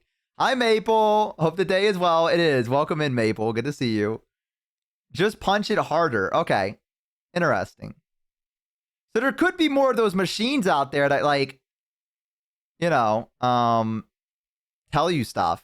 So, you know, there's that as a possibility. That maybe there's like another upgrade to a ship or something like that. I don't know. We'll know. We'll figure it out. We'll figure it out. Hi, Maple. We're learning about Warhammer stuff right now, so we're kind of nerding out a little bit. Bo, could you pull out the dog ears real quick? All right, listen, I'm trying to do a react, so I'll pull them out just real quick, but then I'm gonna have to get rid of them. Okay.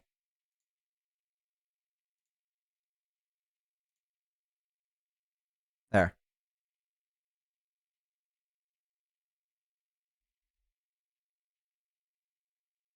All right. There you go.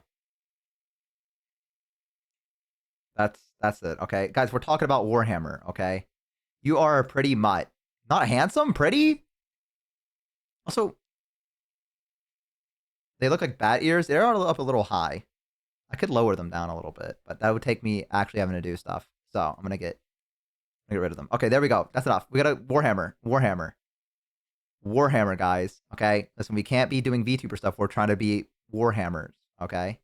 Them all being weird robots, they love being given praise. And despite being the manufacturing end of the Imperium, they do actually have their own military Blood for the Blood God. They have the Skitarii Private Army and all their various 1920s Martian-style mechanisms like Doom Crawlers, Castellan robots. Wait, I want to look at that picture again. I really like this armor. I like this armor.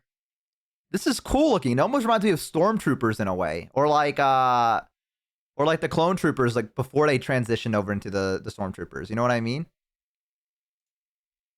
Yeah, we have all the sound alerts turned off because I'm trying to make a YouTube video out of this. Look at that face Ricky's making. He's so excited. I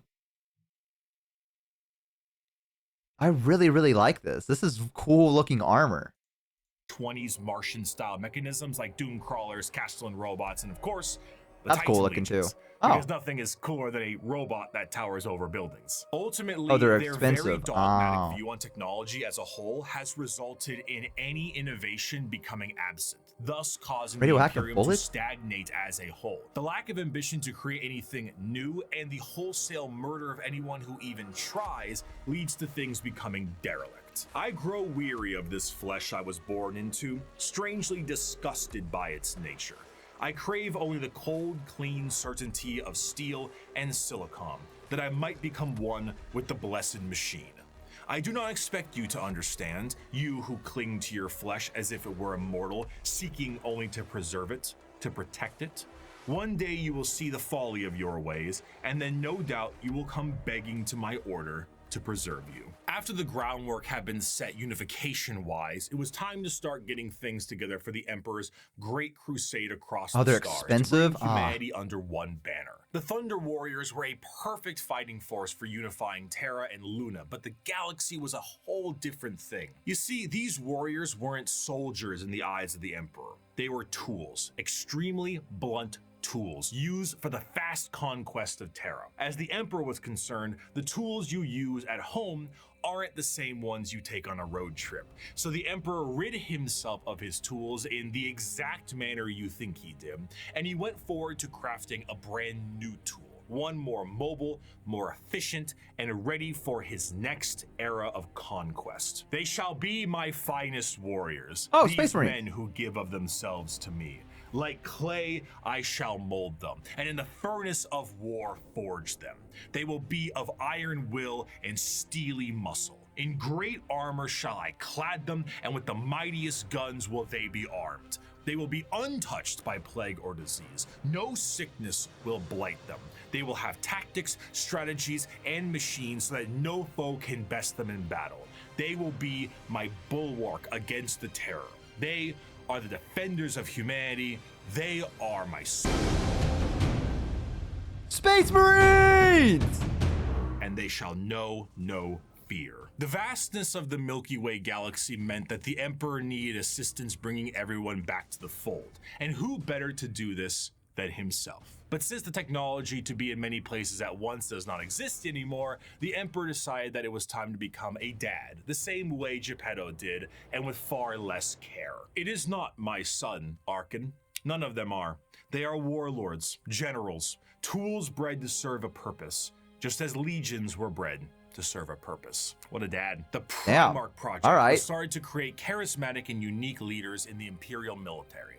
The diversity of these eventual leaders meant that each one could be specialized for certain circumstances across the galaxy. Depending on the type of conflict, one leader might be better than the other. So instead of forcing one leader to acclimate to a situation directly, it would be better to send a specialized leader and force to handle it. In order to do this, the Emperor used his genetic know-how and maybe a little bit of that forbidden stuff to create these genetically perfect gene fathers that had the ability he did this, not the Adeptus? Analog directly, and also serve as the leaders of the respective Space Marine legions. All 18, that's right, all 19 of his sons were meant to be directly molded by the Emperor himself. Oh, he looks cool. Who's that? And you can't really go even see him. as follows in order: Lionel Johnson, Fulgrim, Percherabo, Jagatai Khan, Lehman Russ, Rogel Dorn, Conrad Kurz, Sanguinius, Ferris Manus, Angron, Robute Gilliman, Mortarion, Magnus the Red, Horus Lupercal, Lorgar Aurelian, Vulcan, Corvus Corax, and Alfarius and Omegon. I forgot everyone. His sons, finalized and crafted to be the warriors he needed them to be, were complete. But he may have decided to do a bit of dabbling with things he shouldn't have, and paid a price. Before the Primarchs were ready to go, an intervention by the gods of chaos prevented his plan from being completed as intended. Though the sources vary, the ultimate result of the Chaos God intervention was that all of the Emperor's tools were scattered throughout the galaxy at unknown places and times. Each one of his sons ended up in a completely different world, and instead of being able to directly influence their upbringing, these children were instead forced to experience the unique nature of their respective homeworlds. Some had a great time and lived in He looks like he's having a luxury. great time. Others, not so much. Despite his closest advisor, Malkador the Sigillite, saying, "All right, Chief, let's try this one again," the Emperor sensed each of his sons were still very much alive. And one of the primary objectives of the Great Crusade shifted to reclaiming each of his sons so they could take command of their specific Space Marine legions and carry out his will. These original Space Marine legions that were created alongside their Primarchs go in order: the Dark Angels, Emperor's Children, Iron Warriors, White Scars, Space Wolves, Imperial Fists, Night Lords, Blood Angels, Iron Hands, World Eaters, Ultramarines, Death Guard, Thousand Sons, Luna Wolves, eventually Sons of Horus, the Word Bearers, Salamanders, Raven Guard. Oh, Salamanders. I know those guys. Space Marines, unlike their gene fathers, hope he goes into all of them. Primarchs are not made in a vat. There is a process to recruit more members from humanity itself. Oh, I thought they were made in Seems a vat. bit strange considering how massive a Space Marine is compared to a normal man, but don't forget, the Emperor is really good with genetics. Less good with anesthetic, however. These prospects are recruited across humanity from various reasons and methods, and are generally killed during that process. But sometimes they aren't, and they are able to go through more and more of the actual training to assess certain traits that are important and relevant to being separate videos. Most of the time, the common factor is a pure, unrelenting willingness to kill the enemies of the Imperium. After going through psychological screening, the prospect, now called a neophyte, goes under the knife to become a Space Marine. And here is a quick list of all the cool new stuff they get genuinely shoved into their bodies. A secondary heart, an organ that makes your bones grow, an organ that makes your muscles big, an implant that makes your blood stronger, a little organ that turns your white blood cells into super white blood cells, a brain implant that allows you to sleep while being awake, a pre-stomach that allows you to digest literally anything, a spinal implant that allows you to absorb the genetic memories of what you eat, bigger and better lungs that can let you breathe under. Wait a minute. Well, wait, what? Hang on. Literally anything. A spinal implant that allows you to absorb the genetic memories of what you eat. What? What do you mean by that? What does that mean? Eat brain, get thinks? They can eat brains for knowledge.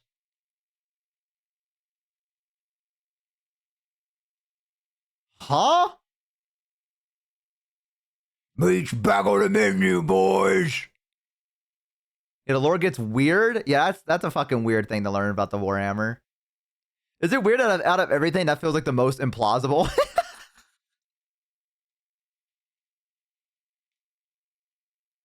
No, I was about to say the same thing, Tellerine. I was about to be like, that's so weird that like out of everything, this is the one that's like, what? For me.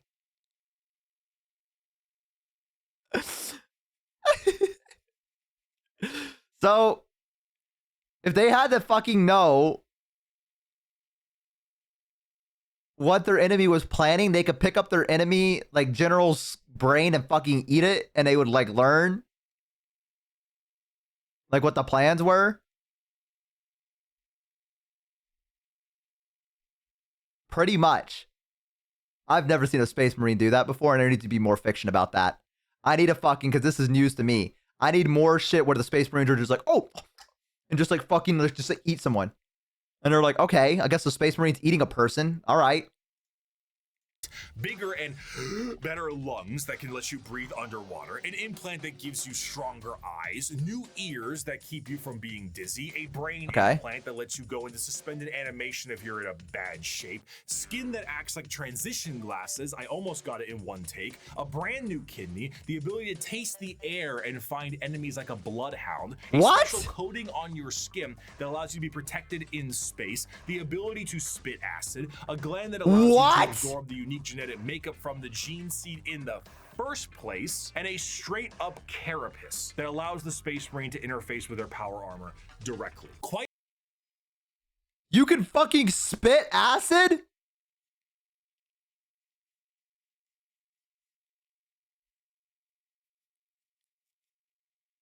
Hell yeah, brother. What the fuck? All Space Marines can do this? It's not like a particular chapter? Oh, okay. So this is like a particular chapter that can spit acid. No, all of them can.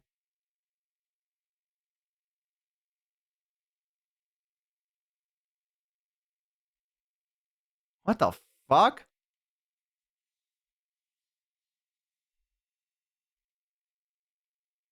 Some are defective. Okay. Huh. But bits of the user manual get lost. Okay. Interesting. Quite often, these are put inside of you at dubious levels of mental alertness and dubious levels of anesthetic. After a more generalized indoctrination into the faith of the Imperium and a bit more training and other important manners, they can finally be welcomed as a fully fledged Space Marine. A Space Marine is quite literally a walking tank that is armed to the teeth. Two of the more iconic weapons held by a Space Marine are their bolt gun, which fires explosive shells the size of soda cans, and a chain sword, which is... The Space Marine is clad in a colorful carapace known as power armor, crafted from extremely heavy and durable ceramite. The power armor of a Space Marine protects him from any terrors he may face, be it the void of space itself to an inhospitable atmosphere. This armor, combined almost biologically with an already massive physique, makes the Space Marine an almost unstoppable fighting force. And hell, if the armor doesn't protect them enough, they can always become a walking coffin like the dreadnoughts of the chapters are. What truly adds to it all, however, is the sheer difference in some of them. While a Space Marine in its own right, I don't know if he's gonna go into it, so I'm gonna pause. Is a dreadnought, is that like they put you in, there's like no getting out? It's not like a mech. It's just like, well, you're in it. Good luck. You go until you die. It's actually a coffin. It's life support. Mecha wheelchair ICU. They're robotic coffins.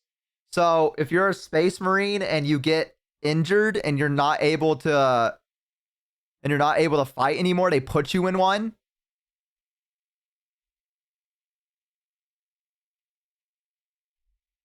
And then it's like, all right, go back out there. Because see, I thought they were just mechs. I had no idea. I thought they were just mechs. Like you could get in and out of. That's kind of badass. Kind of badass. Only for real heroes, though. The suits are rare. Oh, okay. Freight train on legs, how they act can be quite different from chapter to chapter. The gene seed of a Primarch is not just helping them become big and strong, but allows them to gain certain traits from their forefathers. Everything from how they think to even slightly adjusting their physical appearance once it's been implanted, the gene seed can be the personality of an entire Space Marine. Take the Salamanders, for example. Those are my guys! Have a predisposition to fire as a whole, and tend to be extremely like large due to the size of their Primarch, Vulcan, and his enormous stature. Whereas someone like Sanguinius, Primarch of the Blood Angels, share more vampiric features and more angel-like qualities. A gene seed is not just aspects of the Primarchs, but they are also flaws too. Magnus the Red and his 1,000 Sons underwent something known as the Flesh Change, a horrifying mutation that, while it made them strong psychers, would affect their bodies so terribly that they would mutate away from humanity. Where other factions have inspiration for their culture from our real world, like the feudal Japanese of the Eldar or Egyptian style the Necrons, each Space Marine chapter themselves carry an inspiration. The White Scars are motorcycle riding Mongolian fighters. The Space Wolves are Norse Vikings. The Dark Angels are Knights of the Round Table, and so on. This moves into their fighting style, and truthfully, there is no end to the characters and options when it comes to the Space Marines. Space Marines are the main symbol you see, and while many of them can be simply indoctrinated warriors who only care about conflict and can be quite boring, then you meet Dante, or Bjorn, or Argel Tal, or Karn, or Lucius, or Erebus. And then you discover the wealth of these characters and tools of war you can have. For 1,100 years, I have fought and I have seen the darkness in our galaxy. I have seen the vileness of the alien and the heresy of the mutant. I have witnessed the sin of possession, and I have seen all the evil that the galaxy harbors, and I have slain all Erebus. All my homies hate defiles Erebus. the Emperor. I have seen what you will see. I have fought what you must fight, and I have slain what you must slay. So fear not and be proud, for we are the sons of Sanguinius, the protectors of mankind. We are indeed the angels of death. Despite being the poster children for Warhammer 40k as a whole, the presence of a Space Marine is a rare sight for the countless trillions of humans across the galaxy. Seeing one of these monstrosities is like seeing something akin to an angel sent by the Emperor himself. These angels of death are the essential fighting force to bring humanity back under the unified banner of the Imperium. Yet ultimately, the Space Marines are individuals torn from their families and conscripted to genetic modification and lifelong service for the dying Imperium. And though they are held in an almost holy most believe they are above and beyond the people they are designed to serve. Once designed as the protectors of humanity, they seldom view humanity as something worth saving. To the extent that it is a tiny, minute rarity, though not unheard of, for a Space Marine to put a normal citizen above them in any way. For most Space Marines and even their Primarchs, they are only here to do a job. They are there to kill the enemies of humanity, and I would be remiss if I didn't add at least one more of my favorite quotes to the tail end of this section. "The time for speeches is done," said Rogel Dorn. "The first great test is here. My order to you all is simple, yet heed it well, and exert yourselves to see it done. They are coming. Kill them all." While the Space Marines are the spearhead of the Imperium's Great Crusade and also a major player in its warfare, there is a significant amount of importance that must be taken on their transport. What sci-fi universe would be complete without its navy? When you think of the navy or ships on the open sea, you think of something that I didn't think the Imperium had a navy. Mobile and something pretty big. For perspective, the longest self-propelled ship in history was the TTC-Wise Giant, an oil tanker that was about 458 meters long or over. Yeah, I thought it was like a Starfleet. Like, why do you need stuff in the ocean? Right here is child's play in the world of 40k ships. A ship that is considered to be never an mind. We're not talking about the escort ocean. vessel in the Imperium is about 3 times the size of a sea-wise giant, and the size of the ships only go up from there. Your most common ships are the cruisers. The light cruiser tends to average at about 2 kilometers long, or just over a mile in length, where the Dictator class cruisers can be over 3 kilometers or 2 miles in length. The largest ships are your battleships, and they are tremendous. We're talking 5-mile long, half a mile high monstrosities that look like gigantic Gothic cathedrals and filled to the brim with weaponry. And not only are they filled with weapons, but they are also jam-packed with crewmen. Battleships tend to, on average, carry a crew between several thousand to several million, and they need every single one of those members because we don't have advanced technology for other things to pilot themselves or control themselves in a meaningful way because there's no AI. A lot of this stuff has to be done manually. Even the reloading of those giant batteries is a form of manual labor. And of course, generally speaking, gliding How's the Imperium still is a alive? very slow way to do things. And let's be honest, there can't be a science fiction setting without some form of hyperspace travel. This form of travel in 40k is less like going to Plaid in Spaceballs and more like going into Davy Jones' zipper dimension in SpongeBob. Oh, now what? I suppose you're gonna show me. Oh, gee, that's very nice. Oh, what is this? Some kind of magic act?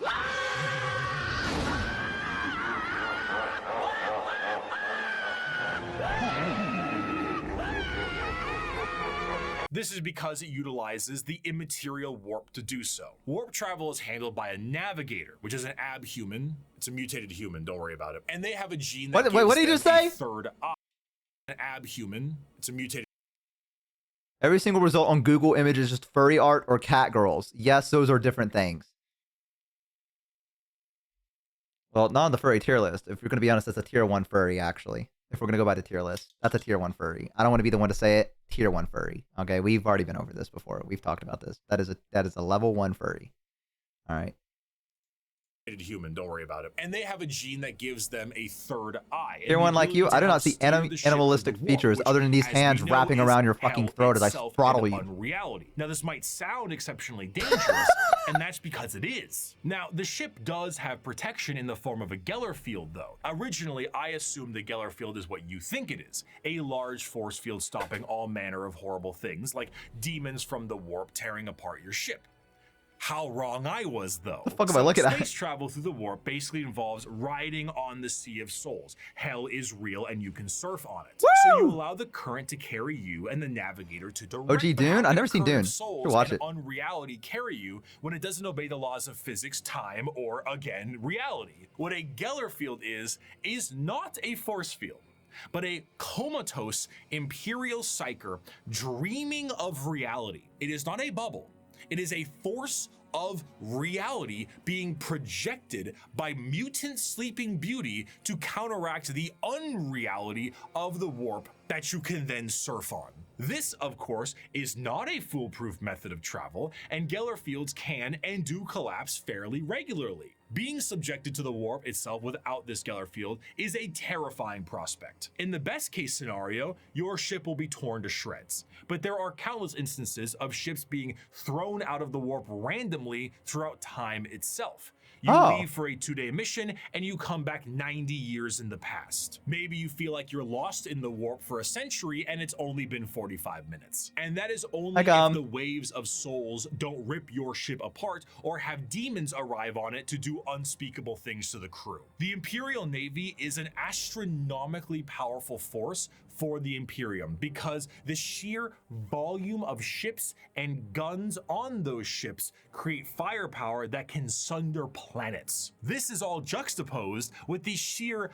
backwater nature of these ships. While they are manned by crews of zealots, they are also operated with such a backwater tech, it completely confuses the reader. You see the long batteries of portside cannons that the ship has, and remember that AI is heresy in this world and that all the mechanics are utilized by lobotomized slaves. So how do they load these? Well, they have gun gangs, massive gangs of hundreds of people manually loading these cannons. These are genuine gun loader gangs that get into gang wars and squabbles. On the ship's bridge, you may find the captain himself hardwired directly into the ship's chair, permanently to control it the best they can. Giant screens of hololith data fill the room, and sensors across the ship are just as likely to tell you information as a serf running up to you with a scroll of parchment is. You reach to a microphone to shout orders down a hallway as paper readouts tell you information of the enemy, and holy sigils and candlelit incense burners gleam your next move. While the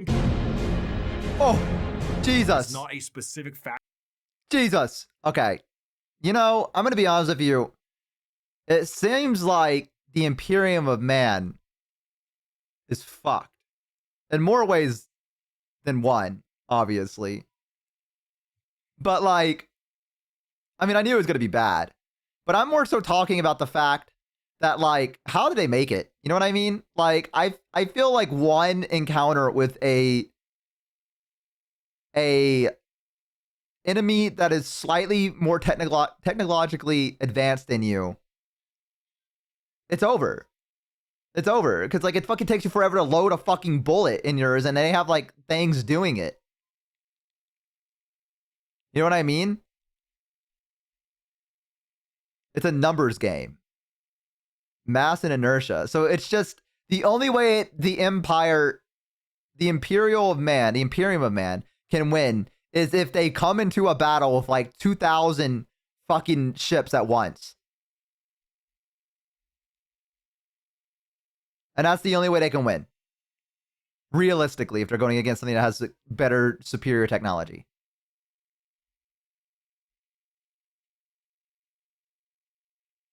Human life is a currency. One ship 2,000 times bigger. If you had 3 million dudes with 26, you'll eventually kill the 2,000 guys with guns and armor. They can lose battles as long as they win wars. They have enough gunships to black out the sky. Yeah, because half the ships are fucking the size of the atmosphere almost. From the sound of it, like, of course you can block out the sky. Like, they're fucking massive ships. I'm more like if the Eldar appeared with their gunships, like, what are the odds that the Imperium is going to win? Like, they just probably need more people, right? Imperium kills planets to avoid losing. We have millions others.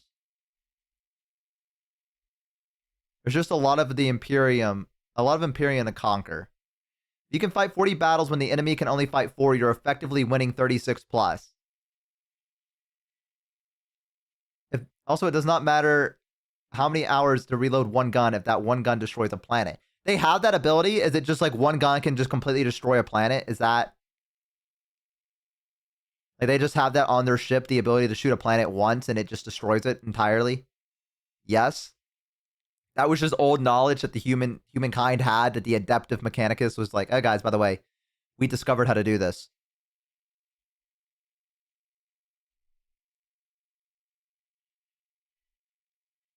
Do not question the Imperium. This is sounding like heresy. Be warned, Bo. The Inquisition does exist.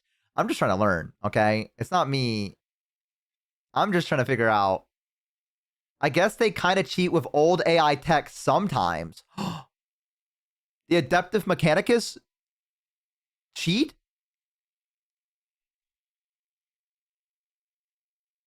Is the last option, and they do not use it lightly. The big advantage that the Imperium has is their heavily enhanced leaders and ruthlessness. The disadvantages are unlimited.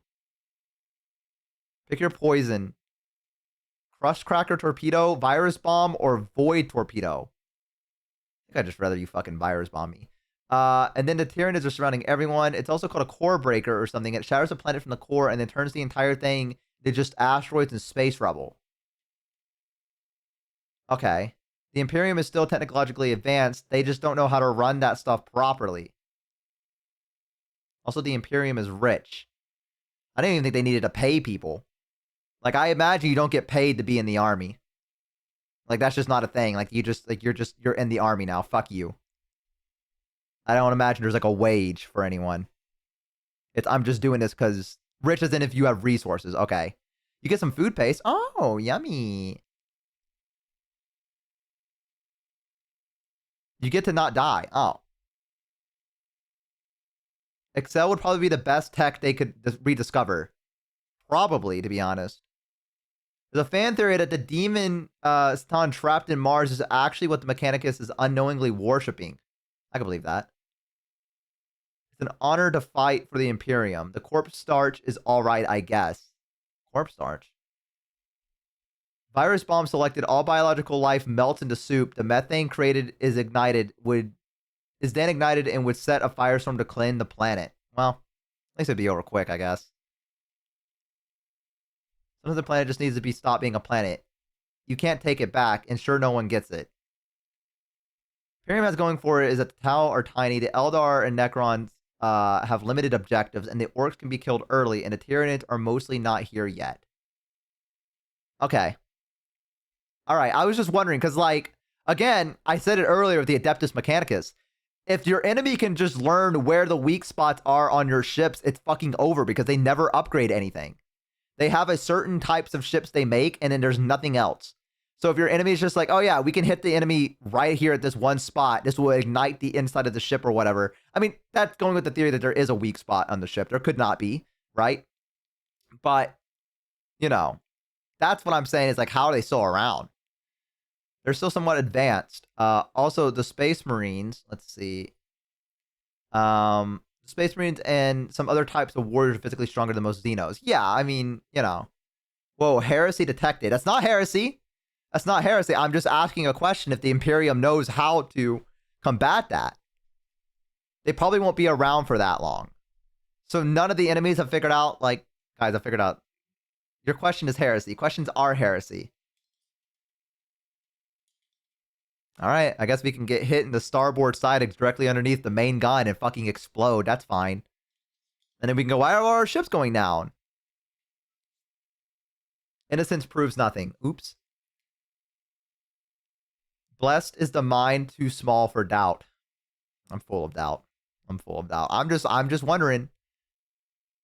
I don't think most of the universe don't care about humans to kill them. The Imperium is generally losing ground all around and is considered doom just slowly. Oh. So the Imperium is dying is what I'm getting. Everyone's dying. Who's winning? I guess we'll find out.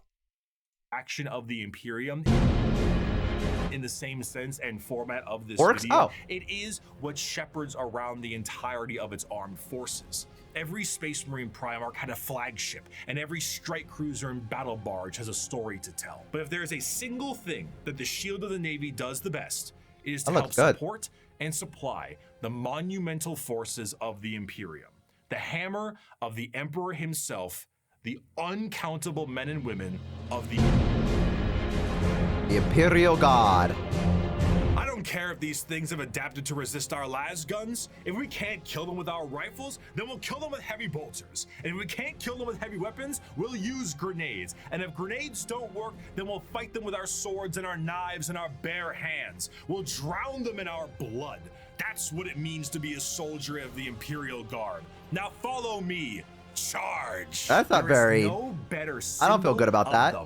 That was not a very reassuring. Than the Astra Militarum, or as it is commonly known, the Imperial Guard. Though the Space Marines take the glory and stand as the visual representation of the Imperium, their numbers are dramatically thin and specialized in comparison. To reclaim 1,000,000 worlds, Commissar, this man right here. No. Number of troops willing to fight and die for your cause. The Imperial Guard represents the Imperial. This gonna make you guys laugh. The only thing I really know about the Imperium Guard is sometimes I get recommended art on Twitter where there's a guy that's part of the Imperium Guard and he has like an elven and Eldar girlfriend.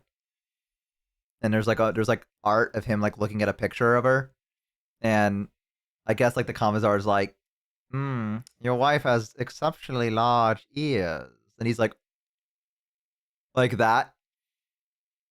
That's all I know about the guards is I guess maybe they kiss elfin women sometimes. You know, maybe that's the thing that happens. I don't know. I don't know the lore. I don't know.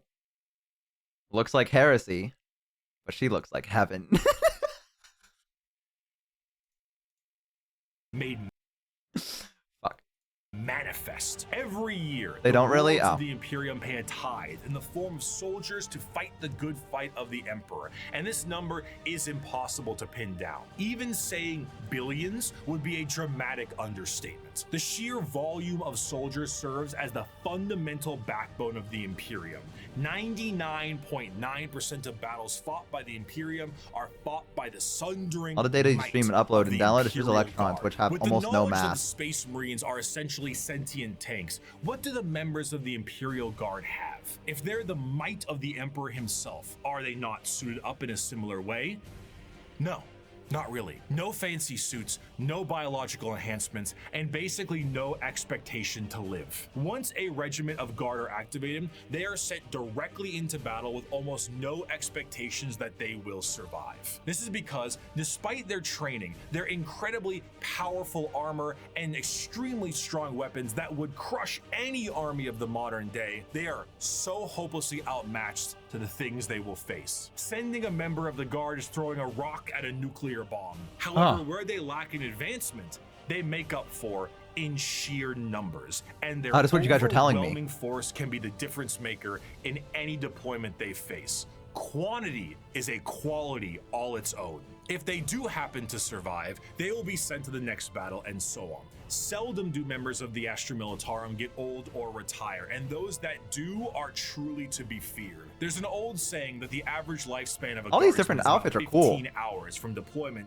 and What? considering the sheer number of guardsmen out there in any given battle, that number is probably accurate. When several million of your pool of guardsmen die within the first few hours of combat because the orcs threw a moon at you, What? it can really screw the numbers. They did that? The soldiers of the guard are conscripted and trained on an incredible number of worlds in the Imperium, and these worlds can impact their How the training fuck and they their throwing moon combat at you? style directly. The most famous visually are the Cadian shock troops.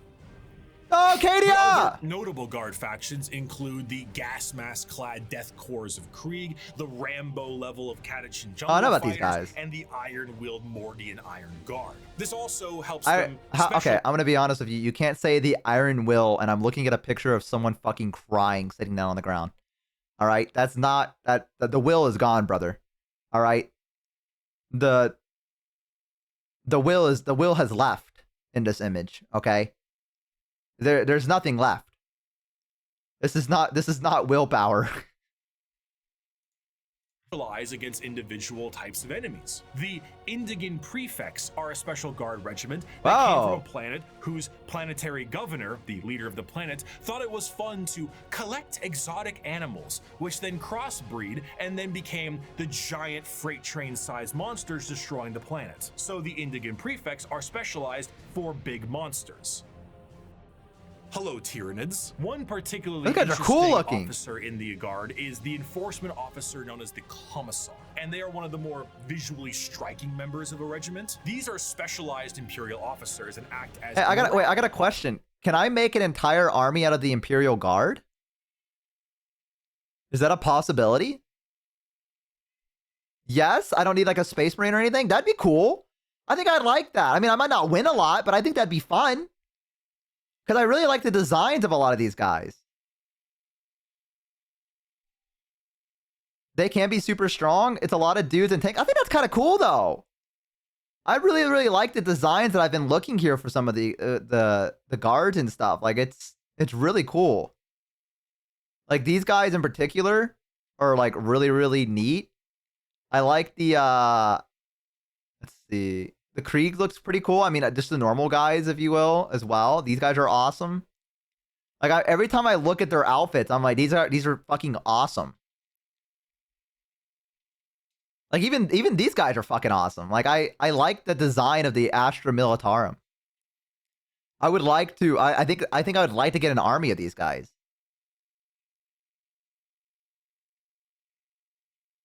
I think this would be really fucking cool. If you want to paint like 100+ dudes with rifles and then 10+ tanks, then yeah, I mean, shit, I ain't got anything else fucking going on. You, the player, make the lore and the uniform. They are your dudes. Oh, that's so cool. They are the average Joes in 40K. They're perfect for me. Had horse-mounted troops. Oh, that's so cool. I think, okay, the Astra Militarum, I think, is like what I think I would want to go with right now. Like, all the other stuff is cool, but I don't know. Something about these guys are just awesome. I really fuck with it. Buy an airbrush, you'll thank me later. I think I'm gonna get my first army to be the Astra Militarum. Average Joe is led by an average Bo. I like this. This is awesome. Horse Girl Bo waking up to average men with horses. I think that's Bricky's favorite faction too. I mean, I understand. I get it. These guys are fucking awesome looking. You said about half the factions so far? Yeah, listen, I was very unsure about a lot of them. The Salamanders are, I think, the Space Marine unit that I'd like to pick. Because they're the first ones I learned about. But I really like the Imperial Guard. I like the different outfits. I like the ways they look. I like that there's so many different takes on them. I think it's cool. There are plenty more factions coming. That is true. That is true. Maybe I should hold off. I don't know. I like these guys though. Hello, Tyranids. One particularly interesting officer in the Guard is the enforcement officer known as the Commissar, and they are one of the more visually striking members of a regiment. These are specialized Imperial officers and act as morale officers. But instead of singing songs to the troops and providing hot meals, the Commissars are there to make sure that the members of the regiment continue to fight to the bitter end. If a soldier does not meet the standards of the Commissar, the solution is simple. There are trillions of other soldiers out there. We don't really need you. Combat fatigue? Headshot. Concerns about the conflict? Headshot. Fleeing the battlefield? You bet that's a headshot. Considering these officers tend to be outside of their regiment, feelings on them can be mixed. And in fairness, certain commissars like the esteemed Ibram Gaunt or Caiaphas Cain tend to do a bit better with the whole people talking part, because if, say, you were trying to tell a beefed up Catachan jungle fighter what to do, you might take a mysterious leave of absence inside a carnivorous plant. But no matter what I say, I don't think I can truly convey the sheer might of the Imperial Guard. So it does have to be cool. Let's take a look at this image right here, right? This is the cover of the 9th edition Codex for the Astra Militarum. I love them. I love them. Cover art. Your eyes may be drawn to the dark and brutal looks of some of the main members on the front and the gigantic orc they are attacking. But zoom out a little bit. There is no floor. There is only people. And behind those people are tanks. And behind those tanks are flying artillery shells. There are 2 enormous transport ships in the sky. I love them. Their ramps are down, and on their ramps are more people. The Imperium is described as having 1,000,000 worlds. 1,000,000 worlds. And each one of them gives soldiers to the Imperial Guard for the tithe. I could pay my own commissar too to put in the group, maybe? Fight.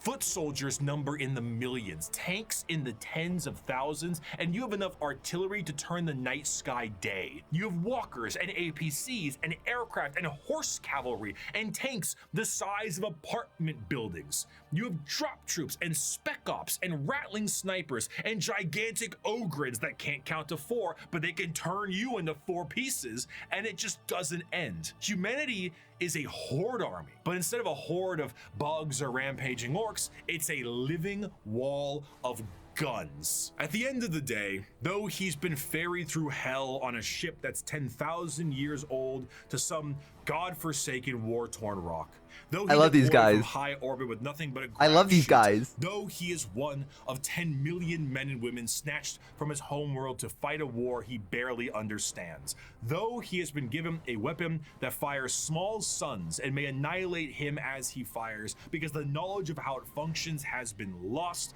though his company is supported by tractor tanks that run on anything you can burn, though he wages war against the devouring hive mind, ravenous demons and hordes of hyper-advanced aliens with strange technologies and sorceries he never dreamed existed. No one will remember his sacrifice. There will be no records of his deeds, no glorious parades in his honor, and no remembrance of his name. All he will earn is a shallow, unmarked grave on a forgotten world untold light years from home. Just like me, dude, they're just like me! A guardsman is a man, just like you. He has no millennia-old genetic engineering, no prophetic leader, no miracles of faith. He has his lasgun, his orders, and those beside him. He is the Imperial Guard, and he will hold the line. In I the love end, him. the Astra Militarum, despite fighting for the honor of the Imperium, are their own form of a massive horde army where individuality does not matter. They are merely numbers to the Imperium, and the vast majority of the conflicts. Oh yeah, they Arm, are someone sent recommended them to me are as well. attrition-based battles that gain virtually no ground while countless millions die. Yet this makes them the most human. For the Imperial Guard contains normal people who are happy and sad, people who laugh and love, and in there are stories, because there is strength in facing the horrors of the universe head on with nothing but a rifle in your hands and a prayer on your lips. Armed with an innumerable amount of Imperial soldiers and what is this Space Marines, armor? the Navy begins its great crusade into the stars to rescue the stranded Primarchs and reunite them to their legions. But the biggest Who are these question guys? needed to be asked was, Whoa, they're like medieval armor. That's so fucking cool. Who are those guys? What are their group? Does anyone know?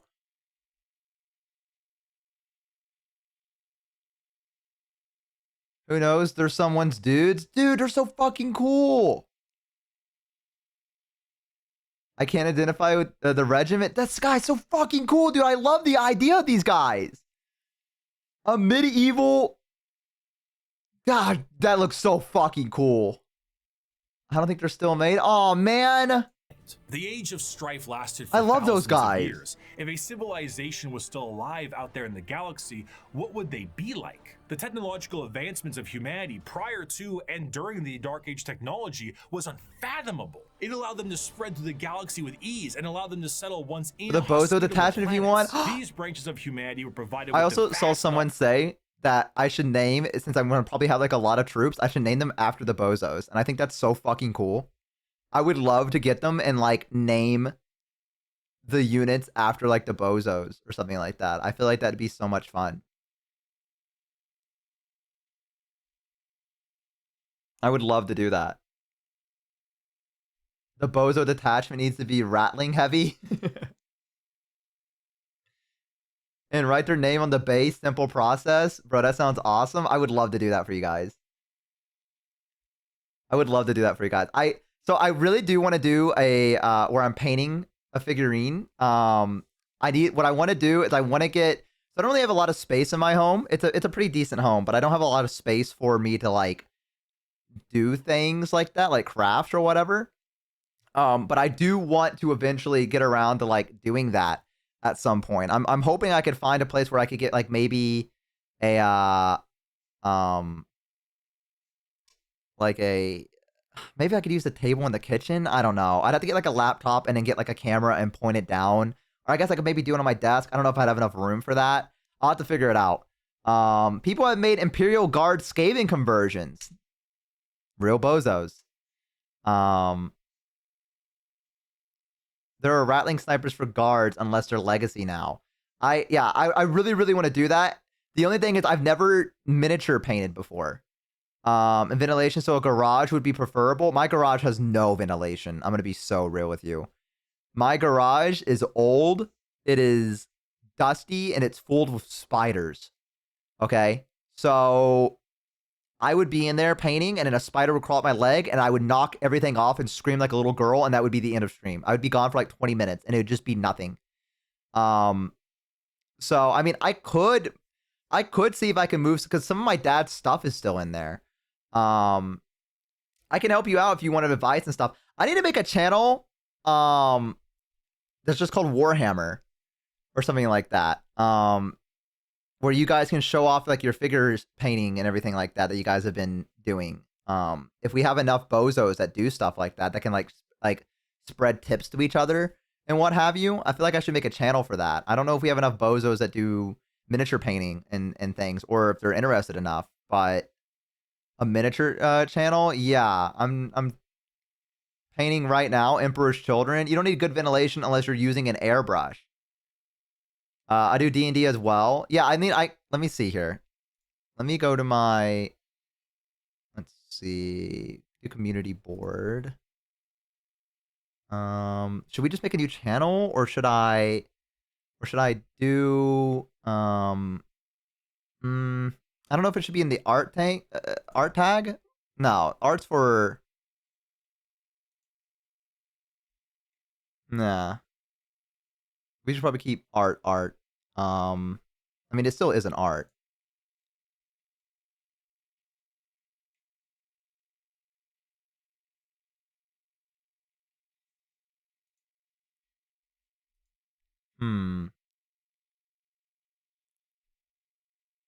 Okay, I'll think about this after stream, because I don't want to sit here for... We're supposed to be reacting to stuff. I'm so sorry. That's probably going to be another cut for the YouTube video. I completely got distracted. That was awful. Okay, we'll put one in the Discord soon, and you guys can post like miniature stuff, or like paintings or whatever. Just anything. Yeah, we'll figure it out. Maybe like an arts and crafts section. Yeah, because I would like to see more of your guys' stuff, because I think that stuff is really cool. Like I said, the only thing I've never done is I've never done like a miniature painting before, or anything like that. So if I was to do a stream of it, I'd probably piss a lot of people off, because I'd be like, I don't know what I'm supposed to do. Am I supposed to put like a primer on first? Am I supposed to like let it sit there? I have no idea. So it would be interesting for me for the first time ever painting. Ton of free videos on YouTube. Yeah, I'm sure we could figure it out together. But yeah, !Discord. You guys want to join? And if you guys are watching on YouTube right now, you guys can come check me out on twitch.tv/YourAverageBo. Link in the description below. And you can join us there, and also join the Discord from that. So, hey, there you go. I think the Bozos like to help more than anything. I think they would too. All right. Let's... like I said, 100% will help you out with things, but I appreciate that, man. Thank you so much. Thank you.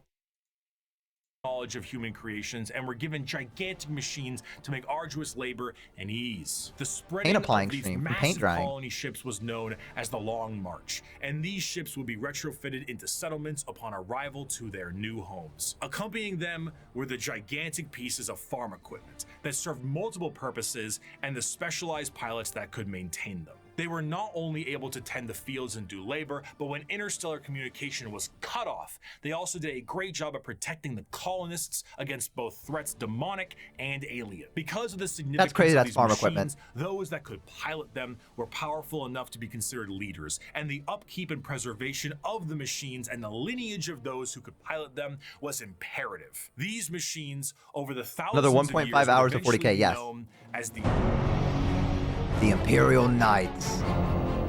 He must be humble of heart, strong of arm, be savage in war, loyal to hearth, and follow deeds of glory. He must keep honor with all. These guys are cool too. From his doings and bring his house no shame. He must serve the emperor and defend the Imperium. Thus should a knight rule himself. The Age of Strife caused these colonized worlds to be cut off from the Imperium, and the reversion of these worlds resulted in the reverence for this farm equipment turned feudal, and the leadership that controlled the devices became viewed as a noble hierarchy. During the Age of Strife, exploratory fleets from Mars found plenty of these worlds, and it seemed the majority of them reverted to a similar state. Like King Arthur seeing Merlin himself, these feudal worlds... You can add one to support most human armies. Awesome. The mutual relationship between the Admech and the nobility was beneficial. $180? The Admech were able to secure more worlds for mining resources and potentially long-lost STC information, and the noble houses were provided with technological know-how and... Thank you for joining the Discord. Admech themselves. Thank you so much. Became more and more specialized, and their history as mere pieces of equipment were lost to time. What was once a We're happy to have you here, Small Long Dragon. Killdozer, and the Imperial Not the Killdozer. Knights were born. Unlike other military aspects in the Imperium, the nobility of the Knight houses. So wait, I got a question. Was this naturally this big as a farm equipment, or was this like they added onto it, like he said?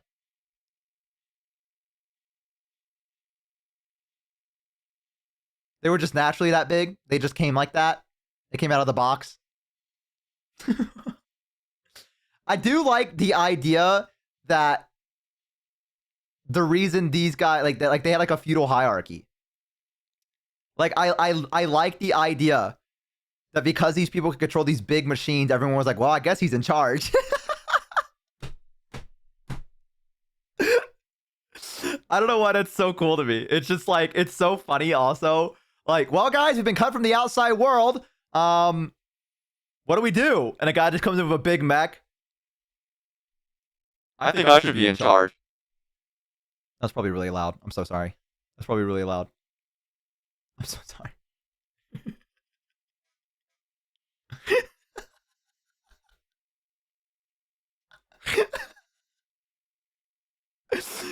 I don't know why that's so fucking funny to me. Guys, what if I just ruled everything? Guys,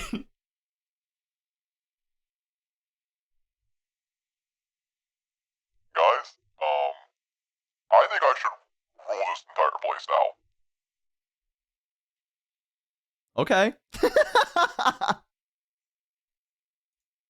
A nobility-focused feudal hierarchy that swears fealty to either the Mechanicum. So wait, or to are the Terra. Imperial Like Knights not Cathay, the Bretons, the horse archers, are they the equivalent for the fantasy world? Is that what they are? Because those guys work on a hierarchy of the same way, right?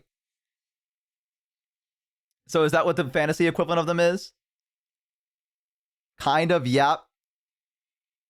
Okay. See, that's what I was wondering, because I imagine these guys are probably like cavalry in a sense, right? In a way on the tabletop? Is that what they're... I imagine their job is to like punch through armor or punch through like enemy units and like kings, dukes, and bondsmen.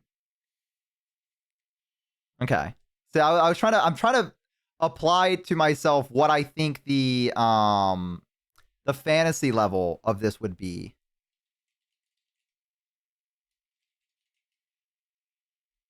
Okay. Cool. All right. Our history, once they swear fealty, they can be called to aid their respective allegiance. There's only so far you can stretch? Okay, I didn't know. The ones that swear fealty to Terra are led by the High Monarch. God, he looks so cool. The ones with the Mechanicum are led by the Princeps. The ones with Terra I want to hear that one again. Hang on. Battle. They swear fealty, they can be called to aid their respective allegiance in the heat of battle. The ones that swear fealty to Terra are led by the High Monarch, while the ones with the Mechanicum are led by the Princeps. The ones with Terra might be sent directly to the front line of war, while the ones with the Mechanicum tend to be sent to protect the Forge world. And the heraldry of these houses is what you'd expect from a generic history of knights. Houses pledging allegiances here and there, your run-of-the-mill War of the Roses aesthetic. Except instead of ponies, you have gigantic death machines. I love them. These knights can't seem to be piloted by I love them. However. A member of the nobility of any given knight house must go through the ritual of becoming. This ritual involves them sitting on the device used to control the knight, known as the Throne Mechanicum, for a full night. What's wrong with that? I mean, sitting in a chair for a full evening sounds pretty great right about now. So, a pilot cannot drive a knight. They can, but it moves about as effective as Ripley from Aliens 2, big, lifter thing. It is, in a sense, a beast that must be controlled, and a pilot must merge with it. The mind of the noble is connected to the machine and must fight with the mental signatures and personalities of the prior pilots as well. Everything a knight experiences in battle is felt by the pilot themselves, be it the general movement in the battlefield or damage sustained by the machine itself. If a knight's leg is blown off in battle, the pilot could experience a broken bone in the same spot. The merging to the machine forever changes the mentality of the noble that experiences it. This connection reinforces a strong degree of nobility and honor in the pilot, and a desire to fight for the glory of their house until the bitter end. Badass. As their ancestors' minds are linked directly to the knight. The size of these knights can vary, but generally speaking, they stand in the ballpark of 30 to 50 feet tall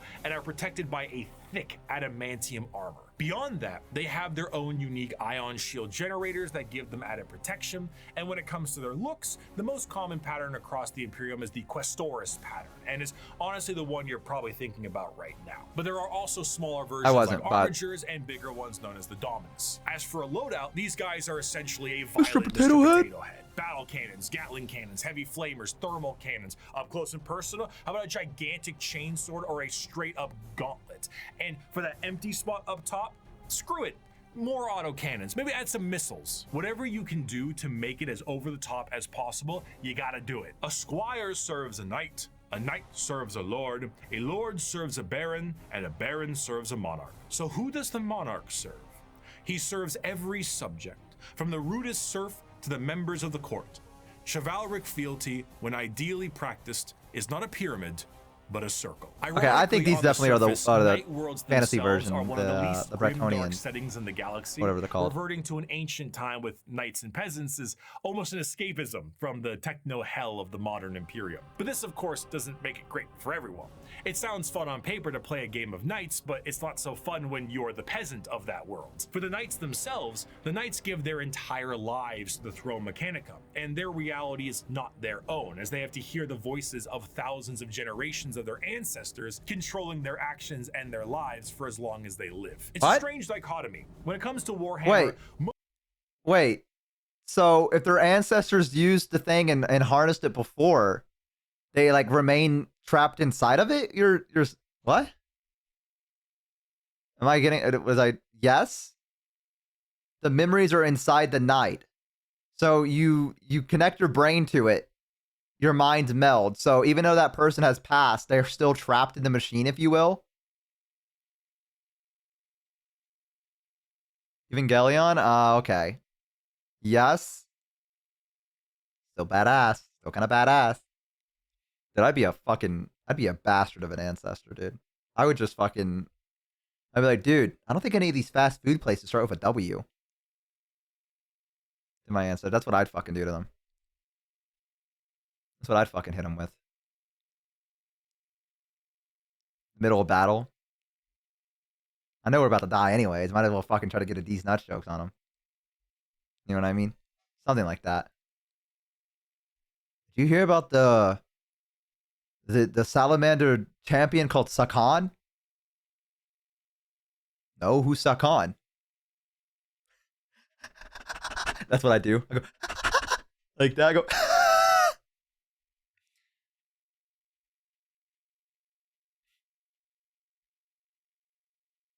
Some pilots get addicted to the feeling and get withdrawals when they're not 30 feet tall. Oh, ancestors, what is your wisdom? Y'all got me fucking McDonald's around here? Yo, go by the drive-thru in the McDonald's, bro. Most to all jobs tend to be terrible. However, if there was one that could be considered enjoyable, the snack wrap is back. Pilot of a knight or a princeps of their larger cousins. While it does contain an egregious amount of hardship to be a knight pilot, you do enjoy a wealth of Oh, okay, privilege. thank you. A knight pilot is often an asshole who can back it up. The rich noble that, despite his braggadocious behavior, is still very much him, and he will continue to be him. But knights are not the only thing that the Imperium found lost in the stars during their Great Crusade. Due to the circumstances of the Age of Strife, humans were changing and adapting to their new homes they were now isolated. Cat girls! Some of these humans evolved over thousands of years to adapt to these areas, and they were known as abhumans. Many abhumans Cat found their way girls! into the Imperial Guard or other lesser positions in the Imperium if they were not wiped out immediately for being too different from their human counterparts. But their abilities and appearance vary from planet to planet, and one particular group of abhumans have made quite a name for themselves in the center of the galaxy. Hang on. The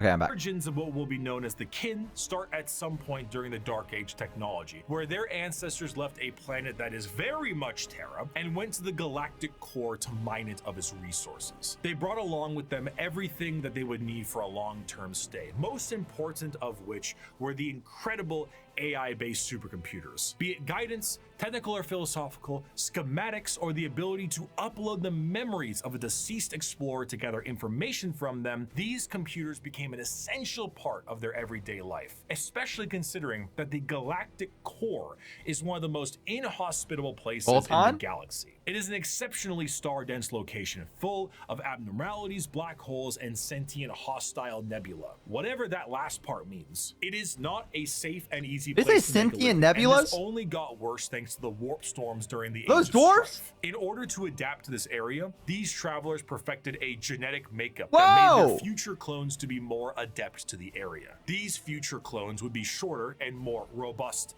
than their ancestors, and the need to procreate would be unnecessary because why risk messing up a good employee when you can just make a new one? These would be known as the squats, and they would all die, except for when they didn't. Oh. And now they are known by a different name, Most void-faring races have at least one cautionary tale of foolish explorers vanishing amidst its blazing stellar nurseries and strange anomalies. Yet for the leagues of Voton, the galactic core These guys are has new, been aren't they? home now for millennia. These squat humanoids would begin to establish themselves in the core, and their goals would be the same as their ancestors. Rock and stone! But like, actually kinda, yeah. Whenever one of them would die, they would know that that sucker would need to be uploaded to the machines like their forefathers did. But the original purpose of these machines was lost to time. What was once a technical resource for them turned into a ritual known as joining the ancestors. And the fact that they were clones at this point meant that the same copy of the same individual would be uploaded countlessly. The sheer overuse of these computers and the repeated uploading of redundant data has turned these once powerful supercomputers into your parents' computer after you installed LimeWire on it, and whose 50 Google Chrome tabs definitely contain information they will return to one day. So much corruption that these computers began to develop the makings of a personality of their own.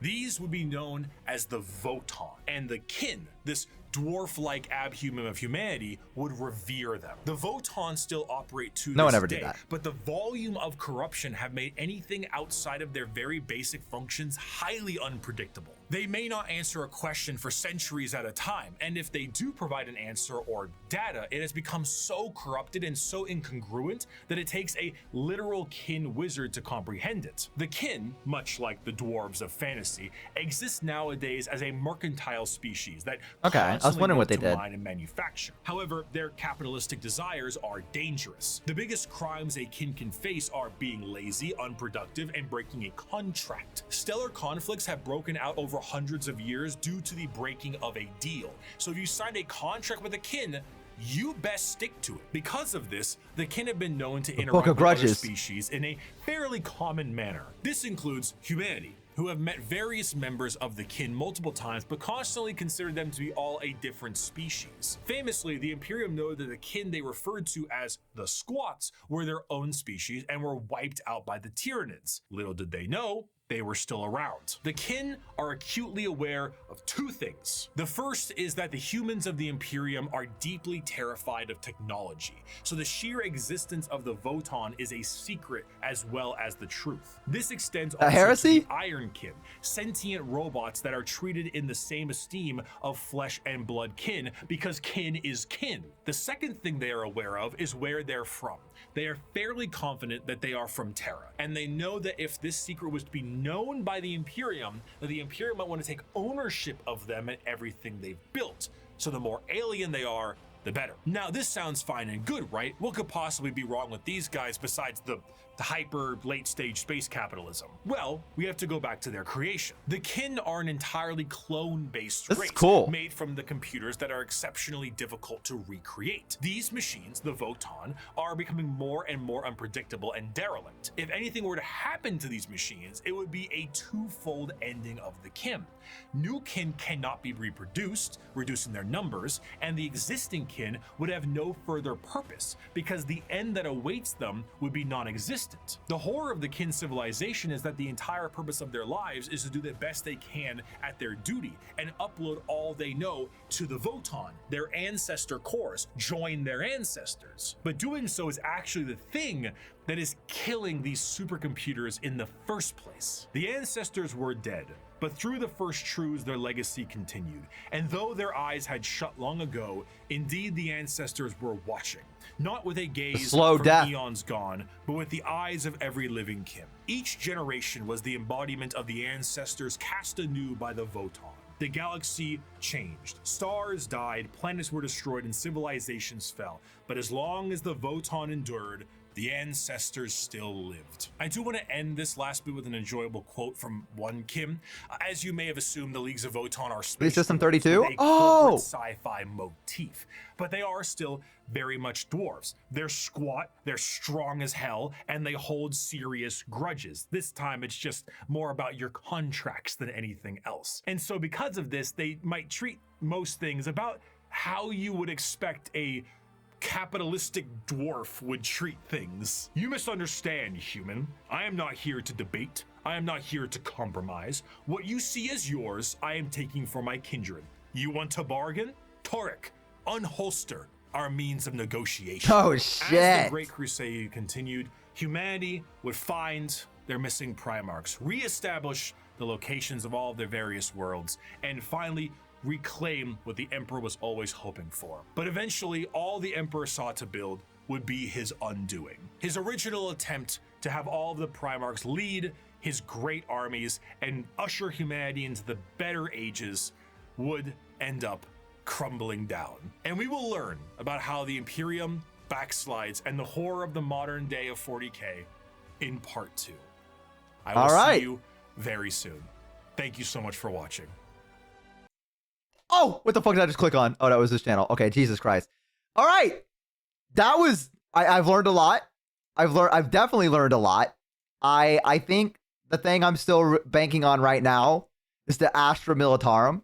I think they're the ones that I really want to play. I will say the Votan are pretty interesting too. I learned and forgot so much. I've absorbed a few. I still know that the Harlequin are fucked up, that you can't play them, and the Exodites are also fucked up, you can't play them. Gonna say that. Still a little upset about that. However, I have been rejoiced in the fact that I can play as potentially the Astra Militarum. So that is my that is the thing I've taken away. Just not a full faction. Yeah, of course. Yeah, that's what I meant. So that's what I've taken away. And the Imperial Knights are also pretty cool too. I like the whole concept of them. Even though it was like only like a 4-minute thing that talked about them, I feel like the Imperial Knights have so much like potential to them. I really like them. Yeah, the Craft World Eldar. Let's see. If I was gonna pick one, I think it would definitely be the Imperial Guard, possibly the Imperial Knights, and the Eldar. The Craft World Eldar are the ones I think I would pick if I was gonna play with only this faction available to me. I'm sure there's some pretty cool Space Marine factions, like the Salamanders would be cool for me to play, but the ones that I looked at, I think if I was gonna do like a tier list, I think right now the Astra Militarum are on the top. I don't know if they're a full faction. I thought I saw the chat say that they were full faction. If you were literate, you really would enjoy the books.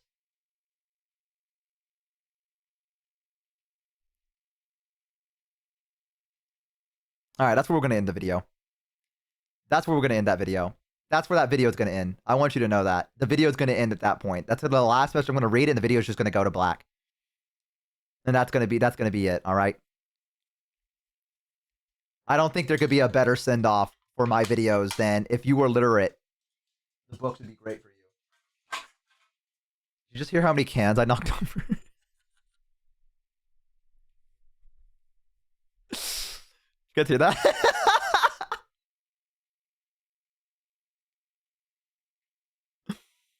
A little, I've been drinking a few sodas here and there. I don't want to brag or anything, but I've been drinking a couple sodas. All right, we're gonna go to a break real quick. Okay, a little quick break. So get up, walk around, get yourself something to eat, get yourself something to snack on, get yourself something to drink. Okay, and then when we come back, we're gonna watch part 2 of Factions Re-Explained by Bricky. All right, so I'll be right back. Let me go over and switch over to this. This guy box. Wow, what a giga chad.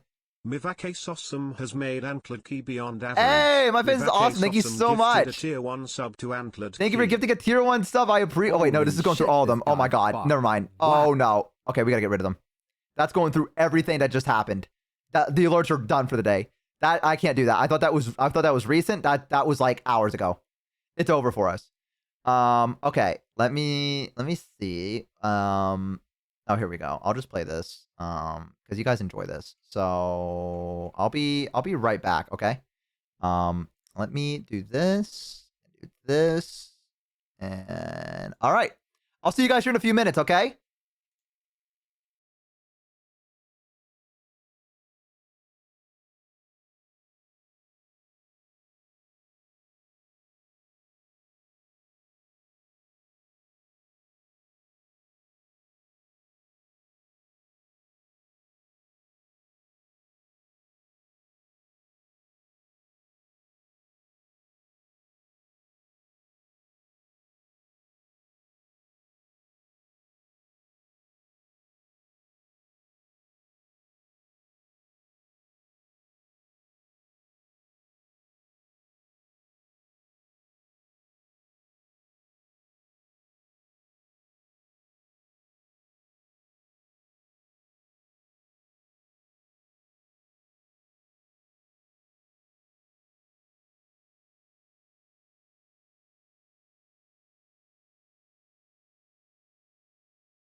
Carry on.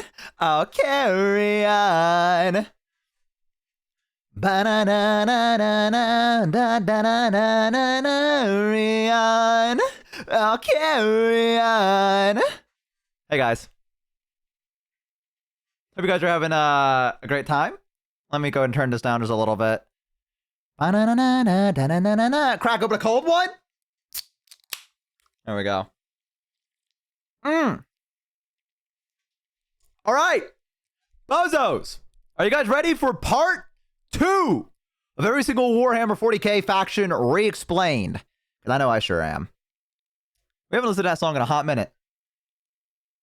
Beautiful singing. Thank you. I do my best. Let's see. Let's pull this up. Oh. Sorry, he scared me.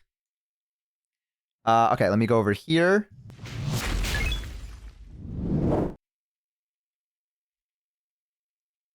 Okay, why is my tracking gone? Okay, there I am. Hello. Hello. All right. I got food on the way. So, This video might be eating soon. In a 2-part series on every faction re-explained.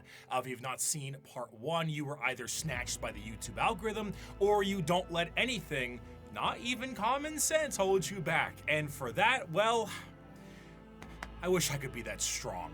The quest to find the Primarchs was expansive and treacherous, to the point where they really should write a book about it. Despite because I started watching VTubers, I watched Bricky before VTubers, I think. All instinctively knew who the Emperor Or I even was. became one. Whether it's his psychic connection to him or just plain old intuition, the giant golden god is a bit. You put it a little bit louder, yeah. The Primarchs all lived their own lives, and that better? some lived substantially better lives than others. Dude, I thought that was Jesus Christ. I was like, how did that happen again? I was like, how did that fucking happen again? Hey, Gilliman of the Ultramarines rose through the ranks Is that better? of these worlds and ended up turning an Still a entire bit quiet, sector really? into a high-functioning society, where others, like Mortarion, lived on the poisonous hellscape of Barbarous under the boot heel of his own adopted father. When the Emperor arrived, some wanted to play a little bit of catch with their dad at first. Good. And some didn't trust the base Much better? All right, good. he was carrying, and some didn't want to play at all. Eventually, one by one, the Emperor returned his sons to his side to bring them back together as one happy family. Woo! A family who needed a good cleaning.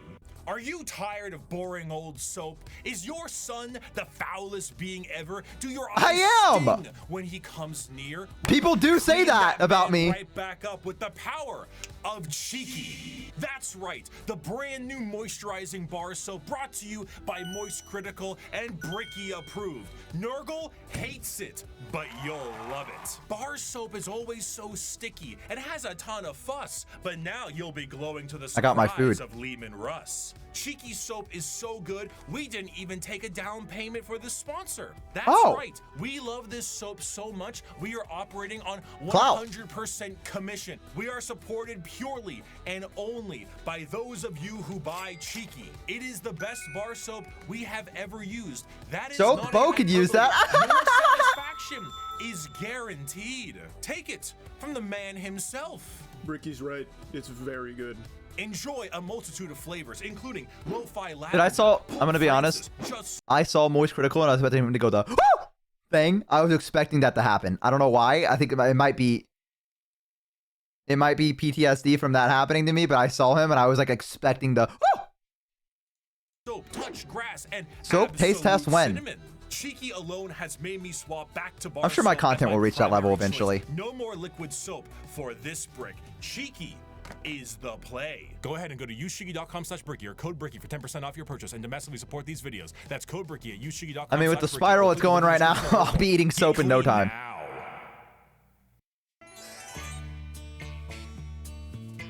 Me? Oh, yeah, so half his sons turned on him. What? After the Emperor was able to bring They hate all that. his sons back into the fold again, he sent them on their way with his end goal in mind, reclaiming the lost worlds of humanity. Each of his Primarchs fanned out across the galaxy to accomplish this goal, but the one they were expected to report to was his favored son, and the first one found, allegedly, which was Horus. Horus was granted the title of War Master, and he certainly lived up to Big E's expectations, which were very specific and set by Big E himself to all of his sons. However, either intentionally or not, the Emperor did not mention to his sons some of the more chaotic aspects of the galaxy. Oh, they mentioned this in the first part. While in the process of reclaiming a more advanced human world, was informed of the existence of chaos gods, a factoid that Horus initially did not believe. To him, it was a bit unfathomable to think that his father would emit such significant information on the inner workings of the galaxy. However, he soon realized this was the truth, and this betrayal was unacceptable. With the astronomical weight put on his shoulders and his father immediately leaving it all in his hands, combined with the slow corruption of his mind. How am I, when I talk with the video, am I still louder in the video? Like it's not, like is it mixed okay? Because I can't really tell on my audio mixer. Hang on, I'm gonna test it. Can you still hear me pretty okay? He began like I'm not. Tune. Horus began amassing a following. You're louder on my end. Okay. With several other Primarchs and began to formulate plans to usurp him from his throne on Terra. While this was occurring, Magnus the Red tried to FaceTime his dad back on Terra, and that resulted in the shattering of a protective barrier between Terra and the demons of the warp. Due to this damage, the Emperor was forced to sit on the Golden Throne to assure that it would continue to function. Ultimately, half of the Primarchs would fall to chaos, and the remaining half would fight back viciously against their brothers. Horus eventually gained the upper hand and arrived in orbit above Terra itself, and after antagonizing his father enough, the Emperor temporarily removed himself from the throne, strategically putting his old friend there as a seat warmer, and went to confront Horus himself on the Vengeful Spirit, his flagship. The Emperor faced down his son, and after a heated battle and 64 novels, the Emperor managed to obliterate Horus on a subatomic level, but not before his favorite son was able to mortally wound the Emperor. As the dust settled and the traitors fled from Terra, the Emperor's body was dragged back onto the Golden Throne, where it sits permanently to assure that it continues to function. A corpse forced to constantly hold back the horrors of the warp and guide humanity with his pale light. And that light is flickering. From there, the remaining members of the traitors to the Emperor fled to their respective safe havens. These are the veterans of the Long War, the spiteful, and to them, the wronged. Those who would let the galaxy burn if it means the Imperium gets caught in the flames. These are the... So, wait. Just to make sure I understand. All this started because the Emperor was like, oh, I'm not going to tell you about the chaos. And then Horus was like, I'm going to fucking kill you. That was all it took? Was him just not being told something, and he said, you're fucking dead now. Pretty much. That feels like a little bit of an overreaction, perhaps, just a little bit. Oh, he was corrupted by a Chaos Blade. And the Chaos corrupted them to break it down to... Oh, okay, so the Chaos had a... Okay. The Chaos had a part in it. I thought it was just Horus throwing a temper tantrum, and I was like, I'm gonna fucking kill you. You're fucking dead to me. That's what I was like, that's a little bit much. Kind of, sort of, but basically fuck Erebus. Am I gonna hear about Erebus? Is that the sword? Is that the Chaos Sword? The story was shortened, but that's pretty much true. Why would his father not tell him, though? I guess because he didn't want him to know there's fucking chaos demons roaming about. Like, I don't know, that'd be kind of freaky. Like, Chaos took advantage of E's mistake. Chaos gets their power from people knowing about them. Oh, see? So just be like, hey, man, there's something I can't tell you about. I'm letting you know right now. Because if I told you about it, it would threaten the fate of the universe. And they'd be like, okay, Papa. Okay, Papa. I understand, Papa. Just know that it's out there. Okay? He's like the first Chaos Space Marine priest. Oh. Then what happens when one shows up face to face? You fucking kill it. That's what you do. Magnus? Yeah, Magnus really fucked it up, man. I'm gonna be honest with you. Magnus was like, hello? Magnus fucking hit him on the cell line. You're gonna encounter them anyway, so I don't even know. If you do not understand it, kill it. I mean, that seems to be the Space Marine motto, to be honest.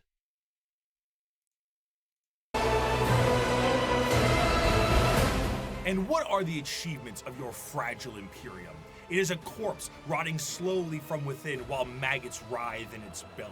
It was built with the toil of heroes and giants, and now it is inhabited by frightened weaklings to whom the glories of those times are half-forgotten legends. I have forgotten nothing, and my wisdom has expanded far beyond mere mortal frailties. The Horus Heresy saw the collapse of the Imperium as we knew it at the time, and half of the Space Marine legions fell to the ruinous powers. Rip. Though the favored son, War Master Horus, was killed and the rebellion ended, the heretical forces retreated to the warp and remain a constant threat to this day. The twisted reminder of what the temptations of the warp may bring, the Chaos Space Marines act as a mirror to the loyal legions, and as time progresses, their warp taint further changes them to suit the needs of their patron deity. Though marred and absolutely mangled by the ruinous powers, they are still unmistakably Space Marines in stature and shape, and according to them, they have never been more free. After the heresy, the loyal legions of Space Marines became very strict in their organization, and their separation into separate chapters with capped numbers and other formalities was done to prevent any form of heresy from happening again. Okay. The Chaos Space Marines are a bit different. Ultimately, these Marines are subject to the primary legions that fell to Chaos in the first place. The majority of these legions, the Black Legion, the Word Bearers, Iron Warriors, Alpha Legion, and the Night Lords, are supporters of Chaos undivided, either enjoying the powers of all Chaos gods or sometimes shunning them altogether. But a few of them follow a very specific Chaos god. Thousand Sons are followers of Zeech. Whoa, that's fucking cool outfit. Follows Nurgle, Slanesh has their claws in the Emperor's children, and the World Eaters are avid followers of Khorne. From there, the legions themselves are separated into roaming war bands that may go under their own unique names or may stake a claim to one of the primary legions. Most of the gear and armor of a Chaos Space damn, the armor's remains cool. the same, but stylistically it changes quite a bit to reflect the intention of the legion or their patron god. The Death Guard's armor has become rotted and full of gaping mouths and plague-filled Bro, that's not even a wounds. person The anymore. World Eater's sharp and violent armor reflects their bloodthirst, and the chaotic noise of the Emperor's children armor, nipple rings included, pleases Slanesh greatly. Due to the taint of Chaos, the Wait, let me look at that armor again. They're sucking from his nipples.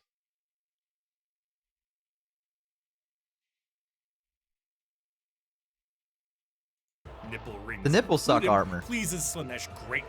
Due to the taint of Chaos, the armor itself becomes less about plating and more about a new skin for any given Chaos Freaky Space. ass. Though the Chaos Space Marines have no true fear of death or numbers diminishing, there are still major recruitment efforts for their legions. Wait, why do they? However, wait, why do they have inscription- no worries about their numbers decreasing?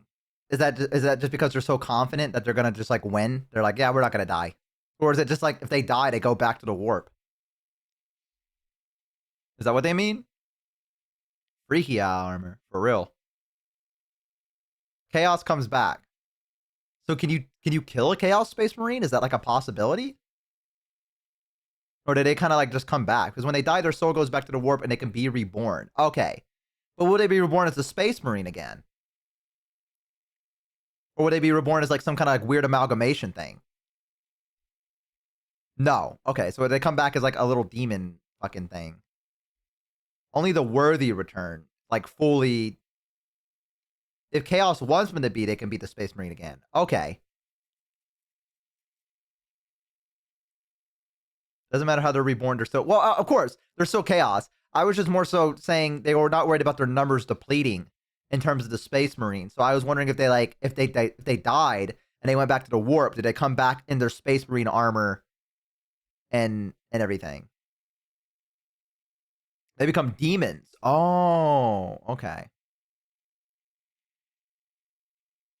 think it's a quote for them later. Okay.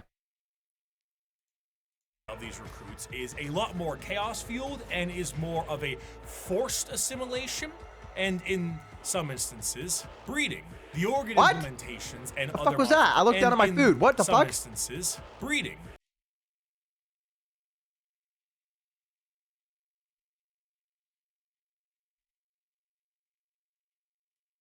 What the fuck am I looking at? The organ implementations and other modifications are the same, and the necessity of a gene seed remains the same, but the result is a hell of a lot different. Understanding Chaos Space Marines is a difficult exercise.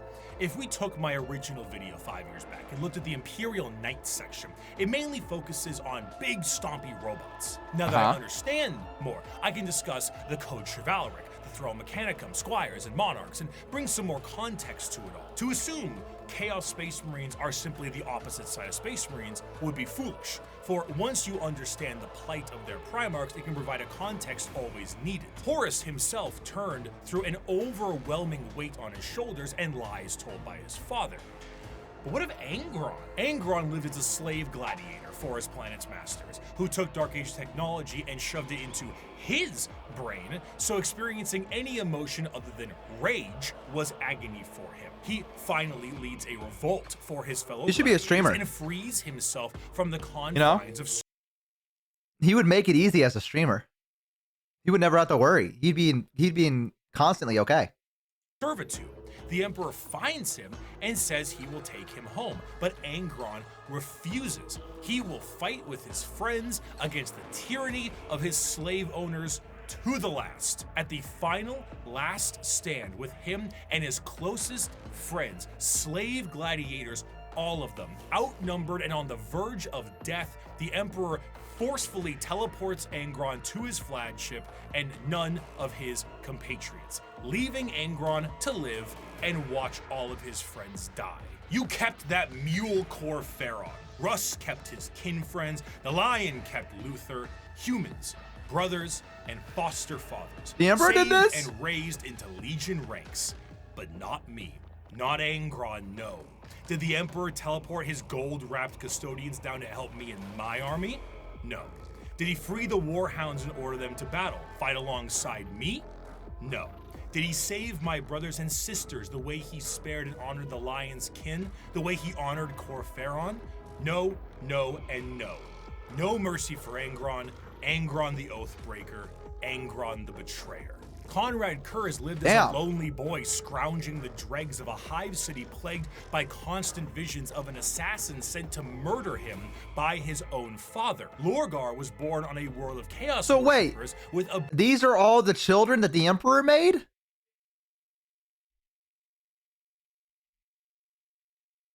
Why did he fuck them up so bad? What was the point of that?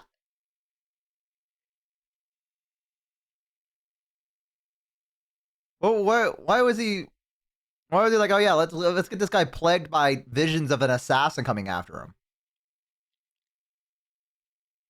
Kind of a dick. He does a bit of trolling. These aren't the Primarchs that betrayed. He didn't. They were kidnapped and scattered through space and the warp. They weren't meant to be there. What? What do you mean? They were yeeted through the warp. So, back in time? Like, what do you... So, like, there was an event that happened that put them through the warp, and then they came out the other end fucked up, but they were already a Primarch before that?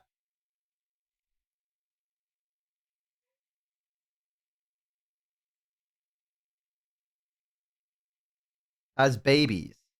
What the fuck? I'm so confused.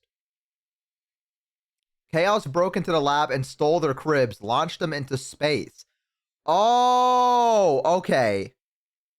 Chaos fucked with a lot of their history considering the warp is always existing. Okay, so he's kind of an ass, but it was hinted that he knew some were going to rebel, so he stacked the deck. They all land on different planets. Okay. Okay. Abusive parents, and the Emperor decided the best way to reprimand him was destroy his holy city. The Emperor robbed Mortarion of vengeance and suppressed Magnus at every turn. The question isn't why the Primarchs rebelled, the question is why didn't they sooner? To them, they are not the betrayers. They are the betrayed. They were under the boot of a golden tyrant, and they finally could be free from his heel. Of course, things have changed a lot since the heresy, and the Primarchs of the Chaos Space Marines that have survived the fall are a twisted variant of what they used to be. They have all, for the most part, ascended to the position of Demon Prince and act as a direct connection between their god and their legion. However, due to the nature of the transformation and dedication to a particular Chaos God, do you think this guy can sleep easy? Or do you think this is a pain in the ass, wearing this armor? I feel like this would be a pain in the ass. Actions tend to be separate from their legion's actions. Fulgrim, for example, is so infatuated with being a demon prince of Slaanesh that he is at times far too focused on his own personal perfection as opposed to conquest and sitting around like Frankfurter on his throne. Meanwhile, Lorgar is being stalked by a bird, so he's always on edge. The most adamant against the temptations of the Chaos Gods, Perturabo, was even made a demon prince as a reward for being the one who did the most work on the group project. Chaos Space Marines are a fascinating faction because there is a great deal of cognitive dissonance that is represented in them. Depending on which faction you follow, your devotion to chaos is a sliding scale, and the representation in the universe is so varied. Some are there to reap a high tally of kills for their patron deity, while others are there purely to destroy the Imperium who wronged them. Some are there to torture and maim, and some are there to conquest and conquer. There is no unifying glue. They fight each other as much as they fight everyone else, and their machinations are entirely up to their warband. You have all walked different paths, but together we have come to the same destination. The Emperor has failed us. The Imperium has failed us all. It has failed us by the laxity of its laws, the decadence of its culture, and in the injustices heaped upon those of us who serve the most loyally. It has failed us by never recognizing our virtues, never rewarding us for the blood we shed and bringing about its ascendance. They're kind of just like throwing temper tantrums. And never providing unity. I don't mean that. I don't mean that. It's fucked up what happened to them. It has failed us by being flawed to its core, imperfect in its pursuit of a perfect culture, and in its weakness against the encroachment of Xenos breeds that seek to twist humanity to alien ends. And it has failed us, most of all, by being founded upon lies. The Imperium is forged by a dangerous deceit and erodes us all by demanding we sacrifice truth on the altar of necessity. This is an empire propagated by sin that deserves to die. And here on Istvan V, we begin the purge. From these ashes shall rise the new kingdom of mankind, an Imperium of justice, faith, and enlightenment. An Imperium heralded, commanded, and protected by the avatars of the gods themselves. An empire strong enough to stand through a future of blood and fire. Naturally, however, as I have listen, I'm going to be honest with you. Hearing that, I'd be like, okay, it doesn't sound that bad. And then you remember their chaos. Like, you know what I mean? Like, I don't know if I've just been Imperial pilled. But, like, I don't want to be like a weird fucking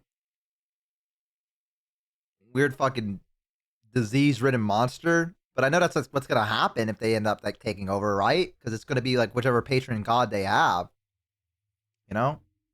So who's this elven woman that's behind me? What is this? Is this an elven woman, or is this like a demon or a succubus? What is this? Hang on.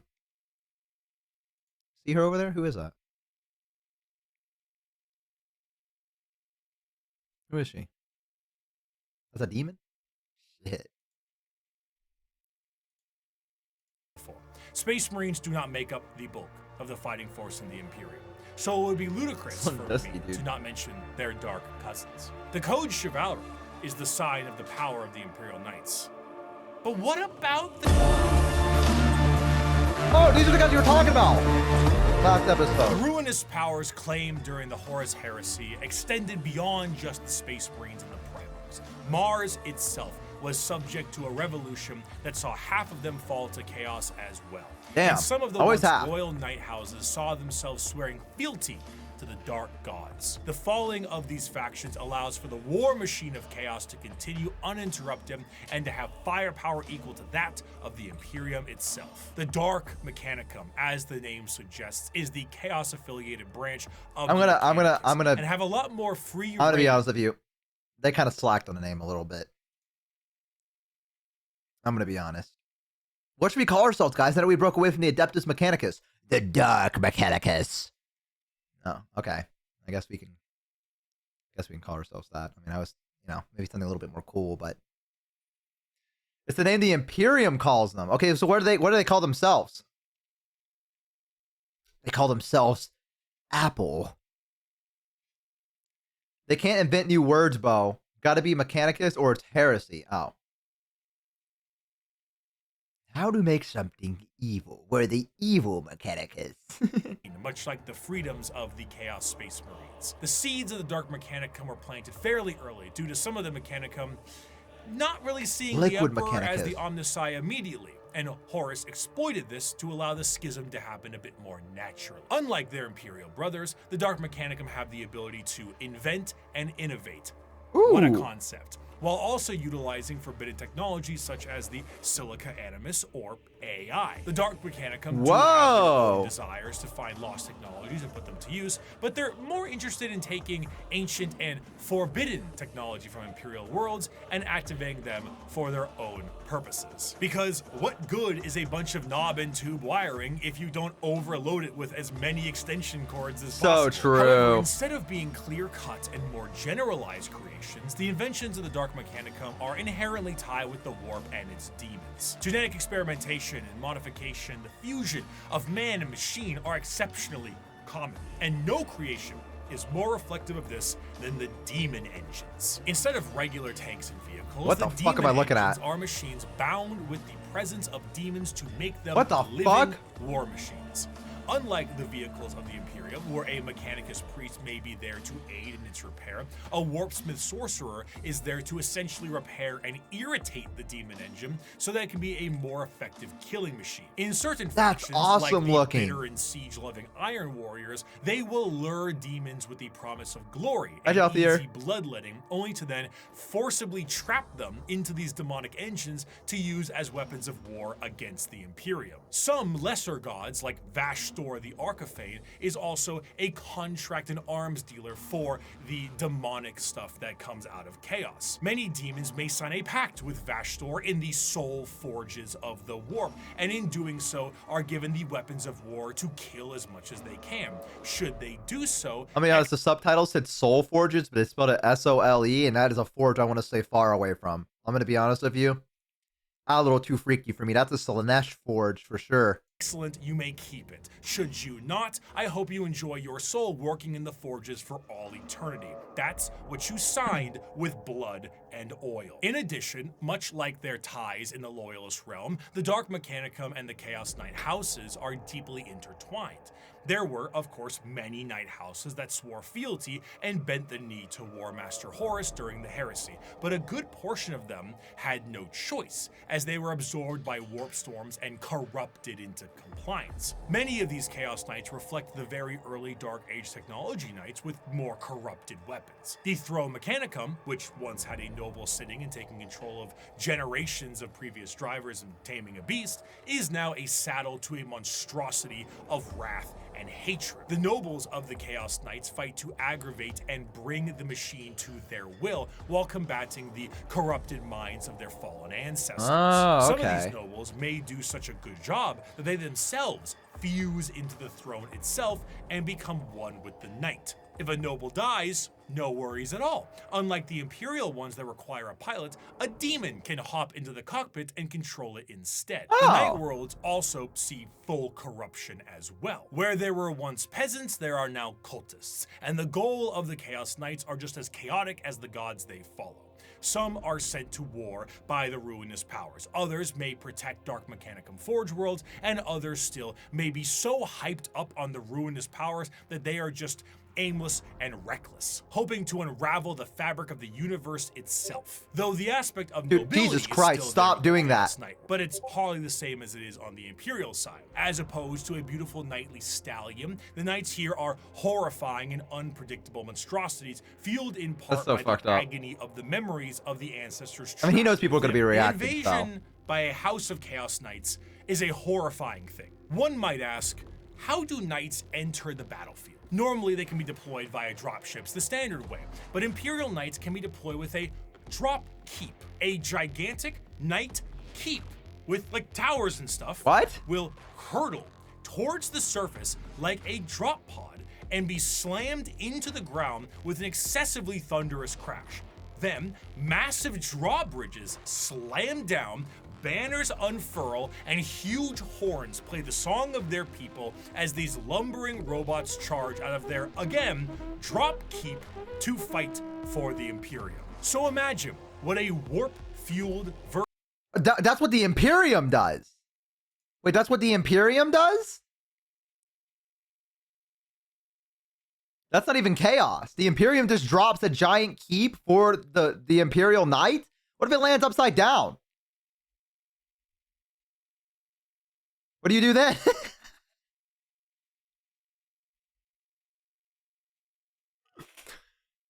What do you... I guess maybe they have stuff in place. It's controlled or they crash. Oh, okay. That's fucking badass. Version of this could look like. If you get the opportunity, you should kill yourself.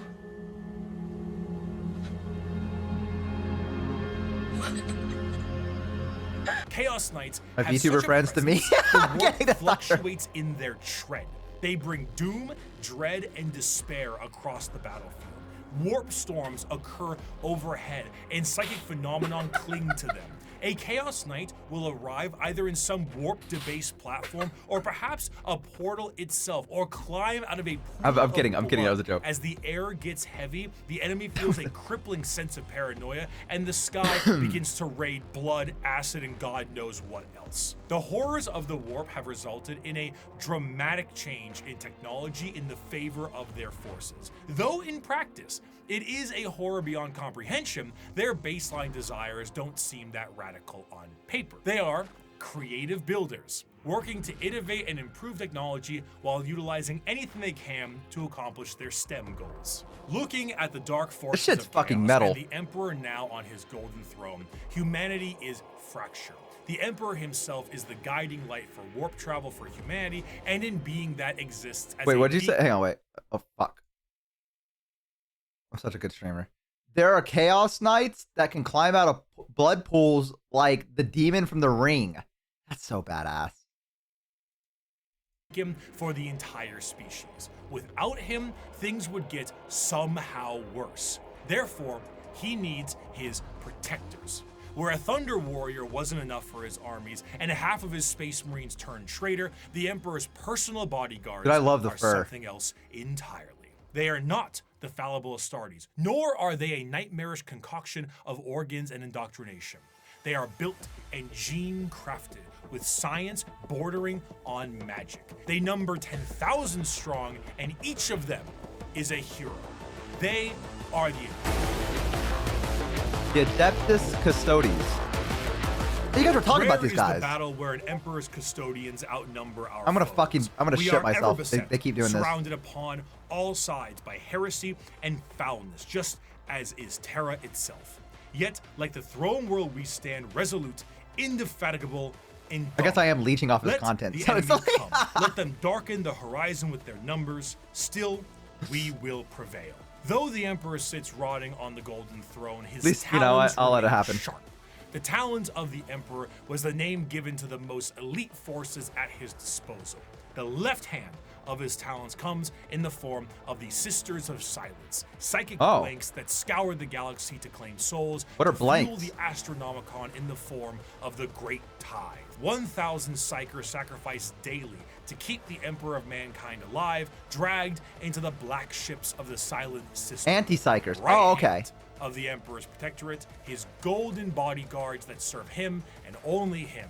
These So are they immune to the warp custodians. too? While the members of the Space Marines went out to take back the galaxy, the Legio Custodes stood back and kept a close watch over the Emperor himself. The Custodes Yep. are, Oh, that's in a badass. sense, similar to Space Marines in that they are genetically modified super soldiers clad in power armor, but that is where the similarities stop. Their genetic makeup seems to be made from the Emperor himself, or at least something quite close. And the precision of their creation predates the development of the Space Marines and even the Primarchs. Oh, Unlike shit. Space Marine recruitment, where there's a process undertaken when a subject is at least somewhat grown, a custodian's process begins at infancy. The methods in which they are made are a secret, But what is known is that at the very beginning, They each have a custodian negative, wait a was minute. made by They have a negative aura. And it makes you feel wrong when nearby. And then someone at that comment and said, literally, Bo.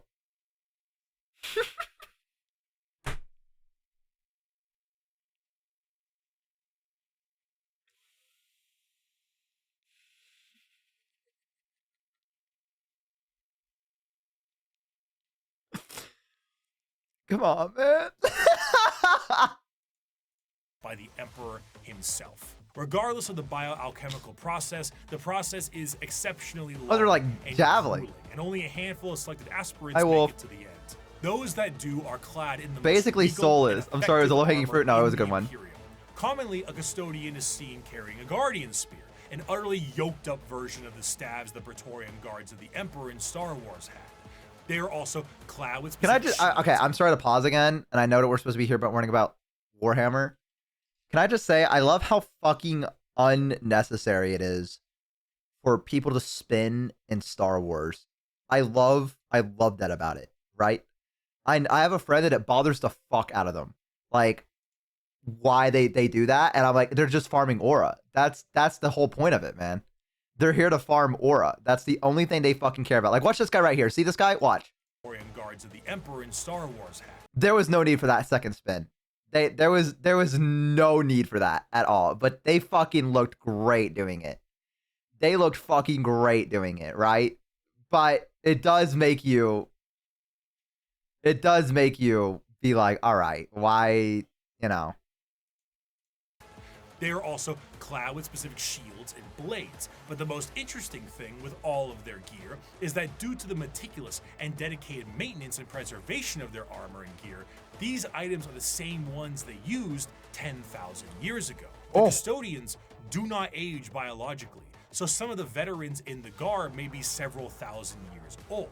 And unlike the Space Marines, they fight entirely as a solo force. When a line of custodians is holding back waves of enemies, they operate independently. There are no battle formations, there are no squad tactics. Each custodian is the main character. So wait, Trailed how do by you- serfs and servitors, Oh, okay. tasked entirely to reload their weapons. they Jesus fight Christ, with that's a fucked up figurine. Okay, I got a question. On the tabletop, how do they work? Do you use a squad of custodies or do you use one custody and then like an arm of serfs to like make up for them? Oh, you use squads of custodies. Squads, but they are really strong. Are you allowed to use them in tournaments?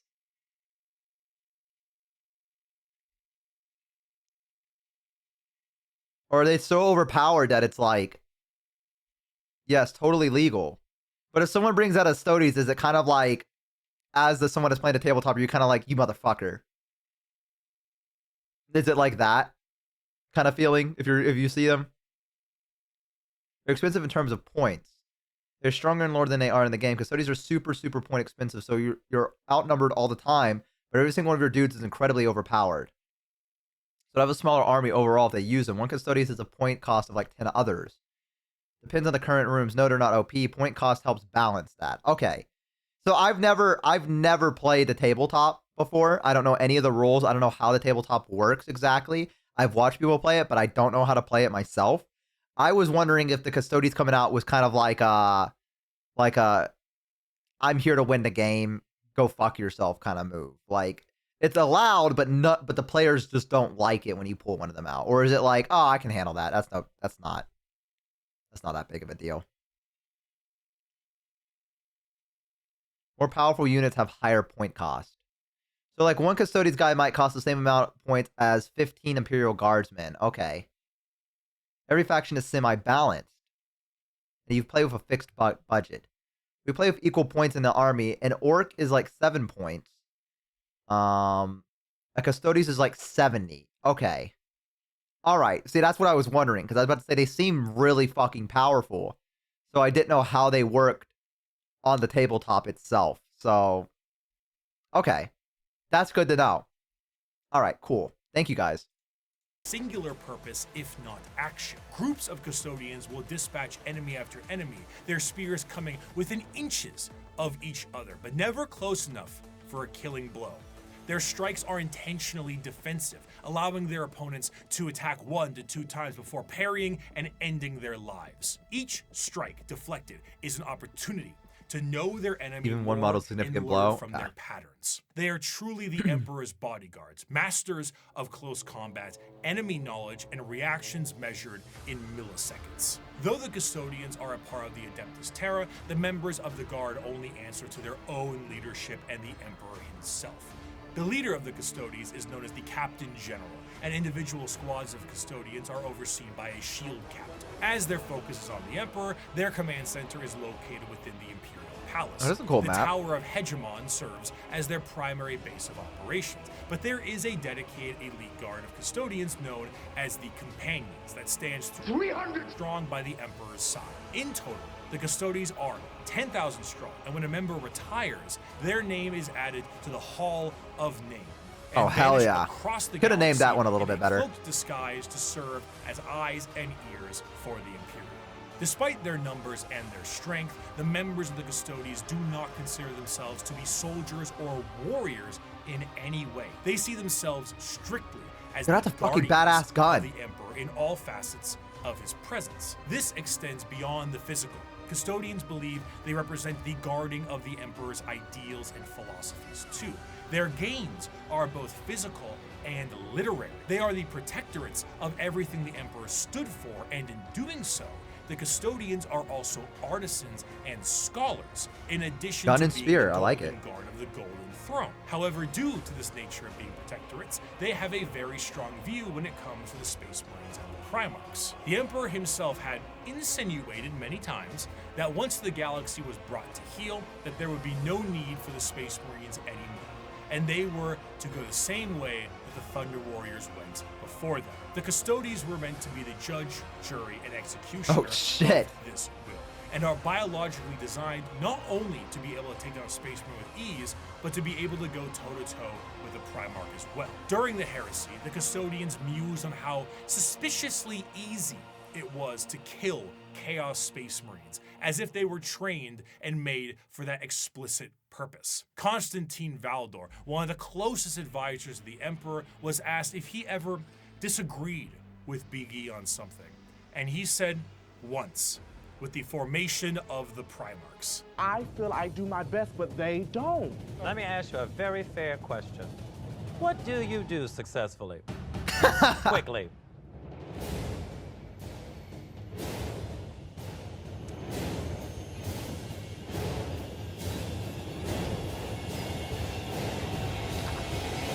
I hate that every time we're in Untucked, the conversations are about me. And besides the trained distrust for Space Marines, the Custodians also have evidence for their distrust. The Horus Heresy RuPaul's Drag saw Race is a half great of the show, by the way. chapters fall to chaos and turn traitor against the Emperor.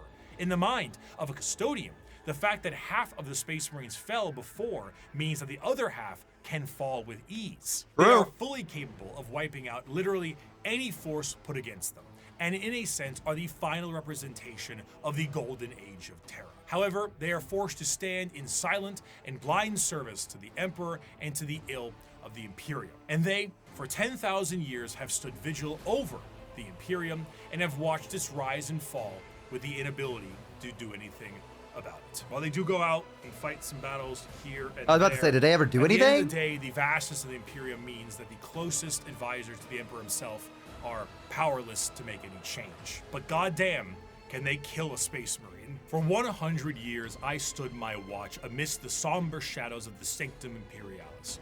I was still as a statue, but always ready, always attuned Oh, to just dangers recent. unseen. Oh, what happened recently? Days, months, years passed by in a frenzied blur beyond those walls, yet within, little moved and nothing changed.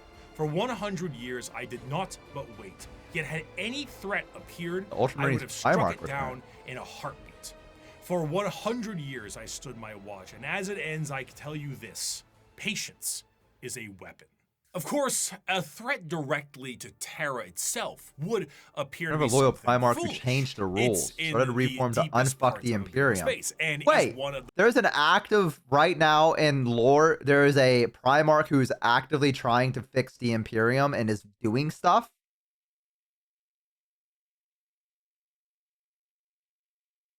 That's allowed?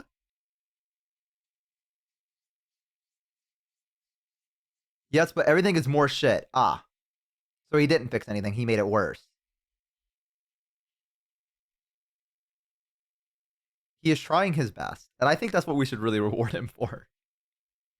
Robot Girly Man came back from the dead and is trying real fucking hard to save the Imperium from itself. With a name like Robot Girly Man, I trust him. He's the son of God who tells him no, a son of the Emperor, and it's not like he's making much headway. 40k and there are 2 and soon 3. Yes, there are 2. Scale is always something to keep in mind with the lore of millions of inhabitant planets. A small, powerful force is a drop of water in the ocean. Robot Golaman. Robot Gorilla Man. I know how to beat a gorilla, so whoever comes after me, I know how to win.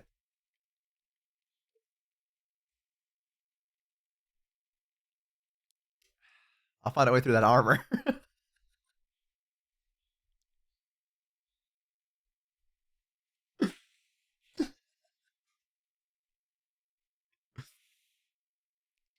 Can you give an example to the newer bozos? No, I'm okay. 100 gorillas versus 1 space marine? Depends, is that a space marine of Slanesh? A Chaos Marine? It could beat those gorillas easy. You know? I'm gonna rename the grapefruit. They better not. I didn't do anything. I haven't done anything. How many VTubers would it take to beat a gorilla? I cannot answer that question. I feel like that's where I have to...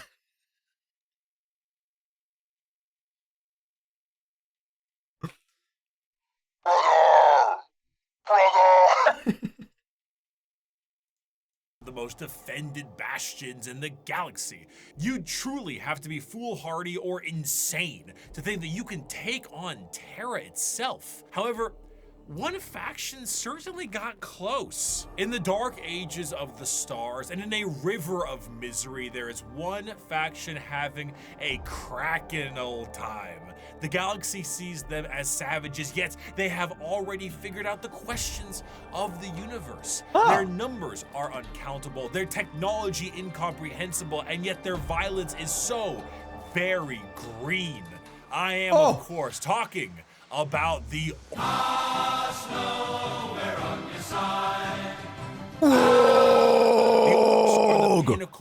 was that? Was that a good wog? Was that a good wog? I feel like that was a really good wog. I feel like I really hit that. I feel like I really fucking hit that. I'm gonna be honest. Struggle is one. They have evolved a society which knows no stress or angst. Who are we to judge them? We Eldar who have failed, or the humans on the road to ruin in their turn? And why? Because we saw answers to questions that an orc wouldn't even bother to ask. I ask we questions. See a culture that is strong and despise it as crude. During the war in heaven, the old ones were doing their best to spawn as many combatants to their cause as possible by seeding the galaxy. I'm gonna pause real quick because I love the orcs and I want to hear this. And I'm gonna focus up. I know a couple stories about the orcs because I have a friend that really likes the orcs in the Warhammer universe. Okay, so if I recall correctly, this is one of the stories that I remember, is there were Astra Militarum that ran out of ammo, and one of them pointed their fingers at an orc and went bang, and the orc fell over actually fucking dead. Is that real? Is that a thing that fucking happened in lore, or is that like a meme? And so they held their ground by going bang, bang, bang, bang, and like the orcs were just like fucking falling over dead. And I don't know, that was like a real, because the orcs believed they were getting shot at. They believed they were getting shot at, so they actually fucking died. It sounds like a meme. I don't know if this is true or not. But this is what my fucking friend told me. It's like they kept going bang, bang, bang, bang, and like I don't know if this is true or not. That one isn't 100% true. Okay. And then it's a very old story. Now, that's actually how orcs work. I know it's a meme and a story from Adeptus Ridiculous. I don't know if it'd work. Okay. I know that was popularized by Bricky. Okay, so that's why my friend brought it up, because I told him I was going to watch Bricky's video today, and he was like, dude, you're going to love this orc story, right? What? Half the orc guns on the models don't have triggers. They just know that guns kill people.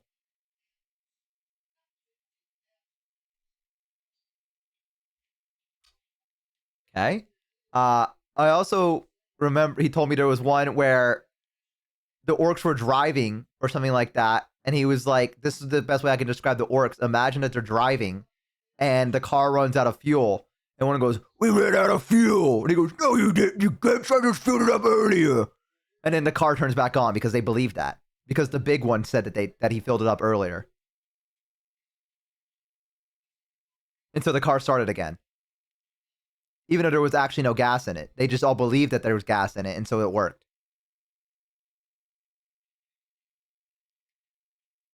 That one I believe is true. They can breathe in space because they don't know that you shouldn't be able to do that. Purple orc must be the sneakiest. I mean, I've never seen a purple orc before, so... Specialized sense. The Eldar were made to be a precise and tactical species to fight off the Catan and the Necrons, but another prominent species was by them as well. Oh, lads, we're gonna go get some grapes! An ornate armor with more dangerous weaponry. However, things changed, and these warriors changed, and the Krork are no more. They are now known as the boys, the lads, the mates, the orcs. An orc in 40k looks like an orc in most other fantasy media. Yeah, this really goes hard. More like monstrosities with big teeth and worse attitudes.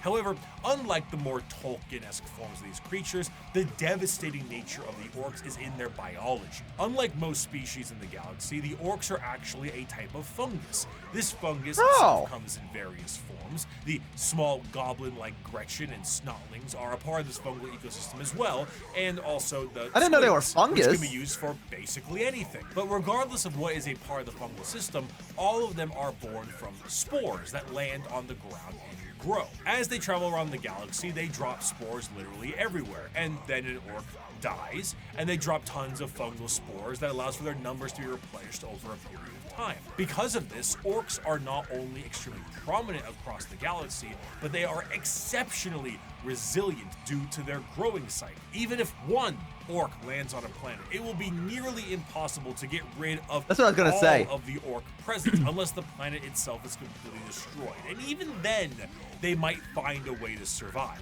Due to their fungal nature, orcs don't really stop growing, and the more long-lived an orc is, the bigger they get. And the big more one. Orc fights, the bigger they get.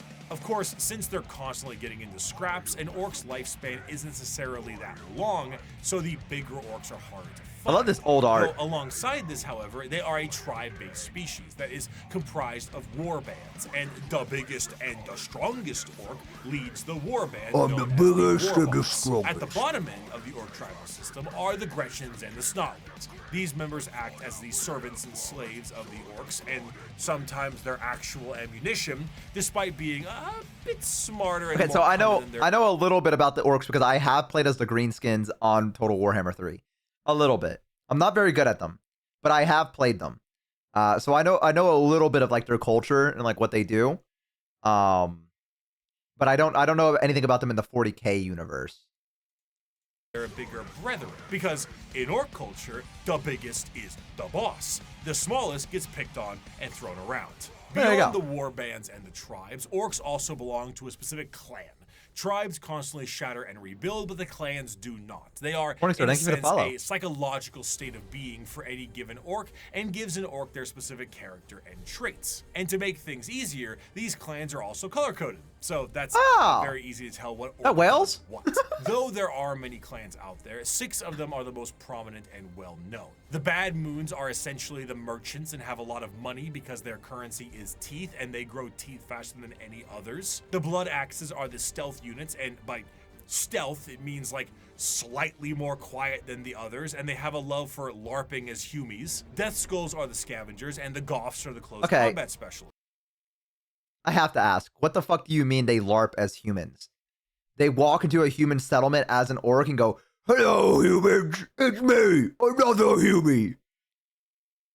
And they get away with that?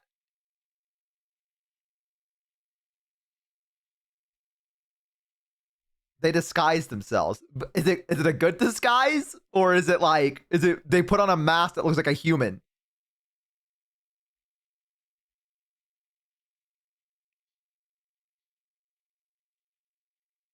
They literally put on a mask that looks like humans. They do human stuff like trade and tactics. It's a great disguise if you're an orc. Okay, I need you to... Okay.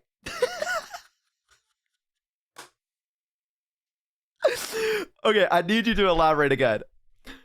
Are they just wearing human clothes and going, "All right, I know it's real," like that, and then like goes, "Face right," and then turns around, and then that, and then like turns right, and is like, "I'm a human."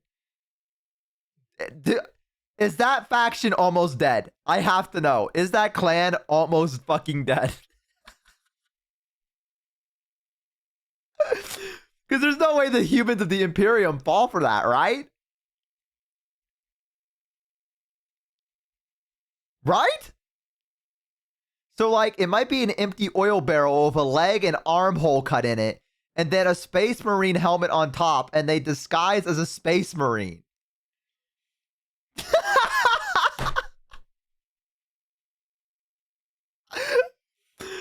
They have ranks of a captain. They trade with humans and have... Wait, they trade with humans and fight with them? You're telling me the Imperium has had orcs walk up to them and go, "We are human. We fight with you." And they said, "All right."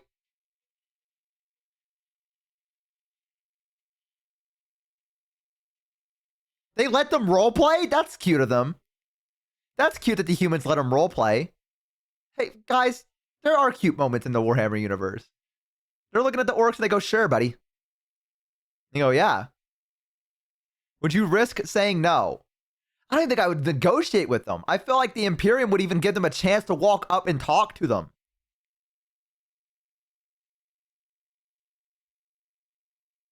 Or against a greater foe. Other orcs hate them. Yeah, I'd imagine so. The orcs are the cutest. I'll be like, they're not killing us. What do we do? Okay, I just wanted to make sure I understood that.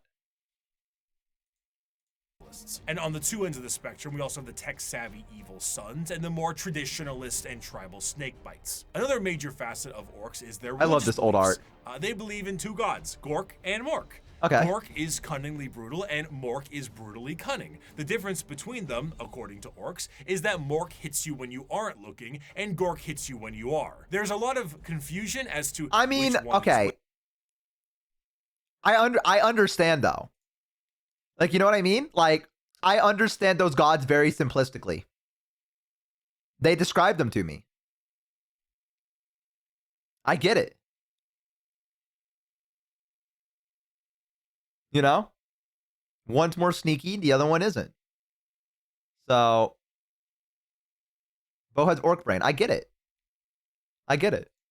which, and this results in a lot of infighting. In other species, this would be considered a sort of religious conflict, but for the orcs, it's just another excuse to fight. I have a quote here, but I don't really do a good orc voice, so I'm going to get my co-host of That's Ridiculous to read this one, and I'll try to lip sync it. Oh, he's more cunning in a grot. Oh, he's more cunning in a grot. I'm not gonna do it. I'm not gonna do it. The boys that follow me can't be beat. On Piscina, we jumped the Marine boys, and our boss pose was covered in the helmets we took from the dead-ends.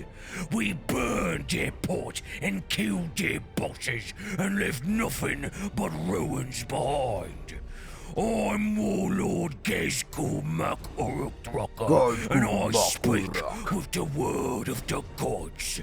We's gonna stomp the universe flat and kill anything what fights back.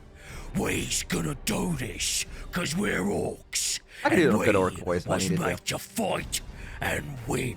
It's because it fucking sounds terrible. Fighting is the biggest aspect of orc culture. Margaret Thatcher. What the fuck are you saying Margaret Thatcher for? What?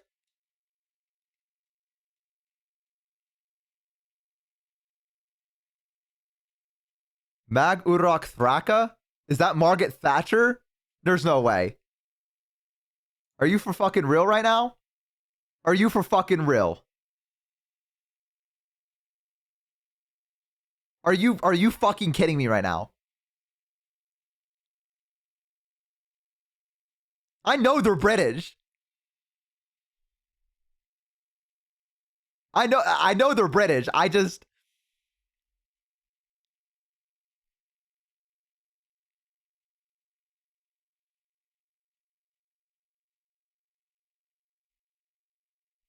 Are they gonna have another orc called Quinn Liz? Like, what the fuck? Like, what do you... Oh, I'm Quinn Liz. And I'm the queen around these spots. Fight and win. It's because it fucking sounds terrible. Fighting is the biggest aspect of orc culture. And Look at that outfit. It got a little pirate outfit. They are genetically hardwired to get into battles and scraps with enemies that can feel pain.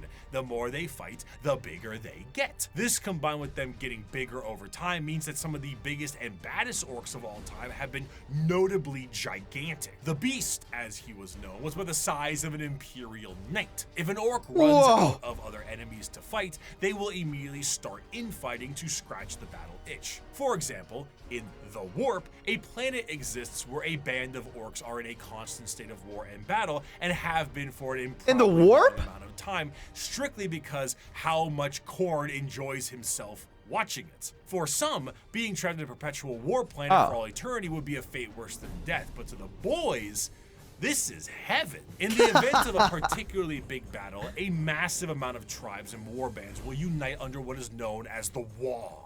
The concept of a war covers a few bases. The first is the group aspect of the massive green tidal wave of orcs fighting for the same cause, the cause being the second base. But the most prominent aspect of the war is the psychic be sick to look at. Of it. Remember how the old ones made the Eldar and all the Eldar are psychic? Well, the orcs are too, kinda, but just not as much. Only a little bit of it. And they often don't know how to use it and frankly don't care. But a huge gathering of orcs generates a psychic field that allows orcs to be more organized, dangerous, and dedicated to the war-based cause. However, the true extent of the psychic energy and its usage is relatively unknown, but that doesn't matter considering the outcome 90% of the time. In a similar sense, their ragtag technology and weaponry is also a mystery to most who encounter it purely because of that Wa energy. The technology. Oh, so that's how all the stuff seem works. To be held together with duct tape and plastic glue,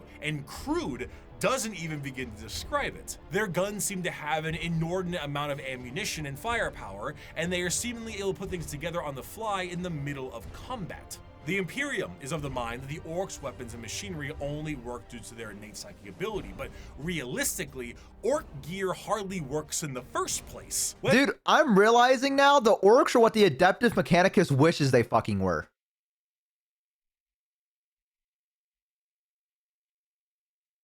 Like, am I crazy for saying that?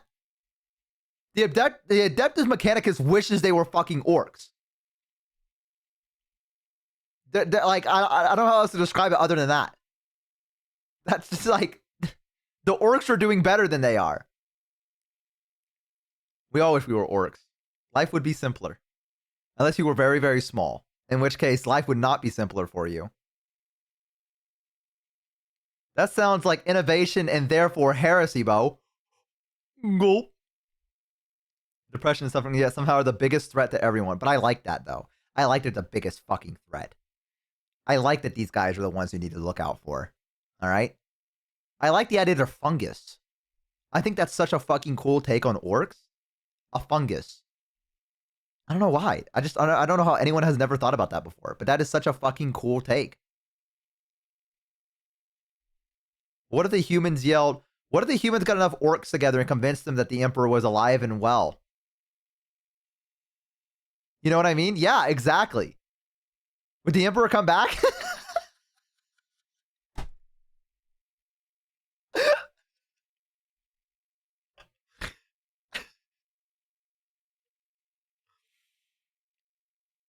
But they think that everyone else also likes to fight as much as they do. Aw, they don't understand, man. They're misunderstood. You're not having fun fighting, right? No. What? What do you mean?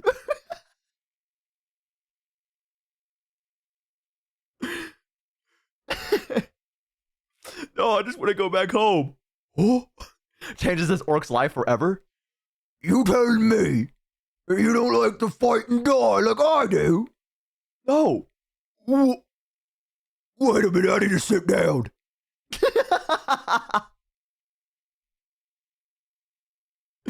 I don't use my brain very often, and this is kind of hurting it.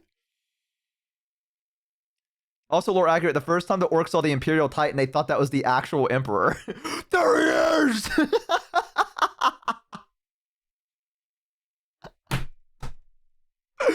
It's the Emperor! Get him, boys!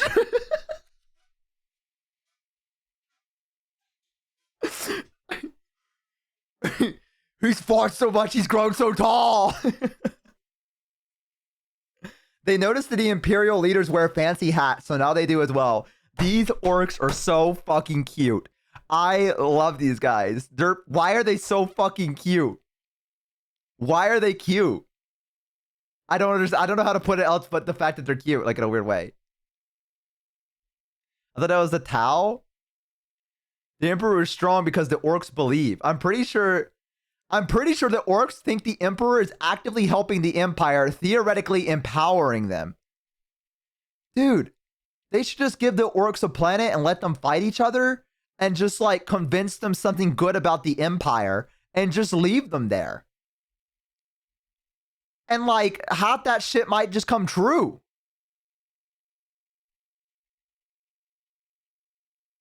There are at least 2 books where an orc has killed a Titan by close combat. What the fuck do you mean they killed a Titan in close combat?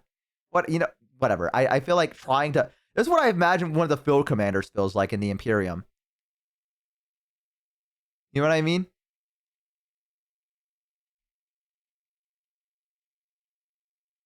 Like, this is what I imagine. Like, what do you mean we lost a Titan to a single orc? The orcs that don't belong to one clan are known as the Freebooters and run themselves as pirates, complete with pirate hats and everything. Captain Bloodflag is a major leader in the Freebooters. Orcs can teleport Titans. Okay, I gotta learn more about. Hang on. I gotta see if he talks more about it. Hang on. Weapons blow up in a Bugs Bunny-esque manner all the time, and their war buggies can collapse in the middle of battle. Just because it works a handful of times does not mean it's an effective weapon. But this doesn't stop the orcs and their green tide. To really understand the power of the Wa energy, orcs can operate purely off of belief. Now, a misconception is that orcs believe something is real and it happens. But that isn't true. Oh, okay. Because that's just one orc. However, there's never one orc. There's normally a few billion orcs together, and if they all believe something is true, the warp will tend to respond with a positive green light. Sometimes. Do the red ones go faster?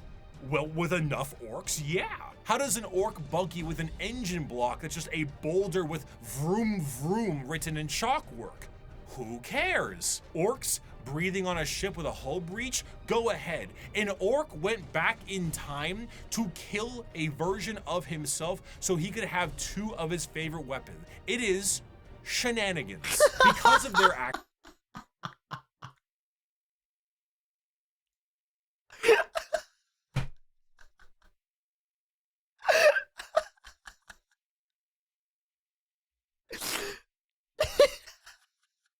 No, I got 2 of them.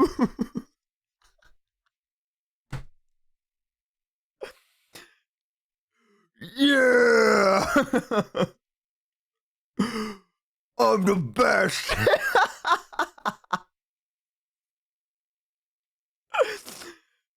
That's fucking awesome. Actions and aesthetic, the orcs tend to be presented in a comic relief sense in a lot of media, particularly the media from their perspective. They are bumbling and loud and goofy British football hooligans, and they say silly things and act in silly ways. But to the citizens of the Imperium, the orcs are far from funny. They are violent and irrational creatures that take humans for punching bags, slaves, or ultimately dinner. They have no moral compass and are violent and brutal killers that know nothing else. They are genetically designed to be a violent species that was capable of beating back the Necrons and the Catan. And if the Wait, what? What did you just say in my chat?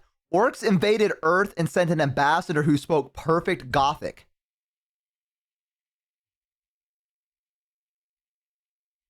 What? They invaded Terra? And sent an ambassador to them that spoke, I guess Gothic is probably like just what everyone speaks in the Empire.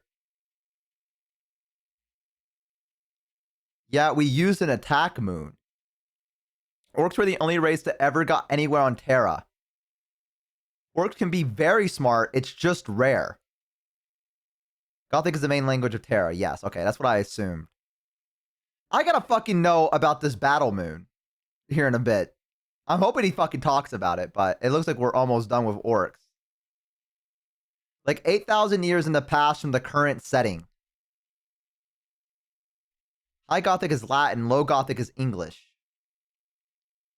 Oh, I didn't know that. Yeah, they did drop an attack moon. Okay, what do you mean attack moon? Both can be very smart, just rare. That is true. Maybe I was meant to be an orc. We put a second moon into orbit. It had a face that moved as the main orc spoke. Okay, wait a minute. Okay. We as humans put a second moon on in atmosphere to orbit us. We just did that. We just put like an attack moon. No, we as in orcs. The orcs.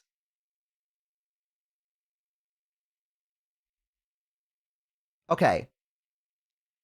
The orcs came to Terra on a moon that they were driving?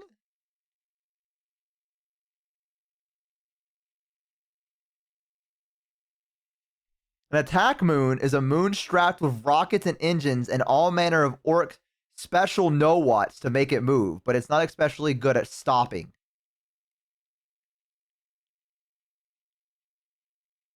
The orcs teleported a moon into the Earth's orbit. They convert asteroids into spaceships all the time. Okay, so the orcs teleported a moon. There was a hyper-advanced orc, the Beast, they could teleport planets. So a hyper-advanced orc called the Beast teleported a moon to Terra and then crashed it into Terra?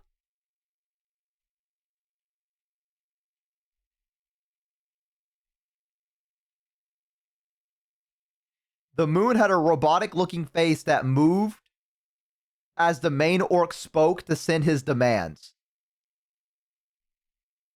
The Marines blew it up later.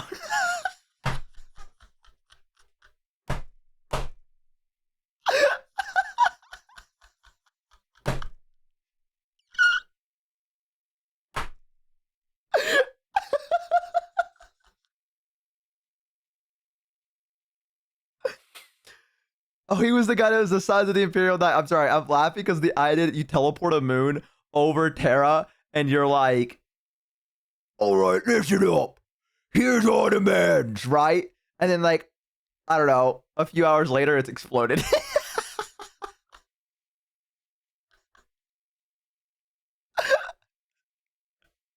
It's so fucking funny to me. The Beast had many attack moons. Okay, and Vulcan was one of the Imperial... Vulcan was one of the Imperial Primarchs, right? Am I remembering that correctly?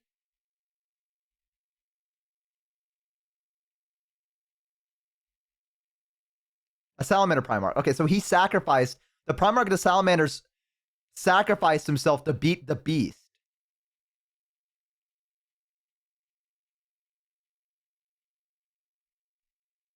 Yeah?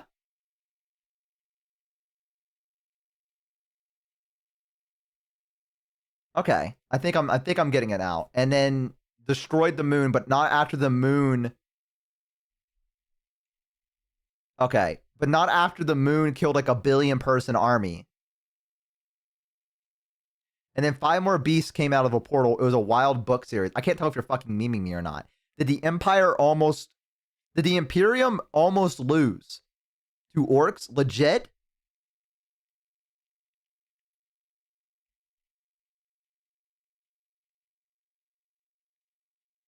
All true, yes. So one of the Primarchs killed himself in order to beat... Well, how did they beat them all back? What happened? What's the story? You guys know I can't read, so I can't read the book. You guys gotta fucking tell me. Because I need to know this. How did they beat back the orcs? If there was 5 more attack moons. I think they just left. What? Orcs follow the biggest, kill the big guy, and they fall apart. So they killed the beast, and all the other attack moons just went, eh. And they just left. Yeah.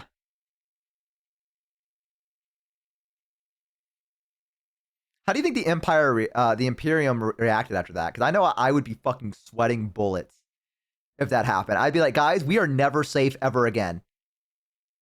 We are never fucking safe ever again. There is nothing that you can do to convince me that we're safe. Audible has the Beast Arises book. The Imperial Fists were wiped out in that war. The Imperial Fists, what faction were they? Orcs are never beaten. If they lose, they come back in bigger numbers. None of the orcs landed on Terra, right? Because if one of them set foot on Terra, you'd have to nuke the entire place, right? You'd have to wipe it clean.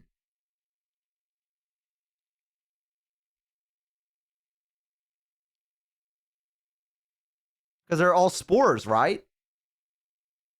So I'm guessing none of the orcs landed on Terra. Because that would be fucking devastating, right? They would have to like fucking firebomb it.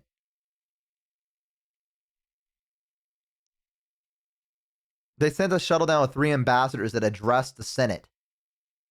Oh, so they did land on Terra. Uh-oh. Does the Imperium know? Do they know?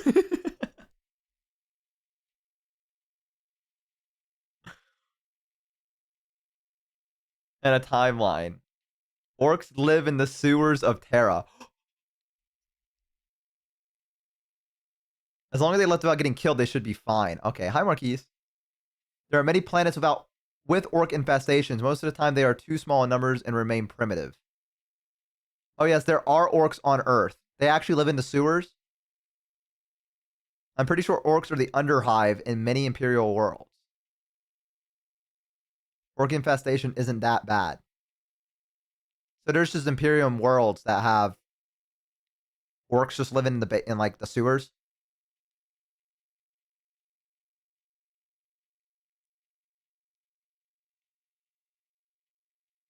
The slums, if you will. A few million dead civilians is no biggie. I mean, true. Pretty much almost every world has some orc presence on it. Did you watch Arcane? I did not. There are eldritch things that live in the Underhive. Oh, okay. It's just bad if they get too big. Okay. Imagine the movie It, but it's just an orc. Okay, I think I understand now. Okay, I think I understand. Forever. Oh, fuck. Able to unify under one banner, they would be utterly unstoppable. However, due to their aggressive nature, their organizational skills are non-existent, and they tend to just beat each other up for the fun of it. All that exists in the mind of an orc is fighting, and nothing else. If they wipe out their enemies, they will inevitably wipe themselves out as well. They are a brutal Ouroboros doomed to an endless war cycle, but to an orc, why does it matter? If they fight and they win, they win. If they fight and they die, it was a good fight. Now that the Xenos armies are growing in strength and more are threatening the safety of the Imperium, they need to bring new methods in order to handle what they are currently facing. The Emperor is on the Golden Throne. Half the Space Marines are traitor and they are beset from enemies within and without. So now the Lords on Terra must prepare for anything possible, and sometimes the impossible. For that, they take to the stars to explore and expand. They recruit assassins for priority eliminations, they train a galactic police force and a secret Galactic police to force? root out any and all heresy. The lesser known, yet most feared, Agents of the Imperium. Okay. I carry with me an inquisitorial seal. It is a small, unassuming object contained in a neat box of Pluvian obsidian. It is a modest thing, That was loud. relatively plain, adorned with a single motif and a simple motto. Yet with this little object, I can sign the death warrant of an entire world and consign 1 billion souls to oblivion. Where the What in Imperium may see oblivion? its justice dealt out by the hands of its armies and the gauntlets of its Astartes, when one needs eyes, ears, or both cut out, it looks to the agents of the Imperium. In a meta sense, these agents are a homogenized version of multiple factions from the original video 5 years ago. They comprise multiple aspects of the wide and all-encompassing armies of humanity and serve different roles. Whether it be the law enforcers of the Adeptus Yo! Arbites, the That looks void-faring like Judge explorers Dredd. of rogue traders, the invisible hand of the Assassinorum, Oh. or the hospitality of the Emperor's Inquisition. Oh. Each has a part to play in the God Emperor's domain. Rogue traders are a great example of a somewhat undiscussed part of the Imperium, its nobility. While you Updates, may welcome see in. the general Hi, Bo. Hi, Imperium as a Darkfire. totalitarian hellscape, because it is, this is to those under the boot of the nobles that run it. Rogue traders are a special kind of explorer, and their existence is extremely important to the function of the Imperium. A rogue trader is often an extremely special rogue individual trader, okay. and is given the monumentally sized warrant of trade, allowing them to be given almost complete and utter freedom.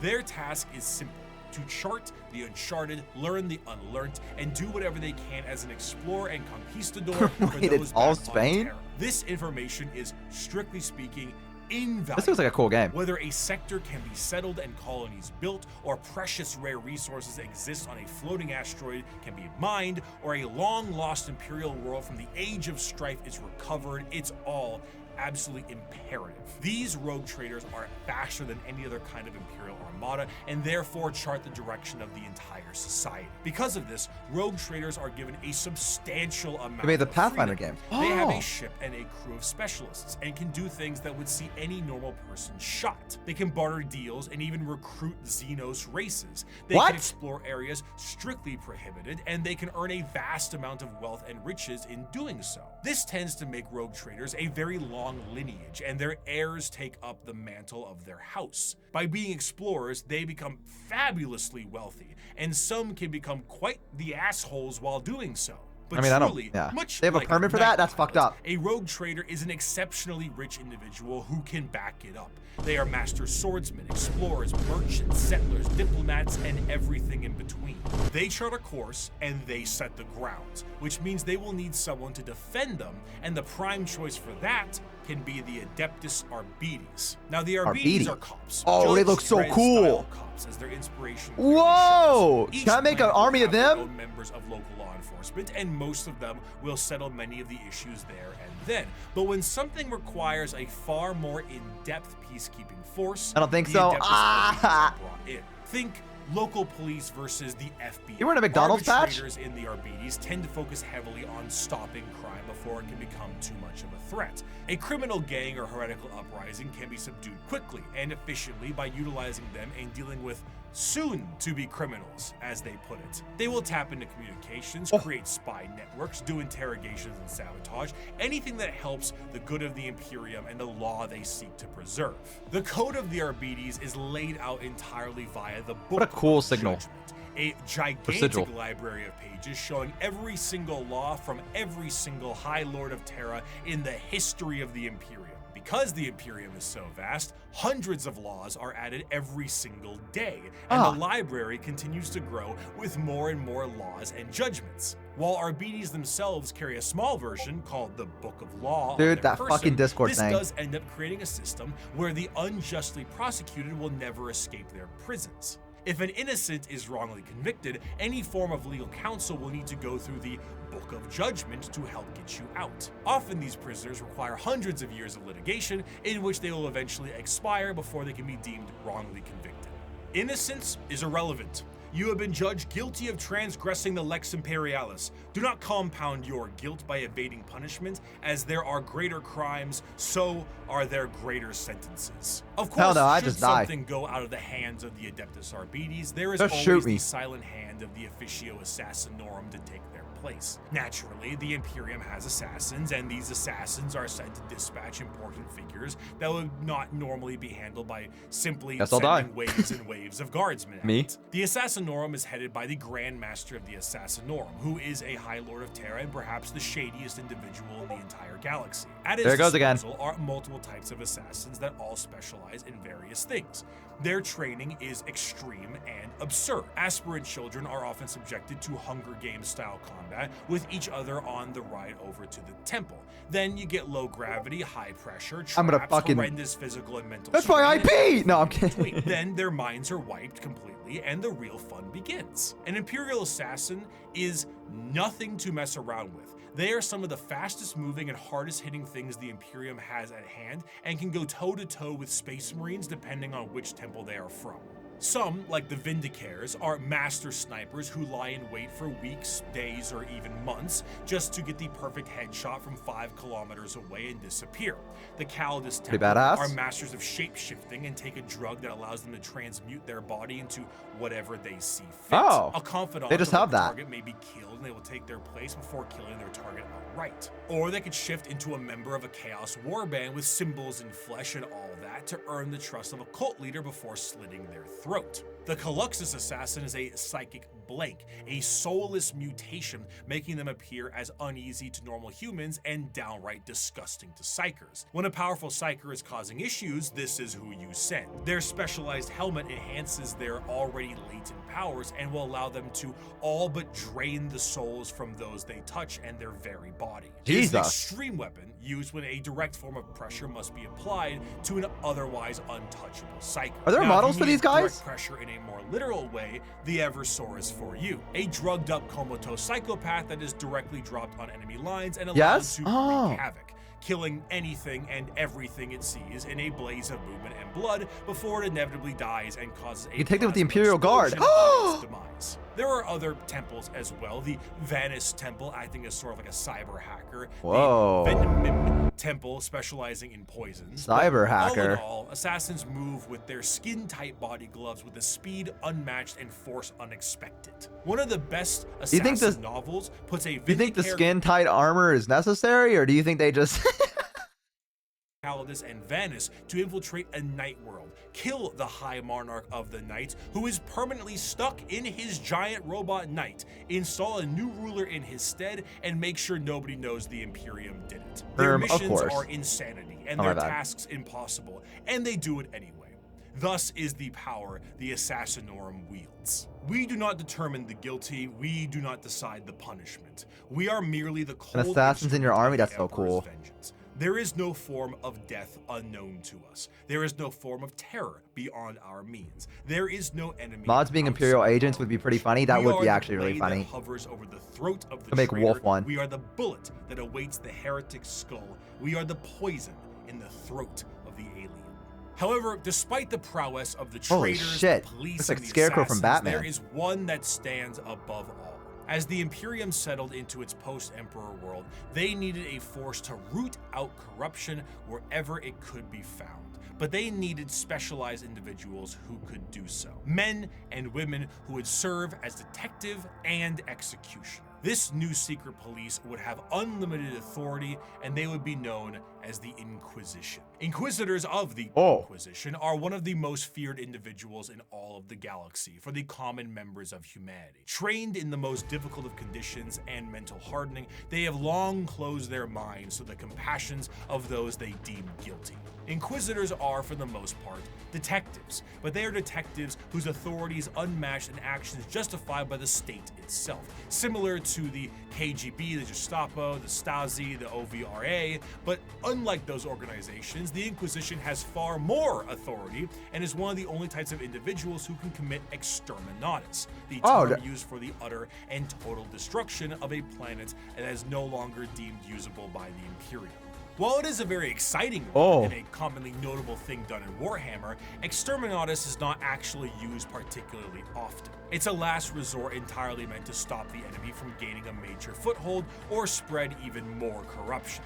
Even with 1 million worlds, the wholesale slaughter of an entire planet is still a massive blow to the Imperium. Inquisitors range quite a bit, not just in how they operate, but also in their personalities. They are often main characters for a large amount of books, as detective noir is a great genre, and they can be the most stone-cold killer or a pragmatic and sympathetic individual depending on who they are. Radical Inquisitors may utilize methods unlike most of the Imperium, such as alien tech or even demon hosts, where Puritans stick close to the methods of the religious state and shun any deviations. They also specialize in various aspects. They use demons? Has orders or ordos, such as Xenos for aliens, Malleus for demons, and Hereticus for, you guessed it. Truly, if you are a normal citizen of the Imperium, a person flashing an inquisitorial rosette in front of you may be one of the most terrifying moments of your entire life. It is the same as an FBI badge or a KGB member, except now you're in Warhammer. So, their authority and tools are infinite. Agents of the Imperium are vast and offer a ton of different concepts to the world of Warhammer. Can you put one of these in an Imperium army? As the Emperor's descent into the Golden Throne has lasting effects on humanity. As time progressed, a few people seeing the Emperor as a deity made their voices louder, and over a few thousand years, worship of the Emperor was not only considered expected, but state mandated. Love Warhammer, it's great. Would be known as the Ecclesiarchy. And there were many who would look to the cardinal position and make desperate grabs at their power, leaving horrid effects on the populace. The Age of Apostasy was a time of reformation in the Imperium that saw its eventual change into an overtly religious empire. During this time, an all-female warrior cult to the Emperor called the Daughters of the Emperor were a bit more isolated from the wider Imperium. However, as the ecclesiarchy began to take root, one Goj Van Dyer became the High Lord of the Administratum and noticed these warriors and felt they could be useful to him. Goj himself told these warriors that he was the voice of the Emperor himself and demanded they fire upon him to prove it. Having a little hidden force field that this warrior cult had never seen before, the bullet bounced off of him and showing him to be unharmed, truly blessed by the Emperor. This cult became known as the Brides of the Emperor and acted as Brides of the Emperor bodyguards and aides. However, Goj Van Dyer was a tyrant, and his horrendous what is he? spelled ruination for the wider. What do you mean by that? For the Emperor?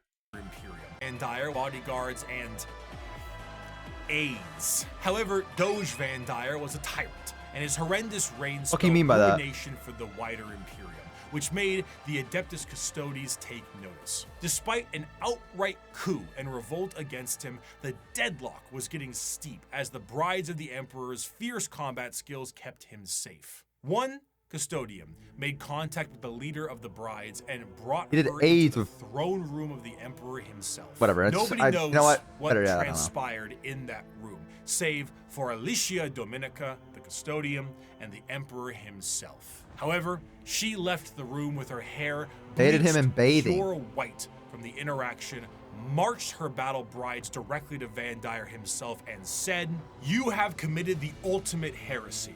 Not only have you turned your back on the Emperor and stepped from his light, you have profaned his name and almost destroyed everything he has striven to build. You have perverted and twisted the path he has laid for mankind to tread. As your decrees have stated, there can be no mercy for such a crime, no pity for such a criminal. I renounce your lordship. You walk in the darkness and cannot be allowed to live. Your sentence has been long overdue, and it is now time for you to die. Despite not having any time to die, Doge Van Dyer found some time to do so. With his head lopped clean from his body, the brides of the emperor were no more, and the ecclesiarchy signed a document to stop Van Dyer's reign from happening again. They would no longer be allowed to have men under arms. Men.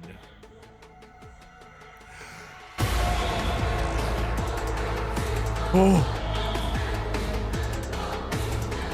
The Adeptus Sororitas, or commonly known as the Sisters she's straight of up Battle, screaming. the nuns with guns, the fighting force of the church. Despite being the main militant faction, the Sisters of Battle, their organization actually is far more diverse than this and have many more nun-based roles for their members. She actually is that emote. They are organized by various orders with various specialties in mind. I like the armor. Such as the non-militant orders like the Hospitaller, Dialogus, and Familius, including things like helping with surgical equipment and various other medical stuff, Duolingo, and a poli-sci degree. These orders are further separated into smaller orders in an almost Space Marine chapter sense, but tend to have more flexibility due to the nature of their work.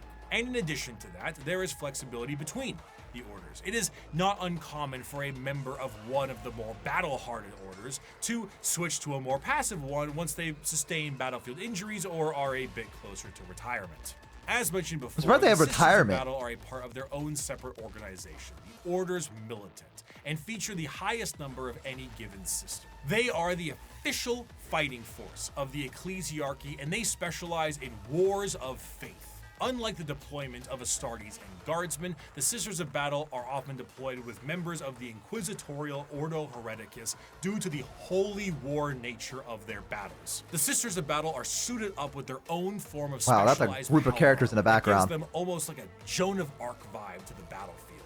Though lacking the more extreme modifications of a Space Marine's power armor, mainly to the fact that Sisters are, for the most part, regular humans, the power armor of a Sister of Battle almost matches the defensive power of an Astartes, but with added flexibility and versatility in exchange for strength. Some of the patterns of armor do allow for the enhancing of genetics, but this Oh, look, is there's those far little from baby things again. this, combined with an arsenal of tanks and vehicles that have literal church organ rocket launchers on them, What? really brings across the holy war vibe in a gothic manner. Accompanying a Sister of Battle in the fields of war is the holy trinity of weaponry: the bolter, the flamer, and the melta. With such Church a simple tanks. loadout, the Sisters of Battle are able to bring down the glorious flames of the Emperor himself, and his holy light shines on them in other ways during a conflict. Hell, even their jump packs evoke angelic imagery as opposed to the more clunky jetpacks ones that Space Marines have.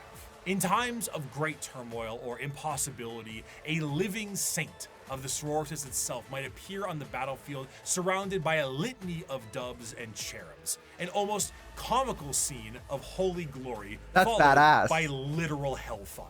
The Sisters are a fascinating organization because they take what is normally seen as a benevolent force and turn it on its head to be a horrifying method of war. Because the Sisters are so zealous, they are nigh impossible to persuade and almost never fall to chaos. In fact, any deviation from the Imperial I got a faith question. may So they don't wear the same armor as the Space Marines, but they still have like armor better than the Imperium Guard? Because I imagine if they're descending from the heavens looking like angels, you probably just don't want like one stray bullet to like kill them immediately. Right?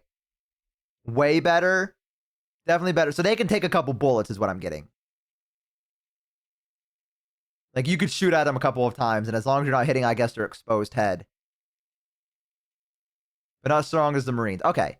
That's what I was wondering. But lacking in physical strength. Okay. Okay, that's what I was wondering. see you killed outright as you are deemed a heretic, and sometimes They have a helmet, but sisters for art have even reasons. less patience than the Inquisition does. To the Adeptus Sororitas, no punishment is too extreme for blasphemy and heretical behavior, whether it's lobotomizing traitors to use as shock troops or attaching them physically to agonizing pain engines so they can die for the Emperor. Anything goes. The most fascinating part of the sisters, however, is their faith. We discussed how orcs often make things happen through belief because of their sheer number of them. The sisters create miracles where they walk. They are not many psychers like orcs, but they are excessively devout and make up for that. Bullets They barely summon miss miracles. targets they absolutely should hit. Guns jam, tanks malfunction, enemies Oh, slip and shit. fall. The scene from Pulp Fiction is an accurate portrayal of what happens when the sisters fight. I'd knock that shit off if I was you. Die, you motherfucker!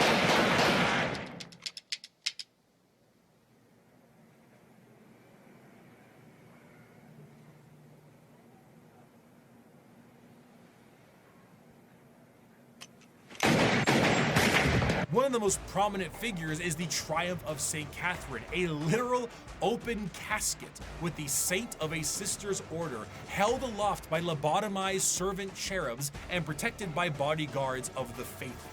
The devotion to the Wait, emperor what? swells so strong. Wait, it's a what? It's an open casket. Sister's order held aloft It's the Triumph. Okay, by okay. lobotomized servant cherubs and protected by bodyguards of the faithful.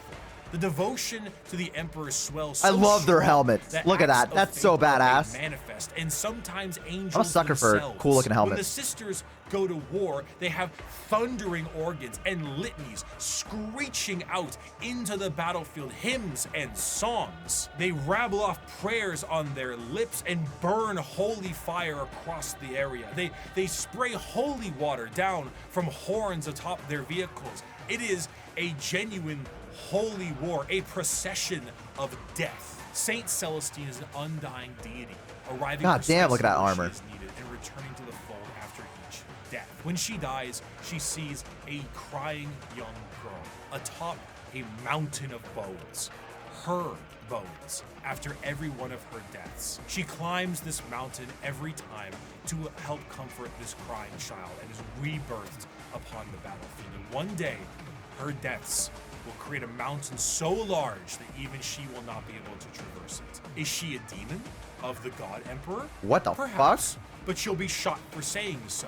She is genuinely and literally faith made manifest. Some sisters may make a mistake, however, and find themselves questioning their faith, disobeying a command, and even leaving their order. I These love her. sisters are sent for reconditioning and are known Whoa! as the Sisters Repentia. They generally face the front of the line head on and seek retribution and forgiveness from the emperor himself. Though their actions were heretical, repentia on the fields of battle is an indication of an individual wanting to become forgiven. They run aloft with Oh my torture God. devices attached to their bodies and a chain sword the size of their body, completely armorless, to determine if this is how they die or if the emperor will forgive them. Even the most famous champion of the sisters, that Saint Celestine, was a repentia. Even she questioned her faith. And if she can do it, so can you. Just don't run away again.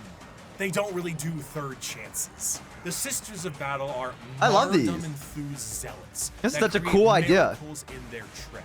Their devotion is boundless and also a direct source of their power. There's a theory that the whole Emperor's army faith is of causing him to become a fifth power-armored chaos soldiers god. Shooting, burning, and melting all in Heresy. their path is bad enough, but it enters a whole different level when God is on your side. By bolter shell, flamer burst, and melta blast, the mutant, the heretic, and the traitor alike are cleansed of their sin of existence. So has it been for 5 millennia, so shall it be until the end of time. The Imperium devolving into wars of faith is to push its agenda further. Where the xenophobic nature of humanity was once strong, it has now been magnified. And there You know, are the plenty thing is, of aliens. I don't even have a lot to say because it's like, what can you say about this? Like, other than the fact that it's just badass. Like, you know what I mean? Like, I've been trying to figure out things. So I'm trying to like make this like a react, but like half of the video has just been me quietly sitting here. I feel like, because I'm just immersed by it. Like, I think this shit is so cool, and I'm like, if I pause and I try to talk about it, I'm gonna forget half the shit that they just told me. And I'm also thinking in the back of my head, like, how many of these are like figures that you can actually use on the tabletop itself. And I imagine these are.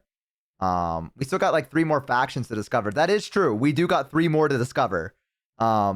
I really like these. I really thought you already knew Warhammer. I don't really know that much about Warhammer. No. I said before I watched the Bricky video at the very start, but that was like a year ago. That was a while back. So I don't remember much about it. Like I remember some bits and pieces, but I don't remember a lot about Warhammer, sadly. Though now I know. Now I do. So this is badass. I like these a lot. And how do they play on the tabletop? Are they like powerful, kind of like the Adeptus Custodes? Or is it more like you can have multiple of them on the field? Bricky has an army of them. Is it just an army of them? Or, Warcraft, which is mostly just a copy-paste Warhammer, it kind of is. I guess, it can't, yeah. Between Guard and Space Marines. Less funny, but much better made. Yeah, for sure. Yeah, Bricky fucking cooked with this. Bricky has 5 armies he plays. Work. Something you're doing? This army rule is faith dice. You must roll some dice early on, and you can substitute rolls later with those dice. That's fucking cool. That's a very cool way to play this character. Are you kidding me? That's awesome. That's actually a really cool mechanic. They're portent dice. They kind of are, yeah. That's amazing. Yeah, I don't know how I feel about the agents in the Imperium. Like, they're kind of cool, but I mean, the only ones that really got me, I guess, were like the cops. As weird as it is. Yeah. And the orcs, of course. The orcs were fucking amazing. I love the orcs. Chaos, I'm gonna be honest, Chaos Space Marines are kind of cool, but they didn't really catch me as much as the others have. Like, still, I would say I'm gonna have to see what it is, but right now, I would say the orcs, the Imperium Guard, and the Imperial Knights, I think, are pretty cool. And yeah, I think those are the 3 right now. And the Eldar, so 4. He really skipped the deity Chaos Legions. I mean, listen, I only know what I've been told. Are also a pain in the ass to paint because all the yeah, I would imagine they're probably pretty difficult to paint. Yeah, I would say so. Sisters up there in the win percent does rebalance every few months, so who knows if it will stay that way. So the sisters are like just really good. Is that what I'm getting?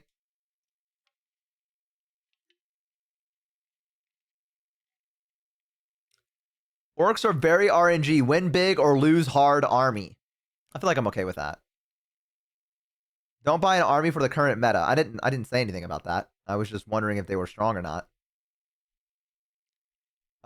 Better than the old model with metal spikes that drew blood. Ooh, damn, they're that sharp? Guess that's the crime of, that's the price of chaos. I think I painted about a mile of gold trim. I have each chaos army. Oh. Here's the thing. If I try to paint my figurines, I know I'd fuck up. And then I don't know how to get rid of paint. I guess you just wipe it away, but damn.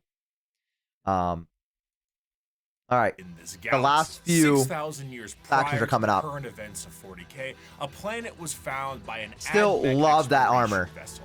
The life forms on the planet were seen using tools, but they were still very primitive, so the planet was marked for destruction to pave the way for the Imperial War Machine. However, this was thrown off because of an extreme warp storm and that whole Doge Van Dyer thing. Flash forward to modern day, and an unknown but highly advanced vessel was shot down near an Imperial mining world, and the bodies on this vessel matched those life forms found on that primitive world.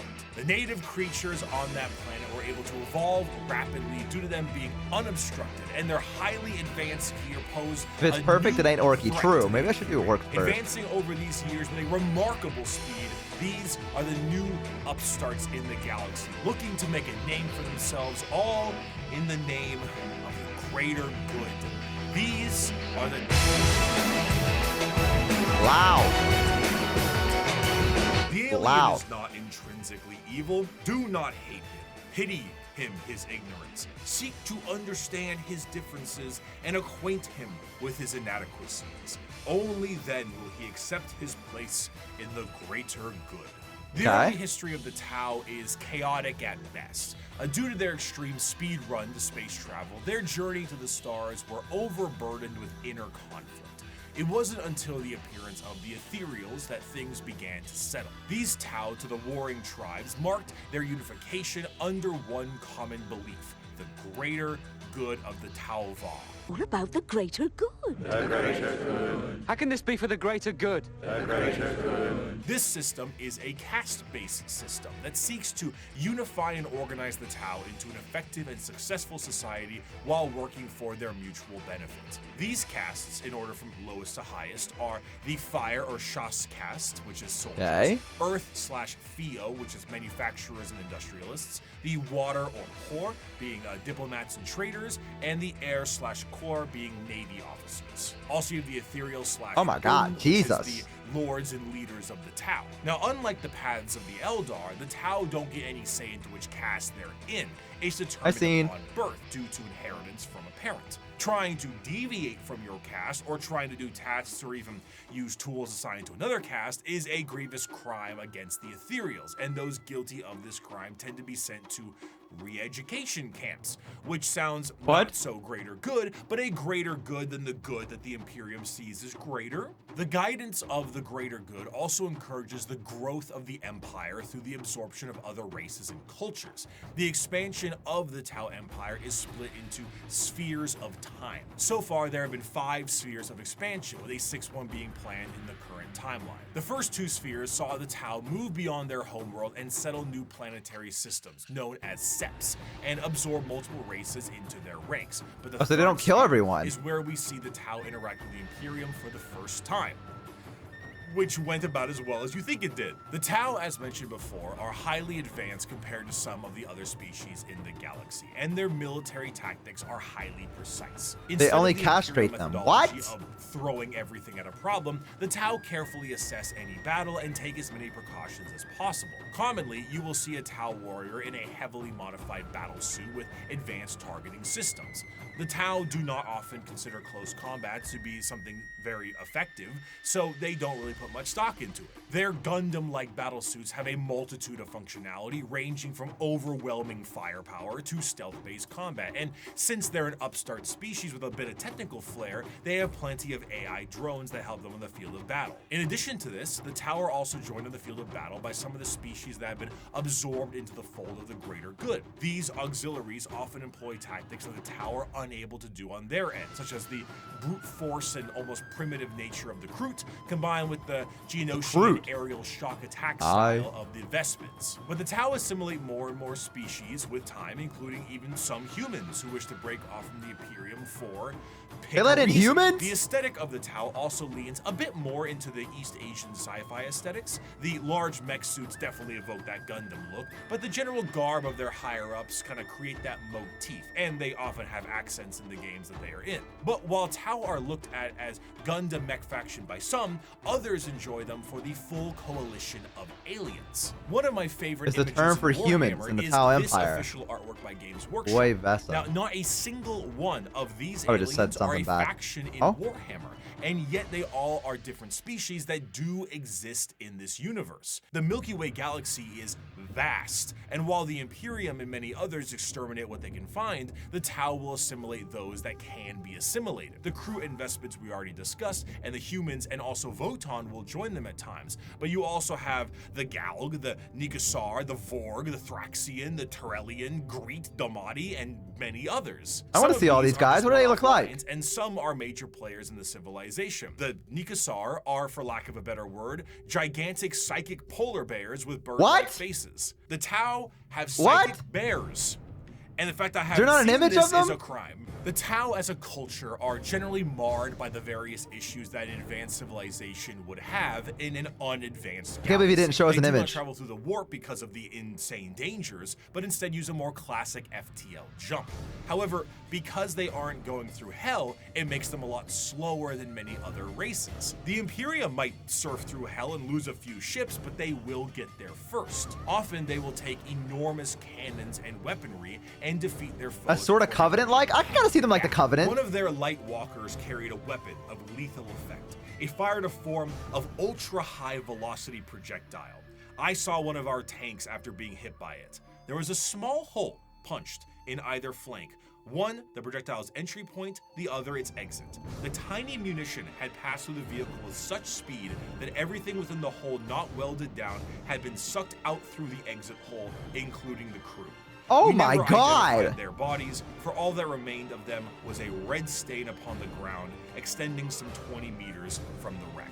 The fascination Holy of the Tau is fuck. that in any other modern day world, their society would be horrid. Rigid caste systems, corruption, and politicking ethereals, and basically it's Holy the greater fuck. good or nothing at all. But in the world of Warhammer, the simple fact that humans are accepted into their sphere should they please already puts them far and above Yeah, I was the gonna other say, these guys races are that would murder not or that eat them. bad. But despite this, the existential dread that is the Tau Empire is ever so apparent. Despite being hyper advanced and Arthas? welcoming a coalition of aliens, they are the upstarts and they are painfully outnumbered on all sides. Almost any other faction in the universe, given the right amount of force, can wipe out the Tau Empire from existence. They themselves might not be perfect, but their slight glimmer of hope is exactly that, a glimmer in a dark and crushing galaxy. Of course, nobody dares take the attempt to destroy the Tau Empire, because doing so is an enormous amount of resources, and for the same reason why you don't full send your whole army to one person in a commander game of Magic. You open yourself up to player 2 and 3. But not to say it won't be a struggle. The Tau Empire, when prepared, are a vicious fighting force who might delete your formation before you even see them. But they lack numbers, and in the dark corners of the galaxy. Wait, before he begins with the Tyranids, the Tau are pretty interesting. Are they? I'm sure they have something fucked up with them, right? But I mean, are they the first instance of like? Because he didn't really describe them as anything they did was bad. Like someone said they castrate people, which I don't know. Like I don't know if that was just them saying it. They do eugenics. Ah, is that what they're doing? Okay. All right. See, I was going to ask what the bad thing they did. Their leaders are suspected to mind control the population, comparatively one of the less bad. It mainly is a caste system and they are hopefully outnumbered. Yeah, they do some fuck shit. There it is. There's the evil. A lot of assumptions, no hard proof. So we don't truly know if they do this stuff. It's just it's kind of like they probably do this. Like has it been like written down that they do that? Because they seem pretty cool as a faction at the very least. I like the idea that it's propaganda, Bo. Well, it's working on me. Almost nothing is known in Warhammer. I mean, of course, but you know. They're also relatively new, so not a ton of lore. Okay, when did they come in? Was it like recent? They suddenly fell into order when the Ethereals emerged, but no proof. Oh, and the Supreme Commander is a hologram because we killed him, but they can't admit he's dead, so they have a VTuber in charge. Oh boy. That always goes well. They wanted the weeb money. I mean, I think it's a pretty cool idea. I mean, for what it could have been, you know, like it definitely has like weeb aesthetics to it for sure. But I think they handled it pretty decently. I mean, I like the idea of a coalition of aliens because I think that makes it like a pretty cool to see like on the field. If they ever release the other ones. I heard Warhammer. Hi, welcome in. We're learning about Warhammer. I've learned quite a bit. I think the Imperium Guard is the army that I might do if I ever decide to play Warhammer. That's what I've decided. Welcome in. Happy to have you here, Just Water. Happy to have you here. Thank you for joining us today. Yeah, Imperial Guard is a base pick. Yeah, I love them. I love the way they look. I love the different kind of like designs they have. And I'm an average guy, so figure, have an average Joe army, right? There's like one Vespid unit. So they haven't released a lot of units for the Tau yet, is what I'm picking up. Like, not a lot of models.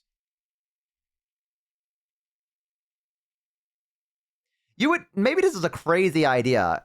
They have a lot. Oh, okay. Because I was about to say, just not many aliens. Okay. I was going to say, it's kind of crazy to say that they're a coalition of aliens and then not have the models prepared for those aliens. You know what I mean? They don't have any of the minor species. That's interesting. Because from this, it seems like some of their stuff is handled by using the other species as like artillery, or not artillery, but like aerial forces and stuff like that. So Games Workshop hates happiness. But they love money. They hate us. Auxiliaries, that's what I meant. Yes. Thank you. That's what I was looking for. Mostly Gundam looking mechs. I think they're pretty cool. I don't think I would ever play them, but I think they're pretty interesting. I'd be curious to see how they develop over time in the Warhammer lore, and I'd also be curious to see how like the figurines and stuff like that. They move very slowly on things. Okay. Tower of Mary Sue faction at first. Then they became more grimdark. So wait, when they first were introduced, was it more like, oh, these might be the good guys kind of thing? Was that the intention? Perhaps? And then they were like, okay, let's reel it back to the grimdark.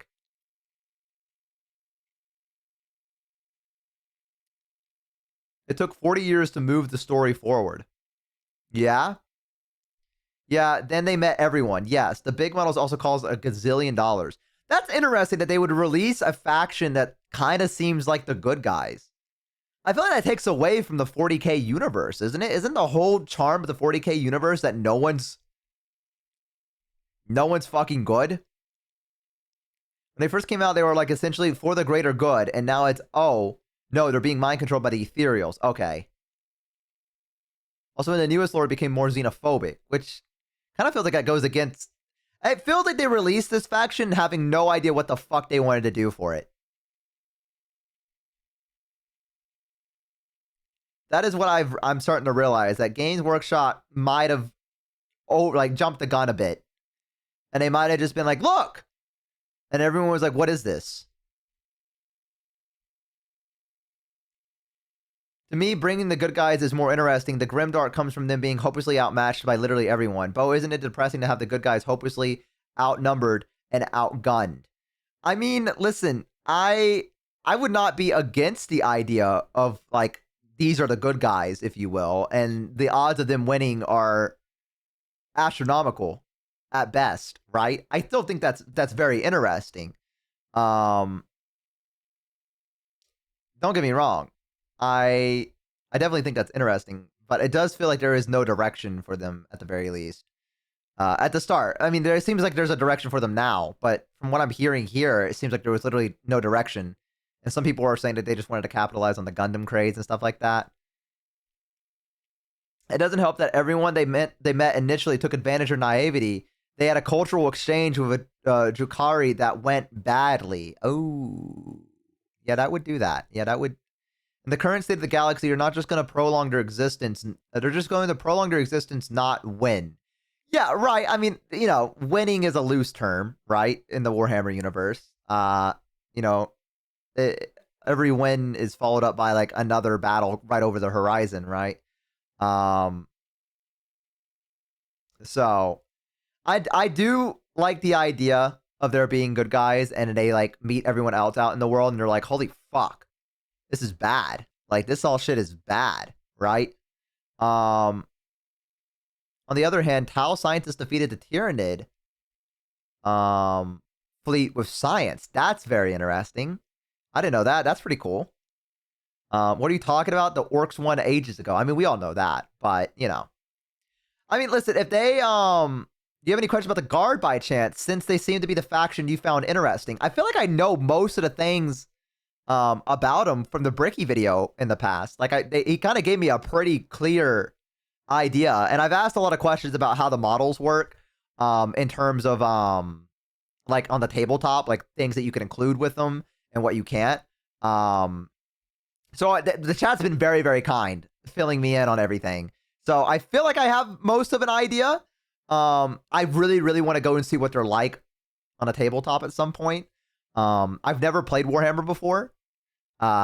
This is like my exposure therapy to it, if you will. And I do want to get into the tabletop at some point. I feel like it'd be a lot of fun if I could find some people to play with. And I would love to make my own little army of the Imperial Guard. But yeah, I don't know. The chat's been very, very kind, and they've been helping me out quite a bit. I have a lot of good bozos in here helping me out. So for the Tal, they have a very small warp presence and don't have gods. So when humans in the fleet started panicking, a god of the greater good formed, and Tal leadership freaked out. Oh, so the humans made the greater good like an actual thing. Like they made that like a god. Because they let the humans in, and the humans were like, ah.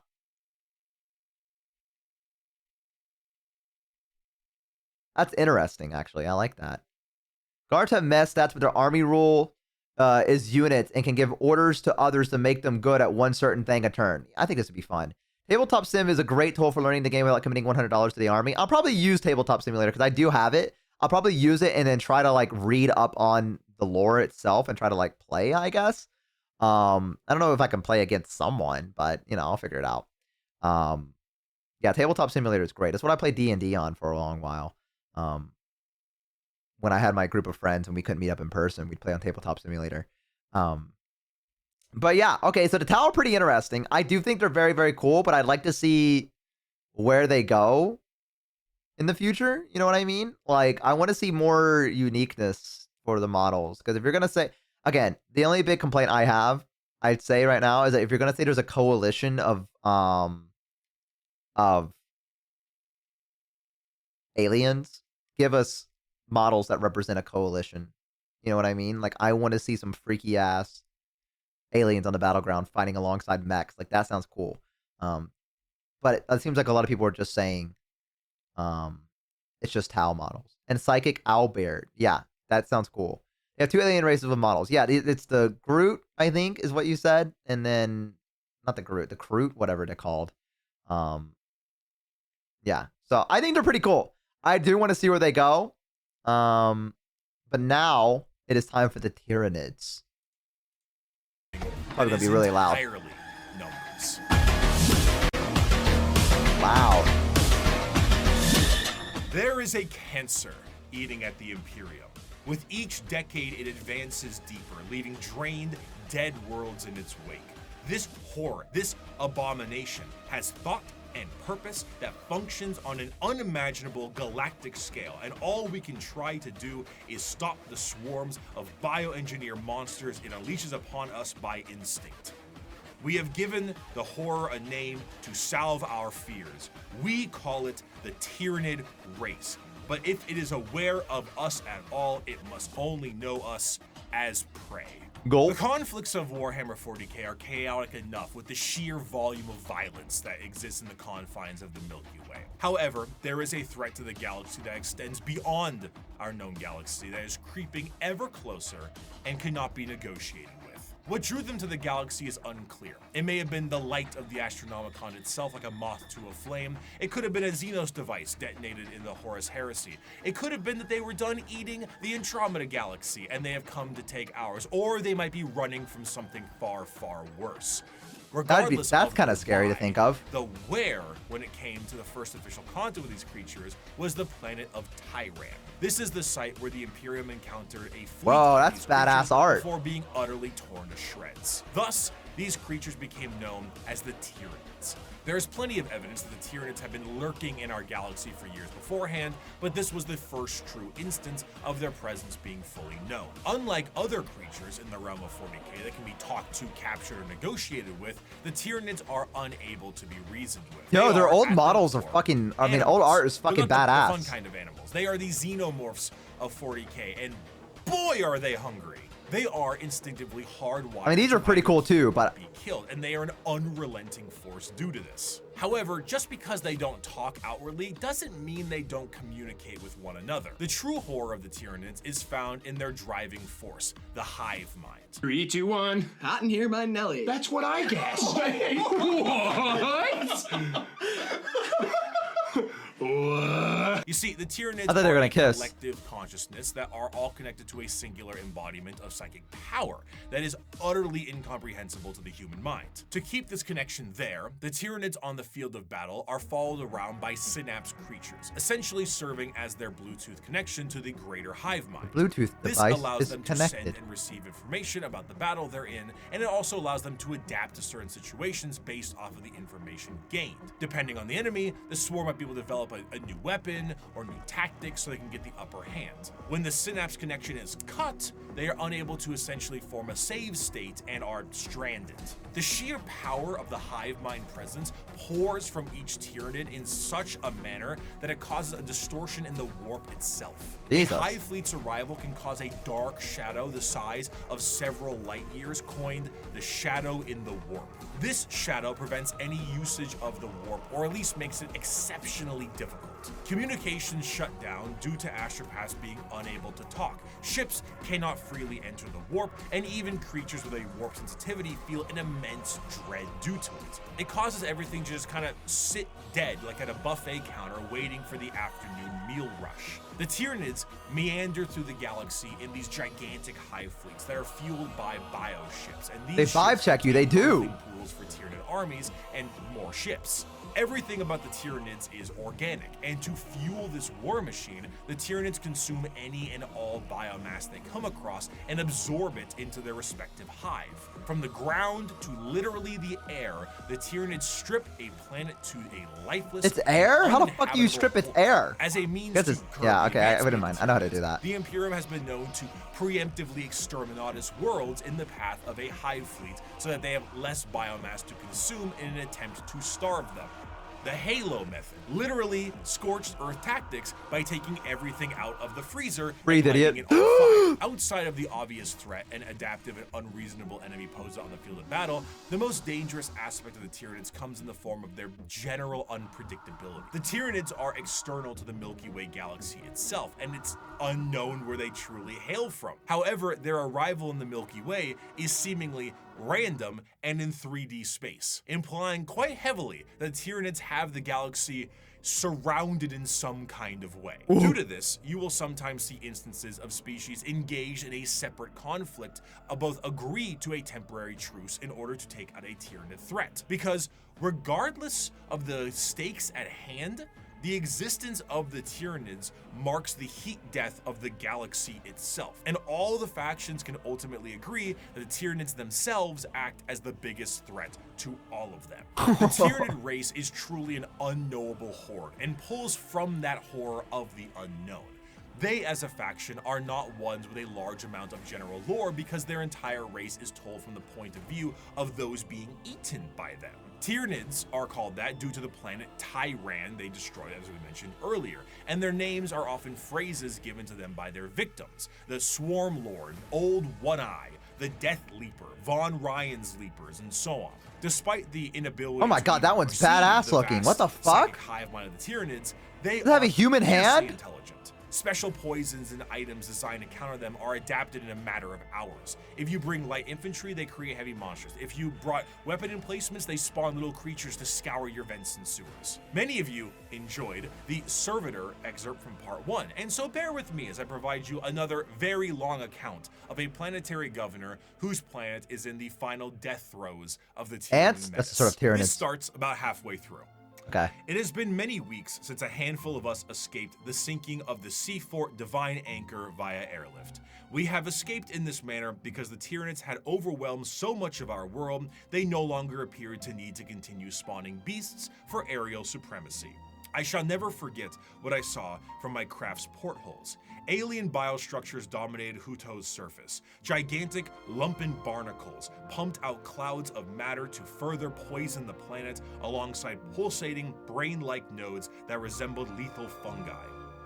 Immense capillary towers stretched high into the poison sky. The glistening chitin coating their flanks crawled over by chains of lesser beasts fulfilling some sick alien purpose I cannot know. Digestion pools spread for miles, replacing our once great lakes with reservoirs of bubbling biomatter.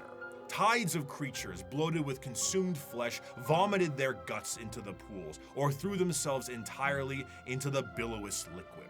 Amidst the seas of feeder beasts consuming all in their path, we would every so often see an explosion or a burst of fire. Were these heroic final stands by other survivors, or merely abandoned ordnance detonating at random? I will never know. I cannot rejoice in the deaths they inflicted. The biomatter of the dead Xenos was surely recycled by the Xenos regardless in no time at all. Our aircraft ran out of fuel a week ago. Now I stand in the snow, not far from the peak of Mont Saint Hila. I am the only one left that I know. One by one, those with me perished. The slightest cut on a mountain rock resulted in an immediate infection that left the pilot screaming in agony. Her co-pilot fired Nature is shot beautiful. You're so true. torture, and my senior aide threw himself from a ledge. The reality that there was no escape hitting him. I have no idea what happened to my chief medicae. Others were slain by lone beasts the rest of us were unable to kill or drive away. A justly deserved end will soon be mine. I have failed on every possible level. We were not even able to send word. An alien disease has me within its grasp. My limbs are numb, my tongue is dry as sand, my head throbs. Even at these chilled heights, I sweat profusely. From here where I sit, I can see the final death unfold on the planet entrusted to me. Before me is the Radarin Ocean. The water level is visibly dropping, hour by hour. They are even taking our seas. Jesus. There are enormous beasts with great, slowly flapping wings and immense open maws moving through the sky. I may be at high altitude, but the air is thinner here than it should be. I know enough of mountaineering Big to straw. know that they will not That's what they don't realize. even leave our air. The Tyranids are on the There other is side an with isthmus straws. I can see, upon which is sat one of the Xenos capillary towers. Now I believe I can tell what they are truly for. High up, foul Xenos bioships cling to their flanks like twisted calves at their mother's udders. They are feasting, I am sure, hungrily filling themselves to burst on the hideous gruels that are what remains of my people. I have witnessed the planet's death from sinister start to hideous conclusion. I see the power of our foe, and though I have shown boundless weakness these past months, I do not see how we could ever have won. If this is any sort of good news, it seems that one thing that might be an inadvertent repellent effect on the Tyranids is chaos. Chaos and chaotic energies offer no nourishment to the Tyranids. They cannot eat that. And the presence of rifts and warp storms work as a means to starve out the Tyranid fleet. The Tyranids, of course, are attempting to adapt to this, but it seems that even at the most primal core of the galaxy itself, Chaos agrees that these dinner guests are not welcome in any way, shape, or bioform. In the end, though, the Tyranids represent the final fears of the galaxy itself. Despite the goals to conquer the galaxy as a whole, the remainder of the universe may very well be dead and derelict space. Instead of endless worlds and solar systems, it may just be bones and ash. The tensions of the hive mind might be the final themselves around the galaxy, and the only thing that's guaranteed is that dinner is served. The final stand. The Tyranids are not simply the unending hordes of bugs. Beyond the more general buffet tactics of the force of the Tyranids, the hive mind has a more secretive and dangerous means of planetary conquest in the form of something a bit more terrestrial. General upheaval and revolution. However, though the idea of a societal revolt for the good of the populace is an admirable thing, these leaders have the nefarious intent of the hive mind itself. These are the downtrodden and the oppressed, the revolutionaries to a better cause, the heralds of the Star Children. These are the Gene Stealer cult. They fucking selling genes? In the sunless body of our hive, the flock of the faithful grows. Is there a apostle already going out of business, dude? Leave him alone. Vision, protected by his loving hands. Within these holy shadows we dwell, while the impure bathe in spire-topped starlight. And what lies between those stars? What sails beyond those distant suns? Shrouded in night, born within that eternal black, our redeemers, our gods, truer than the silent, long-dead emperor, the children of the void. We hear them in our dreams, we feel them in our blood. The kiss that keeps on giving. And we will answer. We will rise and claim the engines of labor that have bound us in servitude. This world will burn. It will be cleansed, purified, made ready, and the heavens will deliver our reward. The ground zero of a Gene Stealer cult comes in the form of the Gene Stealer itself. Deep in the depths of the planet, a Gene Stealer acts as almost an advanced recon unit for the Tyranids, and were the first Tyranid units encountered by the Imperium itself long before the first Hive Fleet made its presence known. Unlike the Tyranids that can only reproduce through the birthing pools in the fleet, a Gene Stealer reproduces via the Big Smooch. The Gene Stealer kiss is essentially what the face-hungered alien does. Yeah, I was about to say. It attaches to a victim and releases an embryo. However, instead of a chest burster, the embryo alters the genetic makeup of the host itself, turning it into the primary conductor of a localized version of a hive mind known as the brood mind. Any offspring that this host produces is known as a Gene Stealer hybrid, and the host assures their survival to continue to reproduce. The first few generations of a Gene Stealer hybrid look more like the Gene Stealer itself, which in our current reality would be terrifying. But considering how the vast majority of humanity is a little mutated in 40K, it doesn't stand out as much as it should. As the generations continue, the mutations and the general alien look is almost entirely phased out, and the resulting hybrids look almost identical to the species that they once were. Due to the size of most worlds, the makings of a Gene Stealer cult can exist almost entirely in secret, generation after generation. After a certain period of time, those hybrids will make their way into generalized society. Still connected to the mind of the Gene Stealer itself, the hybrids operate with the express goal of gaining power within society itself in a political and religious sense. Most of the time, they will present themselves as revolutionaries, looking for the betterment of the population. And honestly, it sounds great for a lot of the folks on the planet. By the people, for the people. As they expand more openly, the crossbreeding continues until all aspects of the planet's society is infiltrated. However, all bets are off when a hive fleet comes close enough. When a Tyranid hive fleet gets close enough to a planet, the brood mind activates essentially an endgame scenario. The once political and religious leaders become bloodthirsty fanatics that work to finalize the collapse of society and the death of those who oppose them. But oh my god, this is hidden underneath everyone's noses. The God they believe in is coming, and this is holy justice and vindication for their religious and political beliefs. As the hive arrives, the planet is essentially ripe for the taking. The original Gene Stealer pieces out to the next world or is reabsorbed for deployment elsewhere, and the Tyranids begin to take the planet for themselves. The cultists sing praises and holy songs as the Tyranids begin to eat everything up in kind of a meet the pyro sense of religious delusion. But as they are harvested, some of them are snapped back to reality, oops, there goes gravity, before they are thrown into the biomass Okay, soup. see, that's what I was gonna ask. I was gonna ask if like they were spared. I was gonna ask if these genes. Okay, I got a question. So when the Gene Stealer does the alien thing to them, how does that one? It turns them into one of like another Gene Stealer, right? So it goes to the next person and like aliens them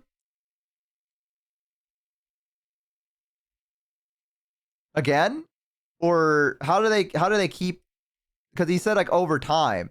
No, they remain human. So what are these? So this is a Gene Stealer. It's a human with alien DNA in them. No hanky-panky. Okay, I'm still confused. So this is the Gene Stealer.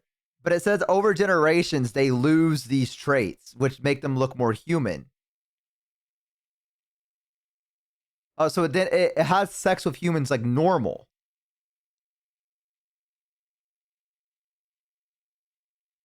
So it doesn't like alien other people to get them like infected humans birth hybrids.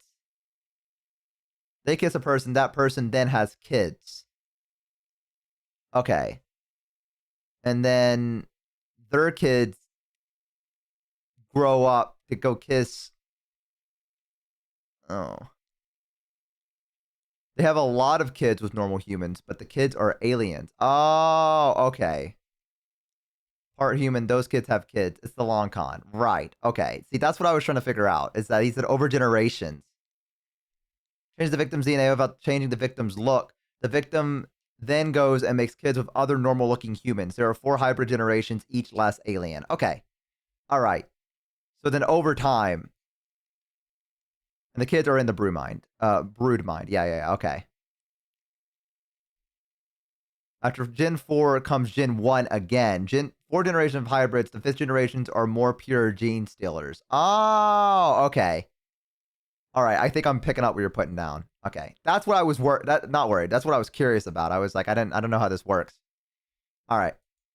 A fleeting second, they see that this was all a ruse to consume the world, and that their false gods were a bunch of hungry bugs. The cultists essentially put the checkerboard dining cloth on the table for them and invited them for a feast. Due to the constant redeployment of gene stealers, there are known cults that pop up across the Imperium itself. Some of the more well-known ones are the cult of the Bladed Cog or the Rusted Claw, but there are hundreds, if not thousands, of different cults that keep popping up all over the galaxy as the gene stealers spread. And due to their covert means taking over the planet, they are not generally viewed to be a threat until it is far too late. And due to the know-how of gene stealers, they tend to be predatory to those in the lower classes of a given planet. The gene stealer cults overall have really come into their own, commercially and artistically. They have very much embraced the revolutionaries aesthetic and crafted they are also on Earth method in doing so. It's this great combination of this pseudo-Marxist Bolshevik uprising mixed with the hills have eyes in the populace. What's particularly enjoyable about their uprising is that often from their point of view,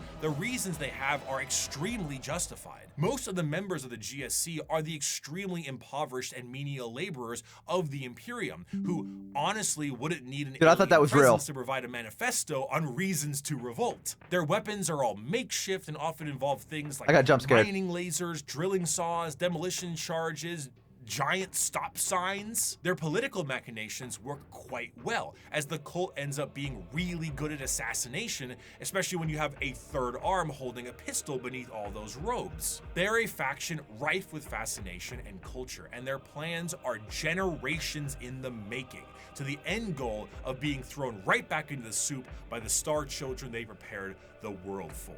And those are the threats to the galaxy now. The degradation of almost every species is now behest by the Tyranid menace, and all of the infighting between each and every single one of them will be their undoing. The world of Warhammer is a bleak and horrendous one, and that is in its own right the charm. It is so large, so vast, so absolutely horrendous and insane, and yet is treated with 100% severity and seriousness. In the beginning of part 1, I gave you an abridged and different opening to the Warhammer world, the grim darkness of the far future, and I leave you with this part 2 with the full quote itself. It is the 41st millennia. For more than 100 centuries, the Emperor has sat immobile on the golden throne of Earth. He is the master of mankind by the will of the gods, and master of 1,000,000 worlds by the might of his inexhaustible armies. He is a rotting Tyranids versus orcs, who's winning? With power from the dark age of technology. I need to know. He is the carrion lord of the Imperium, for whom 1,000 souls are sacrificed every day so that he may never truly die. Yet even in his deathless state, the Emperor continues his vigilance. Mighty battle fleets across the demon-infested miasma of the warp, the only route between distant stars, their way lit by the Astronomicon, the psychic manifestation of the Emperor's will. Vast armies give battle in his name on uncounted worlds. Greatest amongst his soldiers are the Adeptus Astartes, the Space Marines, bioengineered. This happened and went very bad for humanity. Their comrades in what, orcs versus Tyranids? The Imperial Guard and countless planetary defense forces, the ever-vigilant Inquisition, and the tech priests of the Adeptus Mechanicus, to name only a few. But for all their multitudes, they are barely enough to hold off the ever-present threat from aliens, heretics, mutants, and worse. To be a man in such times is to be one amongst untold billions. It is to live in the cruelest and most bloody regime imaginable. These are the tales of those times. Forget the power of technology and science, for so much has been forgotten, never to be relearned.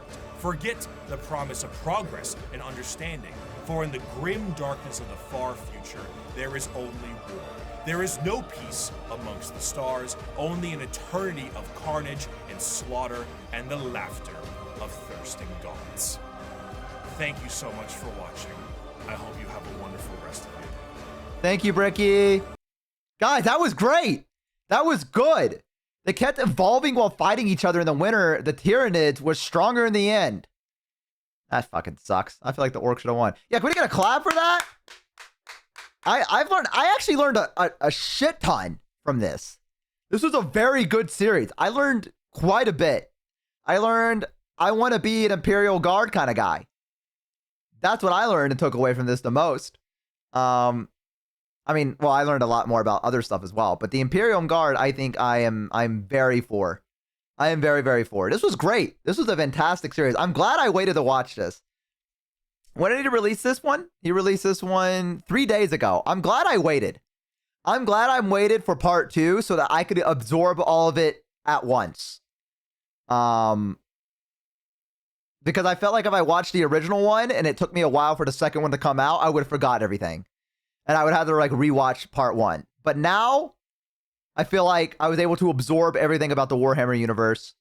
And this also makes Space Marine 2 a little bit more daunting in the beginning of it. That is something I haven't, I only played the starting part of it, I'm pretty sure. And then that was it. I didn't really get that deep into it, but it does make that a little bit more daunting to know that we were fighting Tyranids on that planet. And now I get it. Because I remember when I played it last time, I was like, oh, we just, you know, I understand. It's just a lot of them. But now I get what they do. They get giant bendy straws. And they go to the ends of the oceans and they fucking slurp them up, dude. That's canon in my head, by the way. No one can tell me differently. In my mind, the Tyranids pull out giant straws and they fucking slurp up the ocean. So that's just the way the lore works for me. And if I believe it hard enough, like an orc, it might come true. You want to see Bo play Darktide with friends now? I played Darktide, Bye, Update. Thanks for hanging out. I appreciate it. And thank you guys for watching this video, by the way. Make sure to like, comment, and subscribe. And check out the video, the original video, in the link below. Thank you guys for hanging out. I'll see you soon. Bye. There we go. What if I didn't cut it there? What if I just slid here and then now I cut it? That'd be embarrassing, wouldn't it? And then next, top 10 most powerful things in Warhammer. Most powerful things in Warhammer? Brother.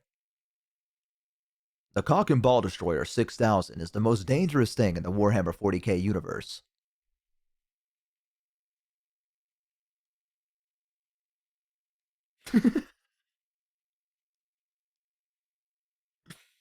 Coming in at number 5. Every Space Marines Legion is a good video, but it's important to note that the Legions are no longer whole. What does that mean? What do you mean they're no longer whole? They probably have that on Mars. That wouldn't surprise me. They would not surprise me at all. I could see them making something like that. Not things, but I forgot the word. Gods, I think it was the title. Top 10 most dangerous or powerful gods. Legions split after the heresy. Oh, right. So after the Horus Heresy, the legions were broken up into chapters of 1,000 each. That's right. I forgot about that. Yes. I did not forget about the Horus Heresy because that was the thing that everyone was really hype about. I guess I wouldn't say hype about, but they were like, damn you. You know? It's kind of sad that everything's just dying slowly. Like, I feel like realistically, the only ones that are going to survive in the Warhammer 40k universe is going to be the Tyranids or the Orcs. Everything else is dead. Maybe the Chaos. Maybe Chaos as well. Like, I feel like Necrons, yeah, I could see them making it as well. The Necrons are waking up. I thought they already all woke up. Are they still waking up? Maybe I misremembered that. Necrons are really cool. I like the way they look, and I like their designs, and I feel like they'd be really fun to paint. No, they staggering wake up. Oh, okay. They're so OP if they actually get their shit together. Majority of Necrons are still asleep. Oh, okay. So we're just fighting. Okay. Necrons have and can make a sun explode. If you want to know why the big E might have spread non-belief in chaos, one guy didn't believe demons didn't exist so hard it couldn't hurt him. Oh, so he's like, if we just don't believe in it, then they can't hurt us. And so he was trying to, okay, I see. Good old Bile. Isn't one of the Necron gods under Mars or something like that that is the Mechanicus actually worship? And someone said that earlier. Someone said earlier that there's like a thing that maybe like one of the Necron gods are like under Mars. But I don't know if that's like considered canon or not. The moment Tyranids' biggest threat, Necrons, Orcs, and humans if they get their shit together. Okay, so I can explain that. Okay. This sign can't stop me because I can't read. Story of my life. Cthon, yeah. The dragon is trapped in Mars. It's part of the Cthon. The dragon? Chinese myth dragon trapped in Mars? Oh! Big E has a part of the void dragon imprisoned on Mars, but might be old lore. The Emperor banished the dragon to Mars in medieval times. When we say medieval, we mean our medieval, or we mean like medieval for them? Called a void dragon that the Emperor fought. We trapped it. Our medieval times. The Emperor was around in the 1400s? Or whatever the fuck?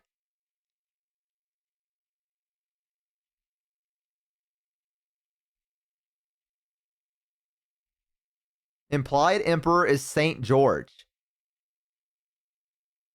What the fuck? It may have been Jesus. The Emperor is likely as old as humanity itself. He's very old. Nobody knows his origin.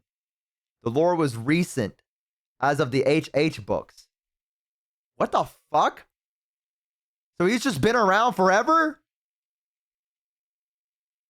The hunter-gathering times. What the fuck? He was born like that when we were all like monkeys running around? We're all going, oh, oh. And he was like, I am the Emperor of humanity. He started as a caveman, if you believe specific lore. Could you imagine going through all that and eventually being like a husk on a throne? I'd be pissed. I'd be fucking pissed, dude. I did all this shit. I survived for so fucking long.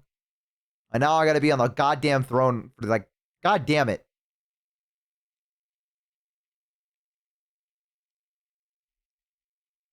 Just a 15-foot tall guy living his best life, as you do. Bo, after his 100th hospital visit, nurse, put me in front of the computer so I can stray, please.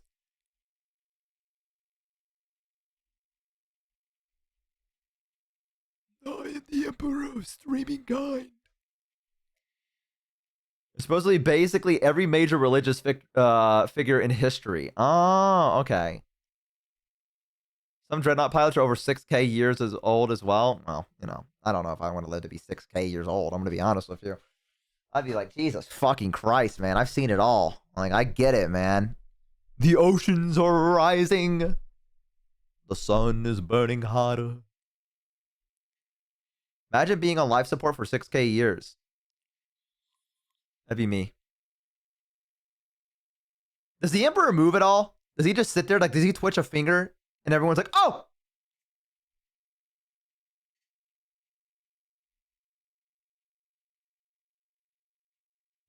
The sun is a deadly laser. And these ballers. Oh, they talked about Bjorn at one point.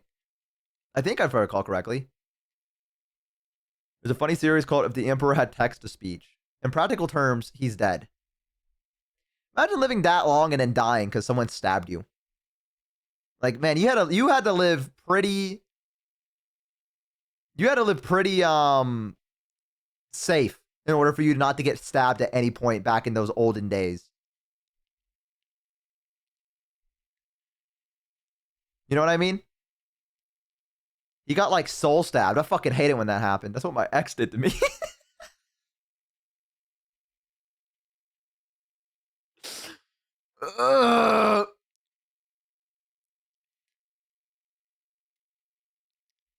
But it's I'm sorry guys, I got too real. I'm sorry.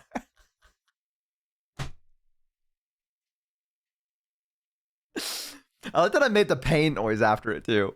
Like I fucking said it and willed it into existence, so I had to be like,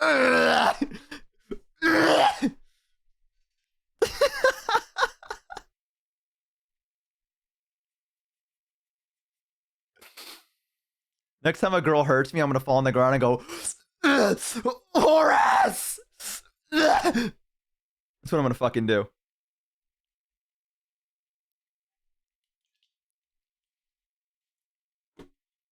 And I'm gonna be like, this is the reason I broke up with you. I want you to know this. You can't keep role-playing Warhammer to me. You gotta stop. This is one of the things I requested, was that you stop doing this, okay? It was one thing to walk in a full body, you know, a full armor of a space marine, all right, in the middle of the night and wake me up from a dead sleep. Okay. It's another thing to talk like an orc for the entire day. This is too much. You gotta stop. If she doesn't let me LARP Warhammer, is she even the one? Dude, that's what I'm fucking saying. Hi, Capri! Bo, are you okay? Also, hi. I feel like that's a loaded question to ask me if I'm okay. I am a streamer, after all, and a VTuber on top of it. I feel like things are already not going well for me. But yeah, I'm good. I'm fine. I'm just making, you know, I'm making death noises. I'm one of those weird people that have to read about the Warhammer wiki for fun, so there's lore questions, let me know. Dude, honestly, I've been kind of doing that too. But now also a Warhammer fan. That's true. Are any of us truly okay? But I feel like that's what brings us together. You know what I mean? Our bonding over the fact that we... Imagine you were a VTuber, but not a streamer. I mean, that's kind of like dopamine-y. You know, I might be obsessed with her. I've never interacted with her before, but she lives in the back of my mind constantly, and I don't know how to get rid of her. And I don't know what to do about it. I might be it's bad. Like, I heard her once make fun of me for wanting to play Lethal Company with her, and it's just not. I've just not been the same. I've just not been the same. Dubious friend, welcome in. Can everyone say hi to Dubious friend? Welcome. Hi. Hi. We're happy to have you here. Welcome in. Welcome, welcome. The Night Lord books, and now I'm a fan of skin flaying terrorist. Well, you know, I mean, that's Warhammer for you. I'm a fan of the guys that get mowed down in the first 5 minutes of any employment. So that's the guys I'm like, hell yeah. I tell you guys about that one time. It's completely not Warhammer related, but we'll get back to Warhammer. Tell you guys about the time that there was like this one video that was called what it was like in the World War I trenches. And it was like a VR video. And so I put on my VR headset and I leaned back in my chair. And that was a fucking hell of an experience I went through. It's fucking crazy, dude. I don't know why I did that to myself. Sometimes I think about that.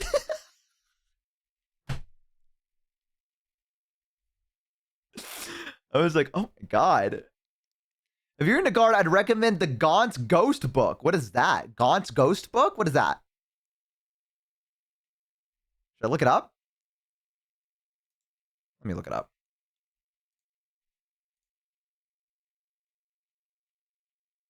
Gaunt's Ghost book. Oh, let me take a peek here.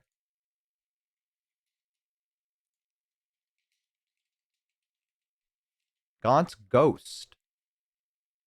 Oh, it's a military sci-fi set in the Warhammer 40k universe. Ooh.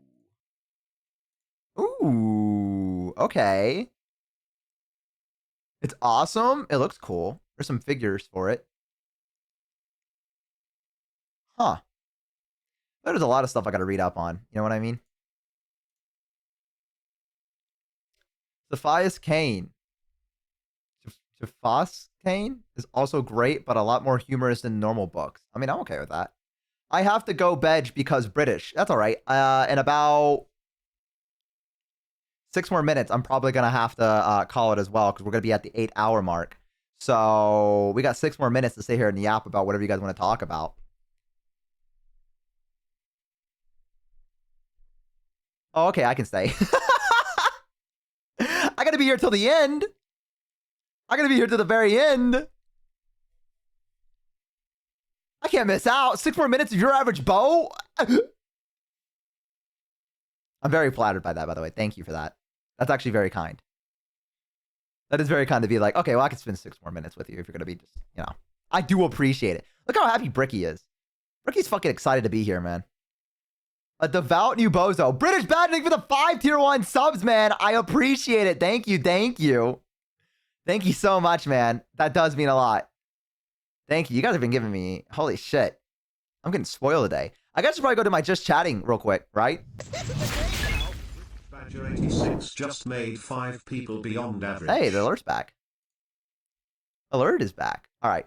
Since I'm back here, let's go ahead and let me, you know what? Since we're winding down, let's turn this back on.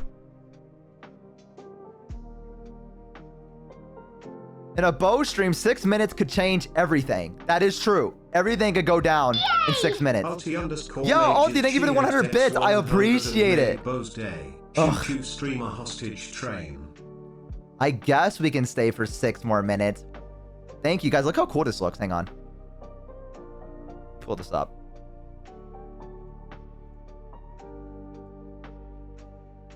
Is this not cool? Look at that.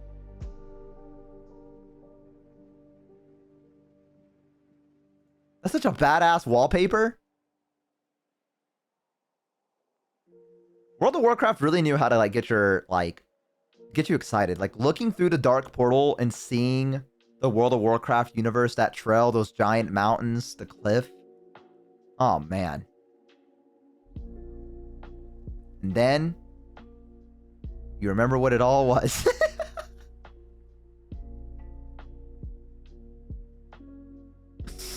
And then you remember that you're playing World of Warcraft and you're like, I got 123 subs today? What the fuck? Holy shit. Holy shit. That's almost more than I have viewers right now.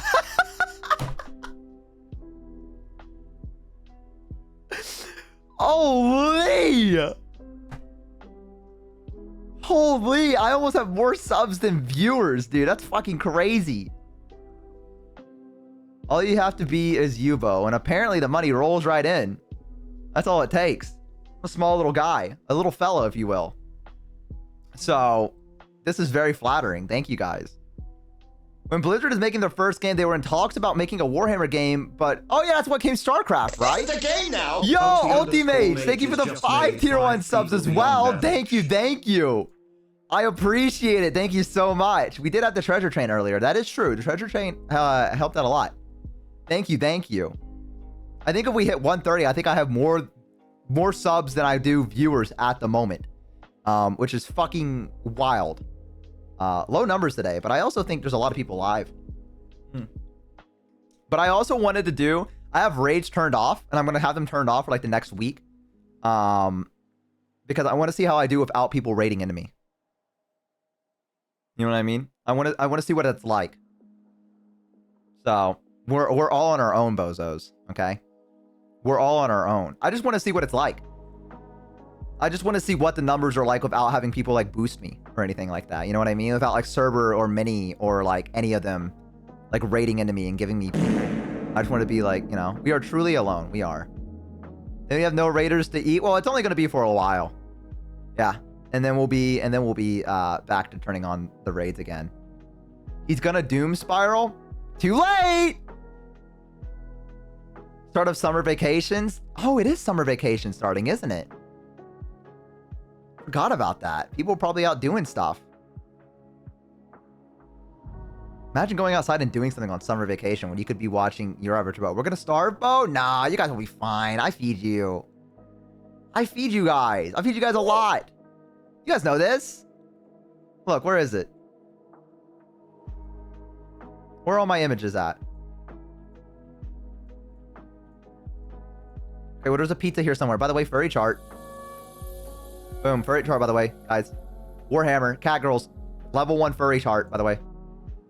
Actually, I looked them up. They're like, I think they're like a level 2. I'm gonna be honest.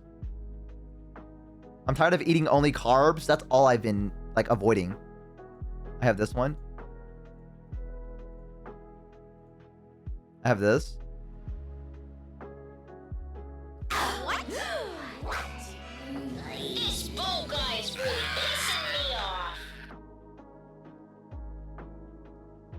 I feel like you could apply this to Warhammer somehow, but I'm not sure.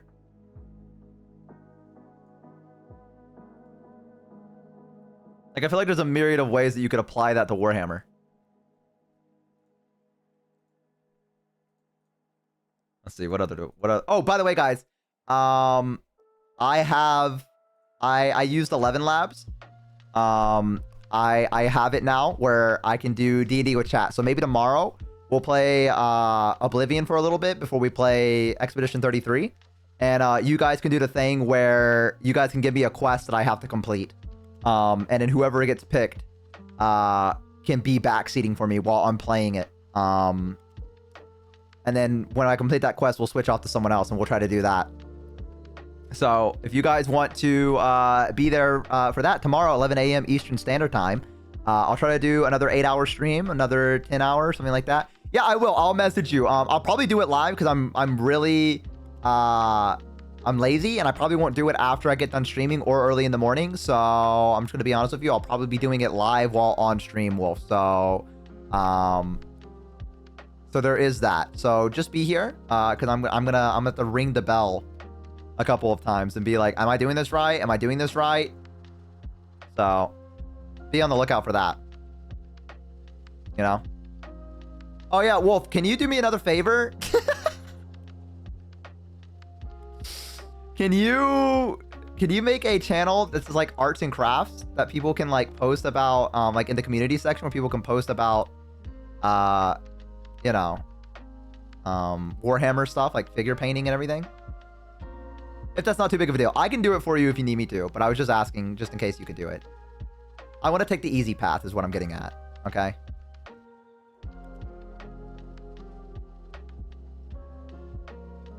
Thanks, man. I appreciate it. Thank you, thank you. Absolute Giga Chad. Thank you, Wolf. Oh, by the way, guys, this is what I'm trying to find. Look. See, I feed you.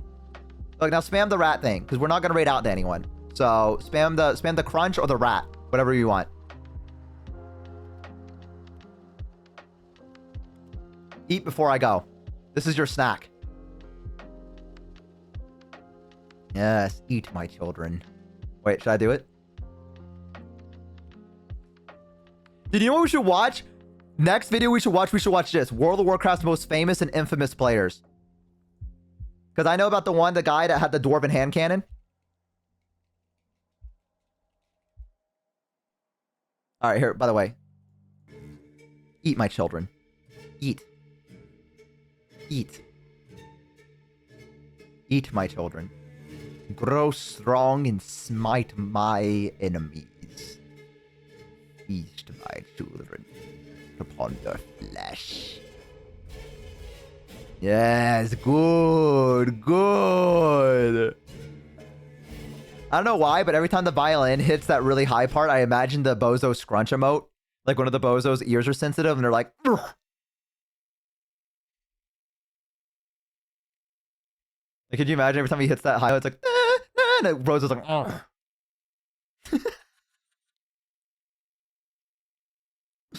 All right. Well, thank you guys for hanging out with me today. I do appreciate it. This was a great time, and I had a lot of fun. So I'll see you guys tomorrow. Okay. Yeah, dude. I love that emote. You know, by the way, I could not figure out how to make that transparent, so I just put the black box around it because I got annoyed. That's real lore about the Your Average Insane thing. I could not figure out how to make it transparent. And I just said fuck it, and I just posted that one.